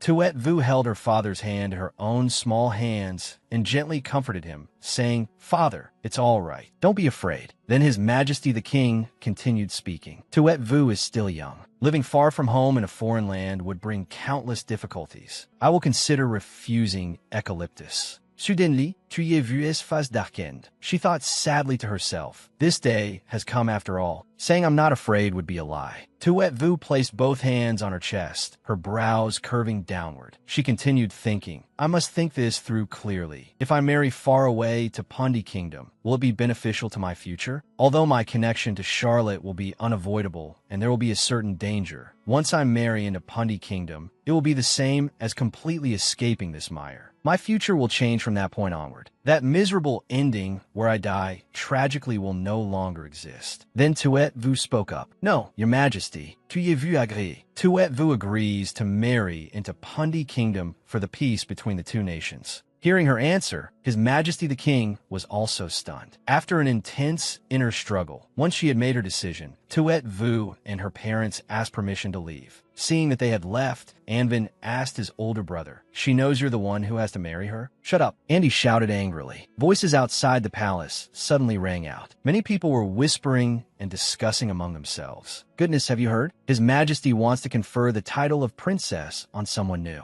Pundi Kingdom is wealthy and powerful. If it can become a supporter of the Spirit Kingdom, that would truly be a good thing. I heard that the Crown Prince of Pundi Kingdom carefully chose her himself. Pundi Kingdom is wealthy and powerful. If it can become a supporter of the Spirit Kingdom, that would truly be a good thing." Then more questions were raised by the crowd. "I heard that the Crown Prince of Pundi Kingdom carefully chose her himself. Have you heard? Who exactly is that lucky girl? What talent and virtue does she have?" Hearing everyone gossip so much, Tuet Vu lowered her head in fear and worry as she walked. Seeing this, her father placed a hand on her head, stroked it, and said, "Tuet Vu, are you all right?" Tuet Vu smiled and replied. After returning home, Tuet Vu's father rubbed his head and tugged at his hair, saying worriedly, "How did this happen?" Once she enters a marriage alliance and is given the title of princess, Tuet Vu will have to enter the palace to live. I can't bear to part with Tuet Vu, but even more importantly, as her father was stammering, his eyes suddenly widened and sweat poured down his face. Many thoughts suddenly flashed through his mind. The palace is too dangerous. If Tuet Vu's background is exposed, that would be the grave crime of deceiving the king. As he was worrying about his daughter, a knock sounded at the door. Tuet Vu peeked her head in and said, "Father, can we talk for a bit?" Then she walked over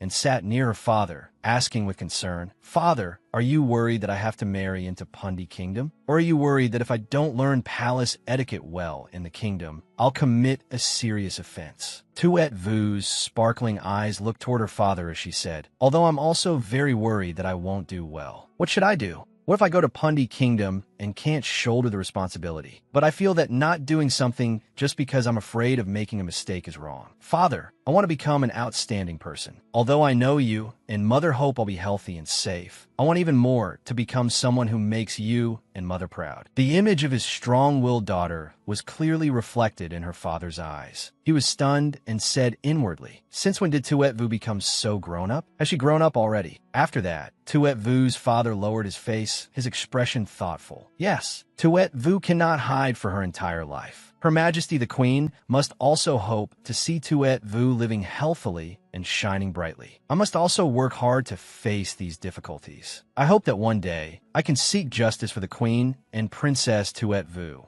Then Tuet Vu threw her arms around her father and said with a happy smile, "Father, actually, last time in the royal palace, I made a mistake. It was Crown Prince Eucalyptus who saved me. I feel that he likes me very much and won't let me suffer any grievances. Please don't worry. Nothing will happen to me. I have been granted the title of Princess Edward, and it will be announced nationwide. When I come of age, I will marry into Pundi Kingdom," Tuet Vu said. After that, His Majesty the King placed the crown on Tuet Vu's head, and she also expressed her gratitude. She held out her hand for His Majesty the King to take and lead her forward. Voices rang out one after another. "May God protect the Spirit Kingdom. Princess Edward will bring 100 years of peace to the Spirit Kingdom." Originally, after the conferment ceremony, the families would become in-laws. Princess Edward and the imperial grandson of Pundi Kingdom would conduct a meeting ceremony and announce their engagement. After the arrangements were made, seeing that the ceremony still had not begun, everyone began whispering and asking each other, "Why hasn't it started yet? What are they waiting for? This is such a grand display. Have they found him yet?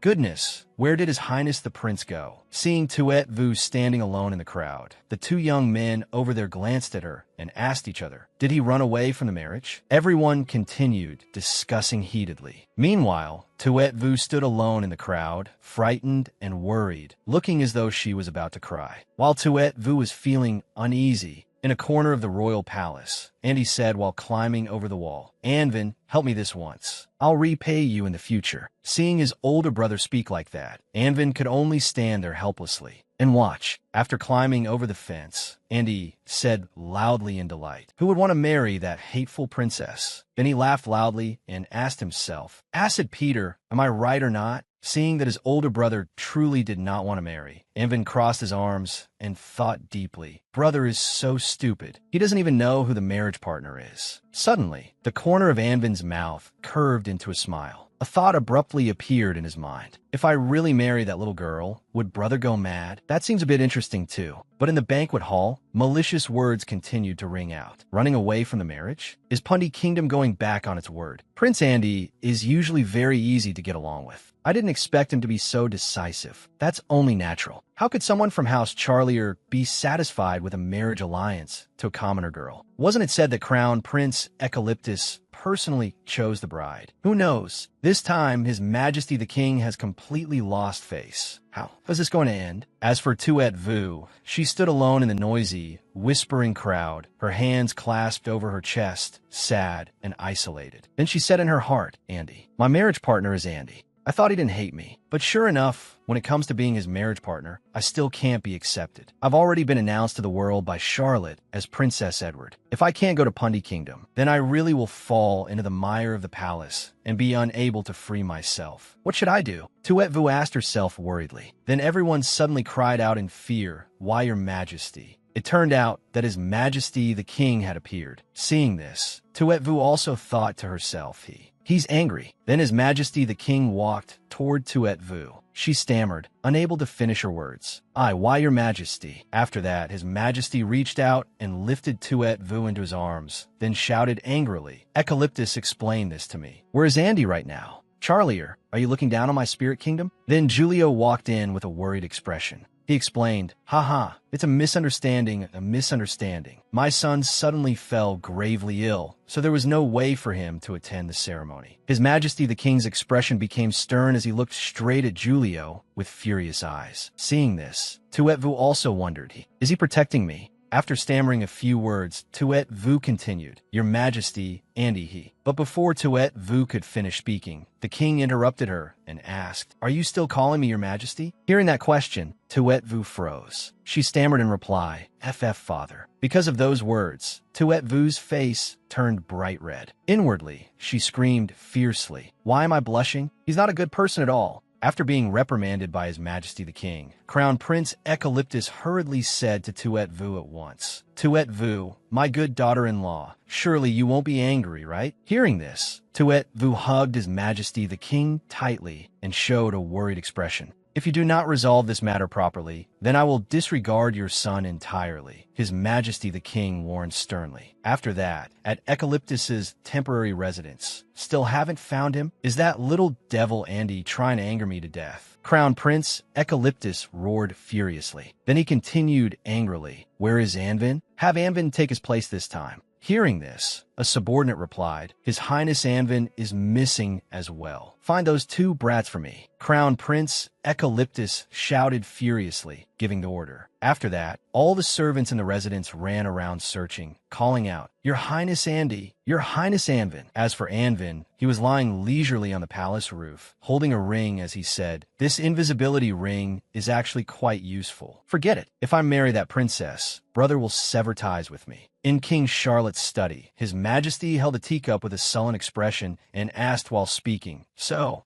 in the end, you still haven't finished discussing this with your son, and you made my royal family suffer such great humiliation. The prince of a two-nation marriage alliance actually ran away from the marriage. Is he even human? Hearing this, Crown Prince Eucalyptus said fearfully and quietly, Don't mind that brat. Isn't that enough? As long as we exchange the state letters, Tuet Vu will be my daughter-in-law. You want my daughter to get engaged to your son in a daze, without even a ceremony? It's only the engagement now, and it's already like this. When it comes time for marriage, won't you want to bully my daughter even more? His Majesty the King questioned Crown Prince Eucalyptus in return. Then he shouted angrily, Are you planning that once she is in Pundi Kingdom, I won't know anyway, so you can act without restraint? Crown Prince Eucalyptus refused to back down and spoke even louder. I already said it was a sudden situation. Do you think I'm dead? Besides, the men of House Charlier will not bully women. His Majesty the King stared directly at him and said, In any case, I will not approve this engagement unless Andy obediently accepts it. At that time, we can discuss each necessary step of the process. But I'm about to return to my country. There's not enough time. There is no room for negotiation, His Majesty the King said thoughtfully. Seeing that His Majesty the King was saying these things for her sake, Tuet Vu secretly looked on and murmured inwardly, Why is he acting as though he cares about me so much? It's only a political marriage. As long as the state letters are exchanged and the protection of Pundi Kingdom is obtained, isn't that enough? Why is Charlotte still being so insistent? I must have misunderstood something. He isn't that gentle. After a round of arguing, Tuet Vu was brought to the princess's bedroom. These are the betrothal gifts sent by Pundi Kingdom. These are rewards bestowed upon Her Highness the Princess by His Majesty the King, the servant said. Then a maid walked over. Tuet Vu spoke gently to her. Your Highness the Princess, you are now His Majesty the King's 7th princess. From now on, you will live in the royal palace. Starting tomorrow, we will learn court etiquette. Tuet Vu also obediently looked over and listened to those instructions. In the reception room, the etiquette teachers and maids had already arrived. They stood in a neat line.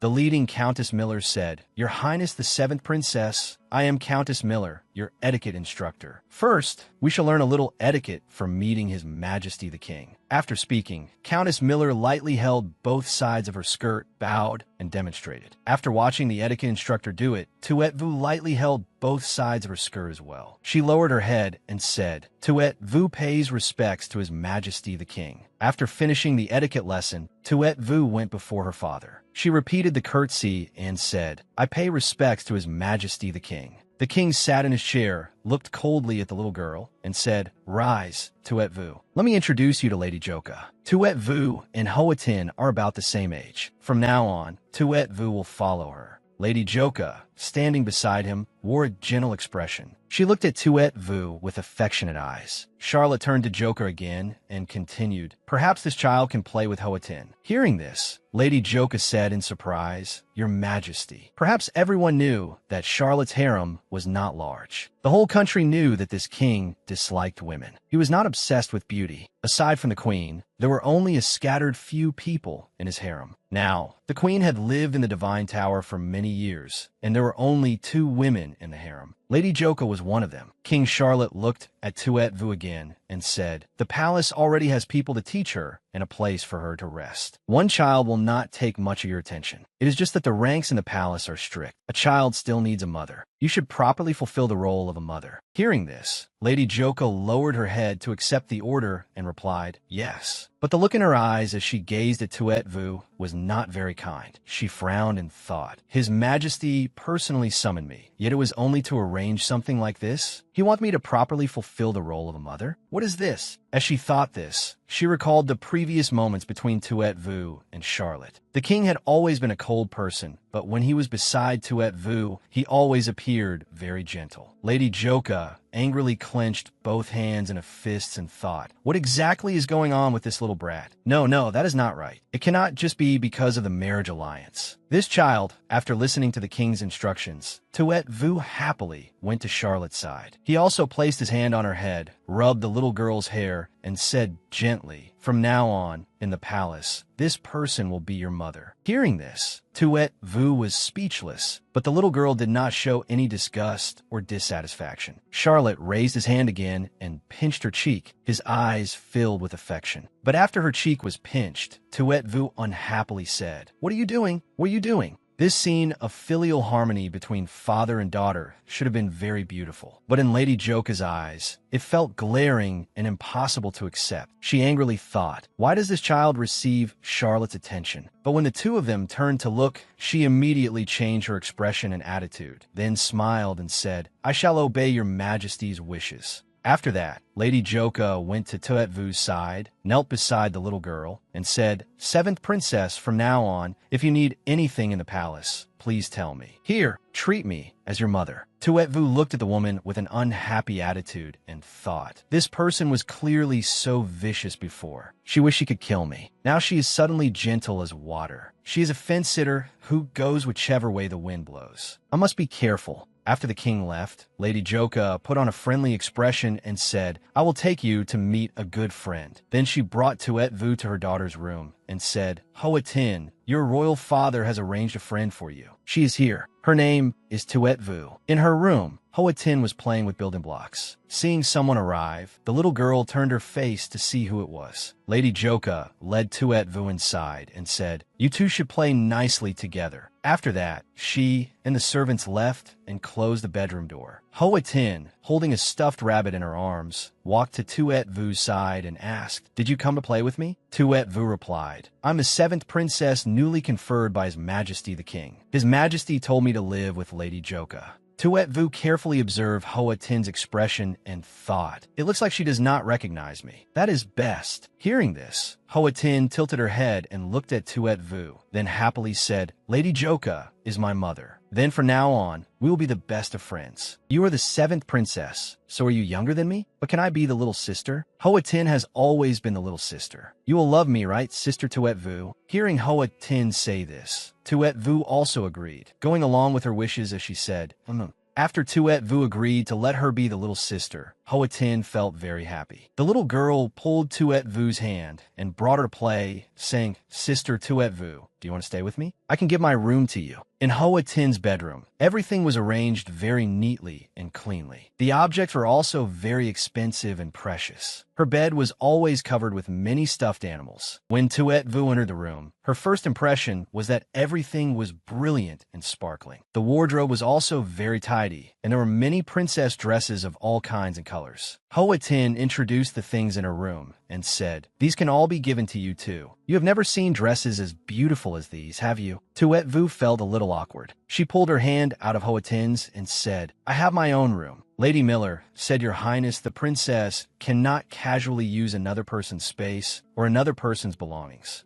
So, I should." Princess Hoa Tin became unhappy when someone rejected her and said, "Who is Lady Miller? Is she more important than your best friend?" After speaking, Hoa Tin put on a sad face, her eyes brimming with tears as if she was about to cry, and said, "Do you not like me?" Seeing this pitiful appearance, Tuet Vu helplessly said, "Then I will try asking Lady Miller first." She sighed, rubbed her forehead, and thought, "This is a troublesome child." After that, the two children went together to see Lady Miller. Hoa Tin pleaded and acted spoiled so that Lady Miller would agree to let Tuet Vu stay in the same room as her. Under her earnest, spoiled requests, Lady Miller finally agreed that she could temporarily stay in Hoa Tin's room, making it easier to cultivate sisterly affection. But Hoa Tin, who had said she would give her room to Tuet Vu, actually made her sleep on the small servant's bed used by attendants in Hoa Tin's bedroom. The little girl lay on a large, soft, luxurious bed, while Tuet Vu lay on the tiny bed placed right beside Hoa Tin's. Tuet Vu was unhappy, so she pretended to close her eyes and sleep first. On the large bed, Hoa Tin lay on her stomach with her hands propping up her chin, looking at Tuet Vu on the small bed. She was still playing with the crystal ball in her hand and said, "So you can actually sleep like that? I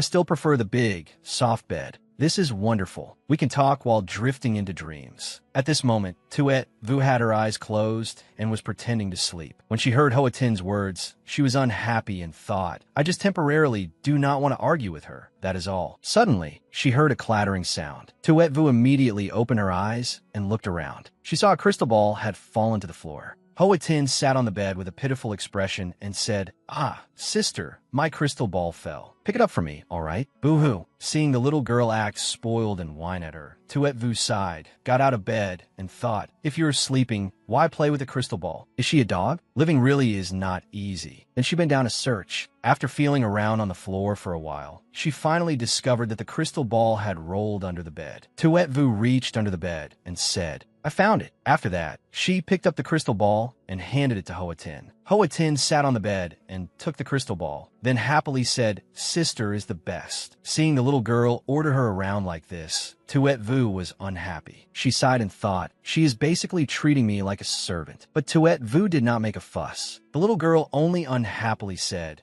and thought, "Forget it. I have only just entered the palace. I did not want to cause trouble." The next morning, when the sun was already high, the two little girls had also woken up. Tuet Vu looked at the brilliant princess dresses of all colors and styles and liked them very much. The little girl's eyes sparkled. She thought, "Is that troublesome child really letting me wear these? It is hard to believe." Then she went to the wardrobe, looked over the colorful dresses, and decided to wear a purple princess dress today. But just before her hand touched the princess dress, the two servants immediately stepped forward and said, "We will help your highness." After that, they chose another outfit on their own and changed Tuet Vu into it, wearing a dress she did not like. The little girl felt very unhappy. She thought, although they said the wardrobe was open to me, the maids only dare to take the dresses Hoa Tin does not like for me to wear. I knew it would be like this, but it does not matter. After the two servants finished changing Tuet Vu's clothes, Hoa Tin had also just finished changing. She wore a pink princess dress with an extremely intricate and gorgeous design. Tuet Vu, meanwhile, only wore a very simple blue dress. Hoa Tin happily looked at her and asked, "Do you like these dresses?" Although Tuet Vu was unhappy inside, she did not want matters to become more troublesome, so she only replied, "They're all right." Hearing this, Hoa Tin happily came closer, took Tuet Vu's hand, led her outside, and said, "Then play games with Hoa Tin." In the back garden, the two children were playing together there. No one knew what the two children had said, but Tuet Vu felt very angry. Her whole body trembled. Then she raised her hand and slapped Hoa Tin hard across the face. When Hoa Tin was struck, she was somewhat stunned. The little girl raised her hand to cover her face. From afar, the king and several guards walked over. The maids immediately bowed and greeted His Majesty the King. Charlotte walked past the two maids and headed toward the two little princesses.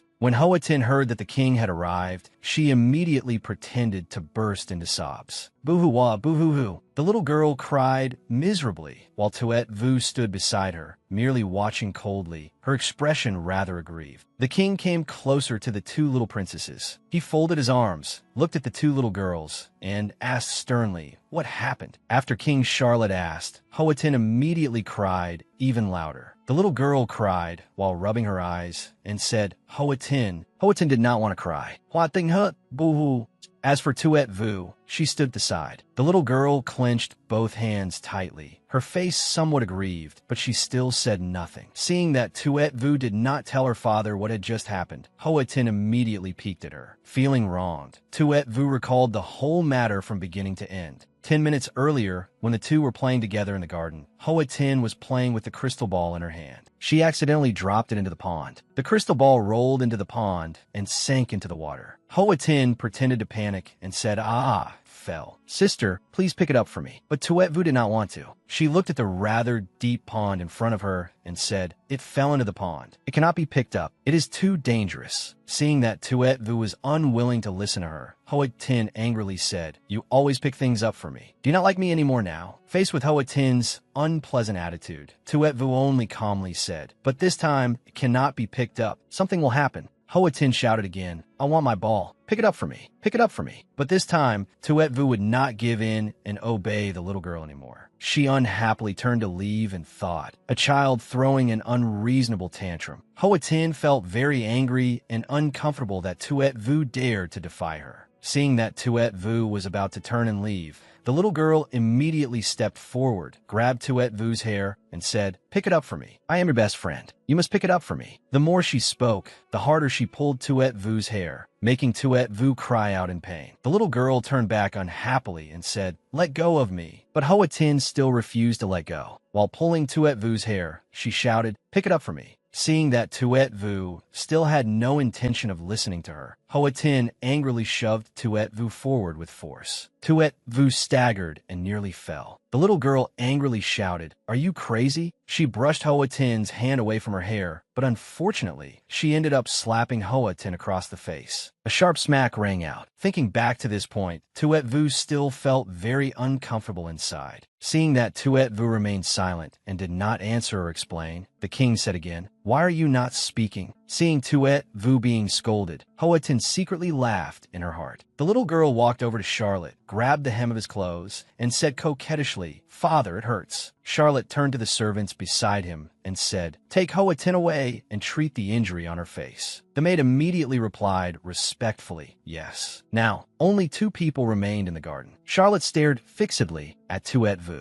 The little girl also stared back at him. Tuet Vu felt somewhat afraid and uneasy. She was afraid her father would punish her for hitting Houghton, but she still did not intend to explain. Charlotte walked to the little girl's side, placed his hand on Tuet Vu's head, and said, do you think saying nothing will gain the greatest benefit for yourself? If you do not explain, are you not afraid I will punish you? Hearing this, Tuet Vu was very surprised. She guessed that Charlotte also believed she had not deliberately hit Houghton. Charlotte knelt on one knee on the ground, faced the little girl, and said, are you really not going to defend yourself? A person should fight for the greatest benefit for themselves at all times, should they not? Hearing this, Tuet Vu both understood and did not quite understand. The little girl naively raised her eyes and looked at her father. Charlotte said seriously, the way you are now, flustered, afraid, and unable to speak, how will you survive when you go to the Pundi royal palace? Will you let people bully you? Hearing this, Tuet Vu immediately shook her head and said, no,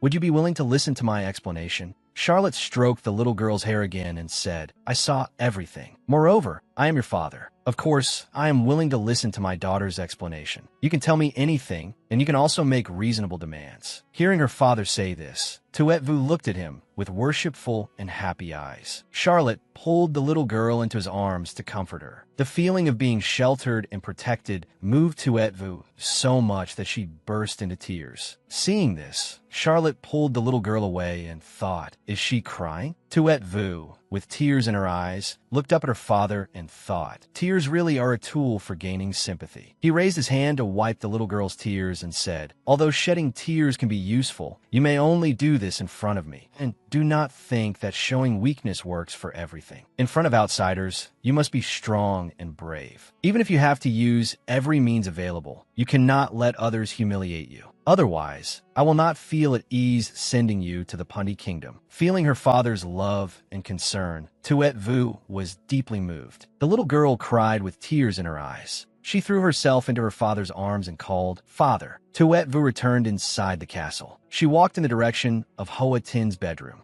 As Tuet Vu walked, she recalled the conversation she had just had with her father. Charlotte had said, I saw everything. Moreover, I am your father. Of course, I am willing to listen to my daughter's explanation. Remembering these words made Tuet Vu very moved. She thought, even though I know he is only treating me gently because of the marriage alliance, I still cannot help becoming attached to father like this. The little girl remembered that the history books had recorded many bad things about her father. She thought dejectedly, if only I had not seen the history of the spirit kingdom. If only I did not know those truths. I want to throw everything aside and embrace him, even if I am deceiving myself, even if I can never teleport again. While Tuet Vu was focused on her thoughts, she had already arrived before the door of Hoa Tin's bedroom. When Hoa Tin heard movement, she immediately opened the door, walked up to Tuet Vu, and said loudly, You injure me by hitting me, and you still have the nerve to come back? Seeing that the little girl shouted in her face as soon as she opened the door, Tuet Vu was somewhat stunned. Then, without waiting for Tuet Vu to say anything, the little girl put her hands on her hips and angrily said, How did father punish you? Looking at your pitiful appearance, do you think I will feel less angry when I see it?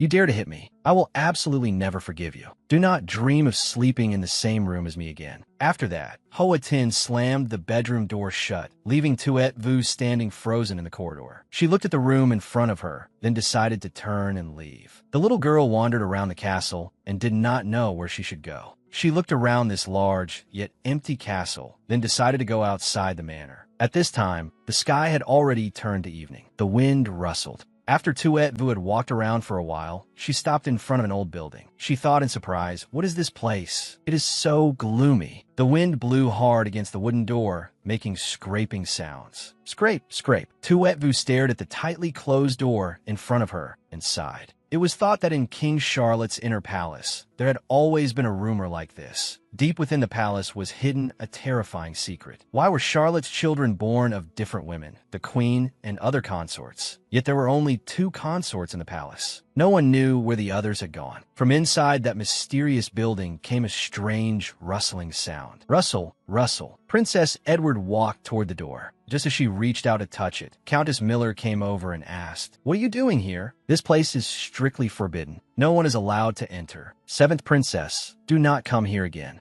The little girl's outstretched hand instantly froze. Princess Edward lowered her hand and turned to look at the Countess. Countess Miller looked back at the child and said, Let us go back. After that, she took Princess Edward's hand and walked in the opposite direction. But the little girl was still extremely curious. Princess Edward turned her head and looked toward the door once more, thinking, What is behind that door? Why was it forbidden? The Countess brought Princess Edward back to her bedroom. In Princess Edward's room, after the Countess led the little girl inside, she immediately instructed her, It is getting late. Sleep early and do not wander around anymore. After that, Princess Edward bathed, changed her clothes, and got into bed. Listening to Miller's reminder, the little girl obediently lay down. The Countess still stood beside her, staring at her until the child fell asleep. When she saw that Princess Edward seemed to have fallen into a deep sleep, the Countess finally turned and left. She went out and gently closed the door. Princess Edward lay there for a while, feeling the space around her grow quiet. Only then did she slowly open her eyes. Princess Edward thought back to the building from earlier and wondered, what secret is behind that door? Charlotte, are you a gentle father or a bloodthirsty devil? The little girl's thoughts wandered until, without realizing it, she fell asleep. The next morning, Princess Edward woke up. She straightened her clothes and decided to search for the mysterious building from yesterday again, to see what was inside. The little girl wandered all around the mansion, thinking, "It is not here. It is not here either. Where exactly was it last night?" After walking in many different directions and still failing to find the mysterious building from last night, Princess Edward felt extremely frustrated. She headed in another direction and saw someone standing there, so she called out, "Andy." Hearing someone call him, the little boy turned to look. Princess Edward walked over to Andy and said, "I thought that when you saw me again, you would apologize to me." He did not understand why the little girl said that, so he replied, "Really? Why?" Princess Edward raised her head, looked straight at Andy, and stated the reason. "You ran away at the critical moment. Breaking off the engagement caused a great deal of trouble for me." Andy thought Princess Edward said this because she wanted to marry him, so he felt very pleased. His eyes lit up as he replied, "I thought you would be very happy that the engagement was broken off. Could it be that you truly want to marry me?" Princess Edward stood in a room with an unhappy expression and said that his thinking was childish. A political marriage is a choice made by two nations for their shared interests. It has nothing to do with whether I want to marry you or not. The little girl thought to herself, "Why did Andy suddenly become like this? Are men so changeable?" Andy crossed his arms and replied, "So to you, in this political marriage, it does not matter who you marry." The little girl said, "Thinking of it that way is not wrong." He kept looking at her, then smiled and said, "You are very interesting." But in her mind, she thought, "Poor brother." Suddenly, someone shouted, making the two of them turn to look. It was Hoa Tin, who cried loudly. Princess Edward's face darkened as she asked, "Why are you two standing together?" In the vast and glittering palace, the three of them stared at one another. Then Hoa Tin said, "Princess Edward, you hit me yesterday, and now you are playing with someone else and ignoring me." Princess Edward said angrily, "You are the one who ignored me. Do not throw a tantrum for no reason." And he moved closer to her and smiled as he said, "I understand now. You want to get married because you are being bullied and cannot wait to leave this place." She turned her head, looked at him, and said, "What does that have to do with you?" His bright red eyes shone as he looked at her and said, "If you beg me, I can agree to help you." It felt as if, in that whole scene, only the two of them were speaking heart to heart. Hoa Tin was left like an outsider and angrily walked away. Outside, the palace was both vast and luxurious, radiating dazzling beauty. Everywhere, in Lady Joka's chambers, a voice could be heard coming from somewhere. "It is not here either. The Adjurazer orb was personally bestowed by His Majesty the King. Losing it is a grave offense, do you know that?" This made the servants run around searching for the orb. After speaking too much, Lady Churu seemed tired. She raised a hand to her forehead, sighed, and said, "Who saw it last?" Hoa Tin was about to enter, but stopped when she saw everyone searching. Only then did the little girl remember that earlier she had taken the orb to play with on the grass. She had not paid attention and had accidentally let the orb roll into the lake. This frightened her. Inside, light was shining dazzlingly everywhere. She stepped inside, causing everyone to fall silent. They turned to look at her, somewhat afraid. Then the lady's question startled her. "Hoa Tin, were you the one who took the Adjurazer orb?" Terrified, she stood by the door with her hand against it, trembling and unable to speak properly. It was Princess Edward who lost it. This forced Princess Edward to explain to the lady, "I did not lose the Adjurazer orb. I do not even know what it is." The woman then said, "It is all right," and summoned a great purple power. A revolving circle appeared before the little girl. "Bring Tapiros out to examine her, and we will know whether you are telling the truth." Tapiros was a spell summoned through magic. It fed on human dreams and accompanied human consciousness and thoughts. As long as it entered someone's body, that person would no longer have any secrets. The little girl grew frightened when she saw that power and thought, "This is the Tapiros that Muriel once mentioned. If it catches me, then my identity will be exposed." Everyone stood in the room. The lady and the two princesses were there as well. The summoned power was preparing to enter the little girl's body. Princess Edward hurriedly dodged them. "Absolutely not." Then she ran off. The woman shouted, "Catch her," forcing the servants to chase after her. Hoa Tin called out, "Hey, Princess Edward." The servants chased her to a stairway leading downward. Someone said, "Your Highness, you cannot go that way." "Your Highness." A servant reached toward her, panting from running, but everyone shouted loudly, "This is the Forbidden Hall. Do not go there. Stop." As she ran, she thought, "It is that door." But after taking only a few steps, she tripped over something, causing the little girl to fall. She then shoved open the door to that room. The inside was extremely gloomy. The lady who had chased after her was standing behind her, making Princess Edward feel terribly afraid. Then the woman said, "This is a forbidden place. Entry is not allowed. Seventh princess, do not come here again." It seemed that she was only the woman's stepdaughter after all. Even though she had not taken it, she was still framed. Then all the servants even chased after her. What could such a small princess possibly do? That room felt both lonely and dark. When the door was opened, not a single ray of light shone into the room. The room had to be special and contained something important for it to be called forbidden, a place no one was allowed to enter. Suddenly, a question rang out. Who is there? All the maids present became anxious. Princess Edward, sitting on the floor, felt just as awful. Then suddenly, all the maids knelt down together and bowed their heads. This frightened Princess Edward, making her flinch and look behind her. Seeing this, the little girl became more worried than ever. Then the loud sound of a great door closing rang out, startling the little girl and making her face turn pale. The castle became strangely quiet. Every framed picture and recessed wall grew dark. Princess Edward remained silent, looking at everything around her. Then, from another direction, King Charlotte gradually appeared. He was holding a sword in his hand. He turned, frowned, and said, "It has been a long time since anyone entered this place." Hearing Charlotte say this, Princess Edward hurriedly replied, "I am sorry. I did not mean to disturb you."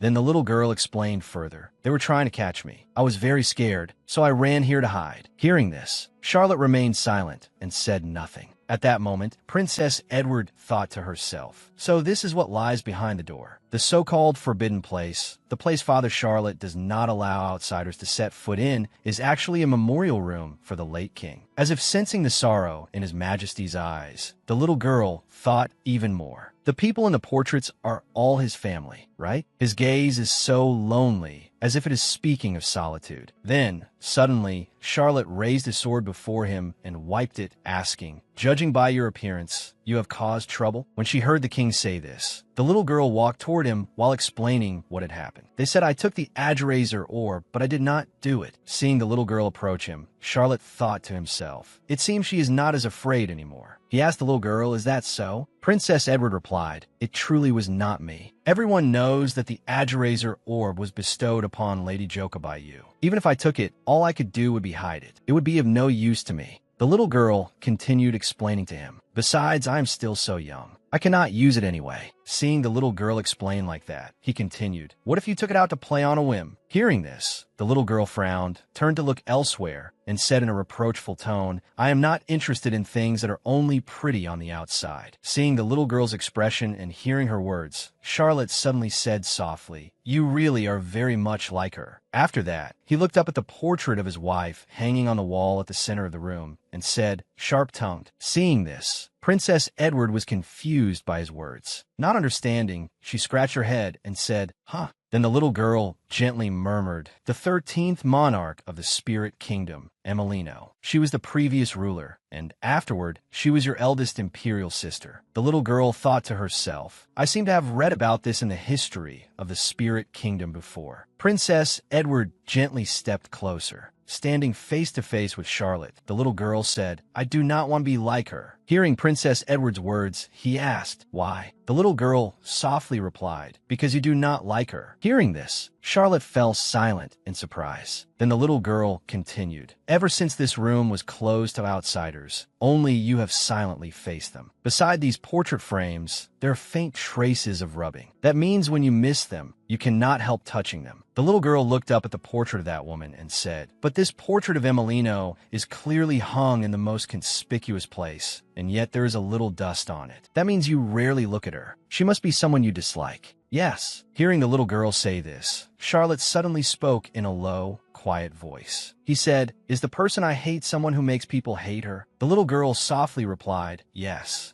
At that moment, many scenes from the past appeared in the little girl's mind. How the king had gently protected, comforted, and coaxed her before. In her heart, the little girl thought, because father is actually a gentle person. Then the little girl reached out her hand, took Charlotte's hand, and said, "I also have people I hate. I will help you keep this secret. I will not tell anyone else." Seeing this, he also held Princess Edward's hand and said, "Previously, you said you wanted to go to school, did you not?" Hearing this, the little girl smiled brightly and replied, "Yes. Will you agree to let me go to school?" Seeing the little girl's expression, he said, "Forget about studying outside. Study inside the palace instead. Did you not say you dislike things that are only pretty on the outside? Then work hard at your studies and stop getting into trouble all day. Time passed in the blink of an eye. Before long, a month had gone by. At a royal elementary school, classes here were not divided by grade, and students were allowed to freely choose their courses. In the end, assessments would be used. Princess Edward stepped lightly into this school. The school had both younger and older classes, and the most outstanding students would receive focused instruction from the teachers. She observed her surroundings, but all her attention was soon drawn to a crowd noisily flattering someone. In the middle stood a little boy with his hands on his hips, looking extremely confident. His appearance could be called handsome, but among the other students, he was a peerless beauty. His gaze also turned toward her. With one look, they recognized each other. So they had met before, had a rather unpleasant interaction, and even disliked each other. The two silently stared at one another, and the entire space fell so quiet that not a sound could be heard. The Royal Elementary School had originally been a place of study for the children of the royal family and their relatives. After the public education bill proposed by Dr. David was passed, schools for commoners were built in various places. Furthermore, the Royal Elementary School also allowed nobles to recommend talented and virtuous children to study there, naturally making it a model for commoner schools. The blonde boy who had once picked a fight with Princess Edward gave a cold, arrogant snort and said nothing, leaving only a glance behind him. A man and a woman then walked over. The man had his arms crossed, while the woman was holding books. They were likely teachers at this elementary school. I heard that because Prince Jared likes lively places, His Majesty the King decided to expand enrollment. The woman walking beside Dr. David said softly. Dr. David replied kindly, "No matter what, it is still a major event. In this way, nobles and even commoners will have the chance to study with the descendants of the royal family. Across the Star Moon continent, I suppose only our spirit kingdom places such importance on commoner education." The other person also answered, "That is true. I always feel that His Majesty the King is very decisive, someone who does what he says." Dr. David said. Princess Edward looked at the children. Among them, Joe Ban turned and walked away, as if he had no interest in her at all. "Let's go." Standing on higher ground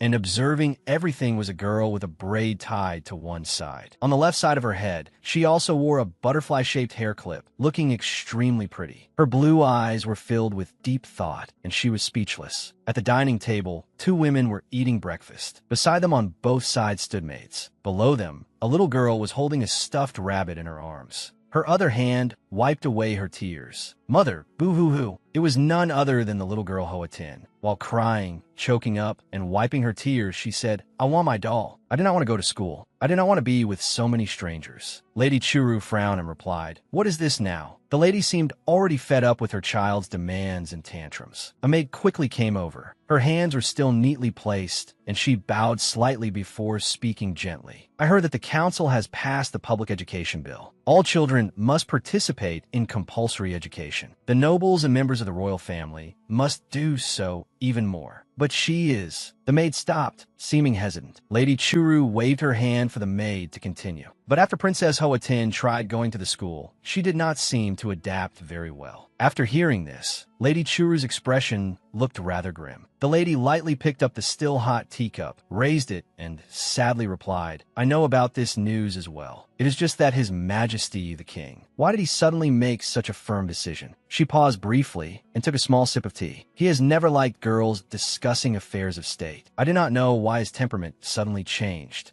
As soon as she finished speaking, the woman sitting beside her spoke up. Her face was smiling. Perhaps there has been a turning point. This unexpected sentence surprised Lady Churu quite a bit. The woman's hands rested neatly on the table as she recalled a moment from her childhood that she should not have remembered. Lady Layla Godi, in the study of this magnificent and resplendent palace. The attendants were still focused on tidying up the pile of documents scattered across the desk. The person who entered from outside was none other than Charlotte. Walking beside him was a rather young man. "All 7 princesses are going to school," the young man said in surprise. He seemed to realize that he had overreacted, so he tried to lower his voice. "Has Your Majesty not always disliked girls going to school? I heard that in the inner palace, only the first princess and the 4th princess are exceptionally talented and study the classics. The other princesses all wish to become proper ladies." He thought for a moment, then raised both hands and clicked his tongue in confusion. "Your Majesty seems to have changed."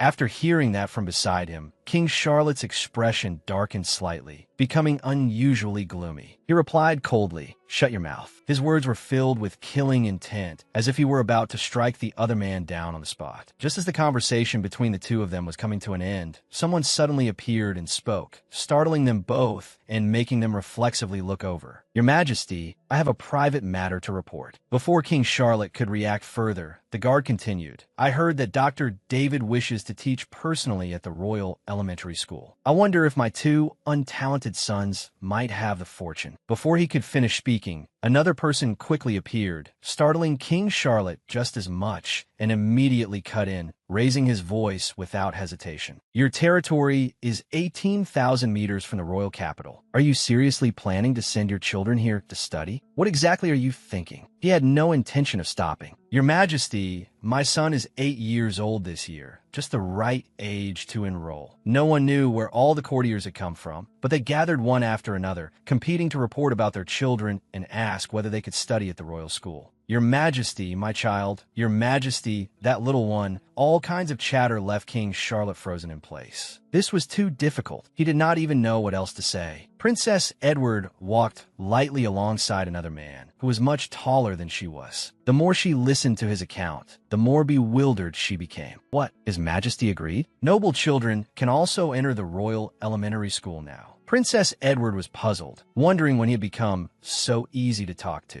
The young man instinctively raised his hand and answered cheerfully. His Majesty said that a unified talent recommendation process will be carried out. As long as they pass, it will be fine. Hearing this, her heart filled with anticipation, and her expression brightened visibly. "In that case, my brothers also have a chance to enter the Royal Elementary School, don't they? If that's true, that would be wonderful." After all, she did not know many people there. If her brothers could enroll with her, it would truly be something worth celebrating. Hearing that, Princess Edward ran off happily, not forgetting to look back and say excitedly, "I have to tell Muriel." The scene shifted back to the Dooney Manor. A hand was carefully holding and reading a letter. Princess Edward had sent a letter back to Count Dooney's family to inform them. With her current status, returning to the Count's household would probably be very difficult, so she could only write a letter home. As soon as Muriel finished reading it, he quickly instructed the two younger boys in front of him, "Anner, Knifely, you two should prepare to take the Royal Talent Selection Assessment. If you are chosen, you can attend school together with Princess Edward." With Princess Edward alone in the palace, it is hard not to worry. If you two go there at the right time, you can look after her. As soon as Anner heard this, he hurriedly became excited. "I want to take part. I want to join the selection." Knifely, who had been standing beside him with his arms crossed and listening the whole time, wanted even more to tease him after hearing what Anner said. "If even you can be chosen, then the royal school is doomed." "You!" Anner seemed to feel that he had been looked down on, and he shouted at Knifely in embarrassed anger. "Get lost." The two brothers began playing around and chasing each other. "Get over here, you rotten little brat." "Heh, no way." But Muriel, who had been standing beside them the whole time, gazed silently out the window. In his heart, he could not help thinking of Princess Edward with longing. "I wonder how Princess Edward is doing now." His eyes stared blankly into the distance, as if filled with countless unspoken worries. Muriel could only miss her and call her name. Princess Edward. It made the image of her affectionately calling his name appear even more vivid. Brother Muriel. At the royal school, the lecture hall was filled with boys and girls waiting for the teacher to begin class. Princess Edward wore an elegant student uniform and sat attentively listening to the lesson. Yet in her heart, she did not forget to remind herself, "I can finally go to school. This feeling is a little like going to school in my previous life. But someone reborn like me must seize control of her own fate."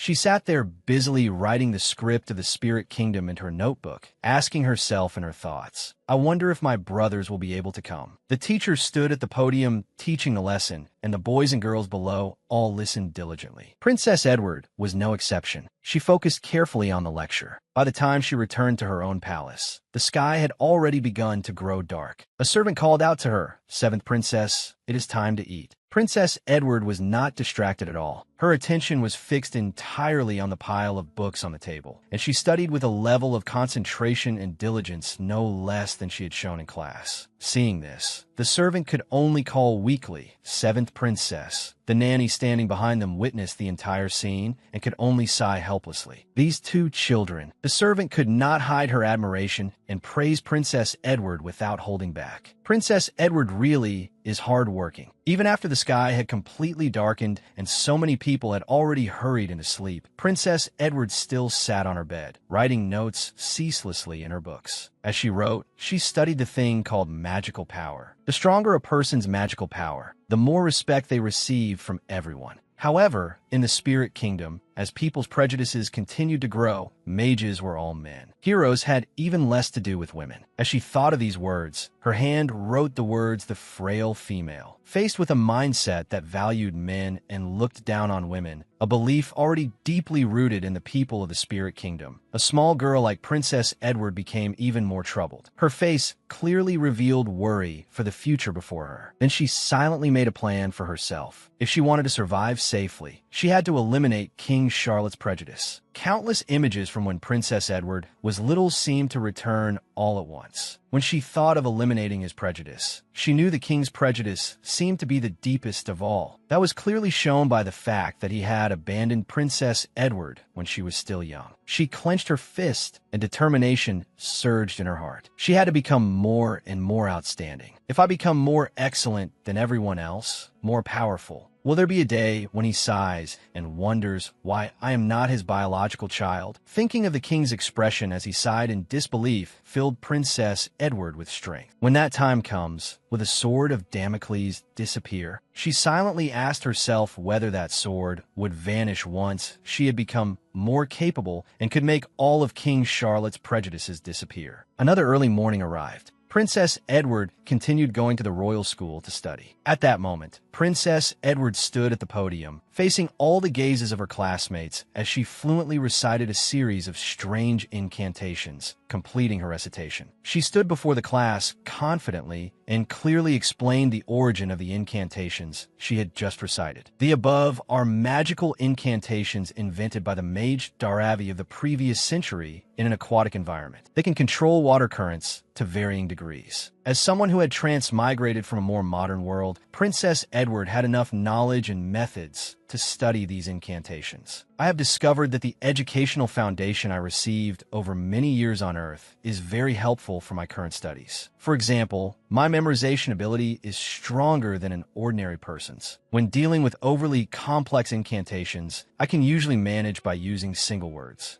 Seeing Princess Edward's rapid progress in learning incantations, the teacher did not hesitate to praise her. Princess Edward learns magical incantations very quickly. You have great talent. You truly are remarkable. Then Princess Edward returned to her seat at the teacher's instruction. Princess Edward, return to your seat. We will continue the lesson. She went back to her place and pulled out her chair, preparing to sit down. She had only just sat down when a blonde female classmate sitting at the desk behind her pointed at her and mocked her. TCH, she just got lucky and happened to know those spells. She really loves showing off. How disgusting. The girl with her hair in a high bun sitting beside that classmate also agreed and added, exactly. Look at her. Who does she think she is? But they did not stop there. The girl with the high bun continued picking at the matter of Princess Edward, having only recently been acknowledged by the king. I heard she is the 7th princess His Majesty only just recognized. The blonde girl immediately showed disdain toward Princess Edward.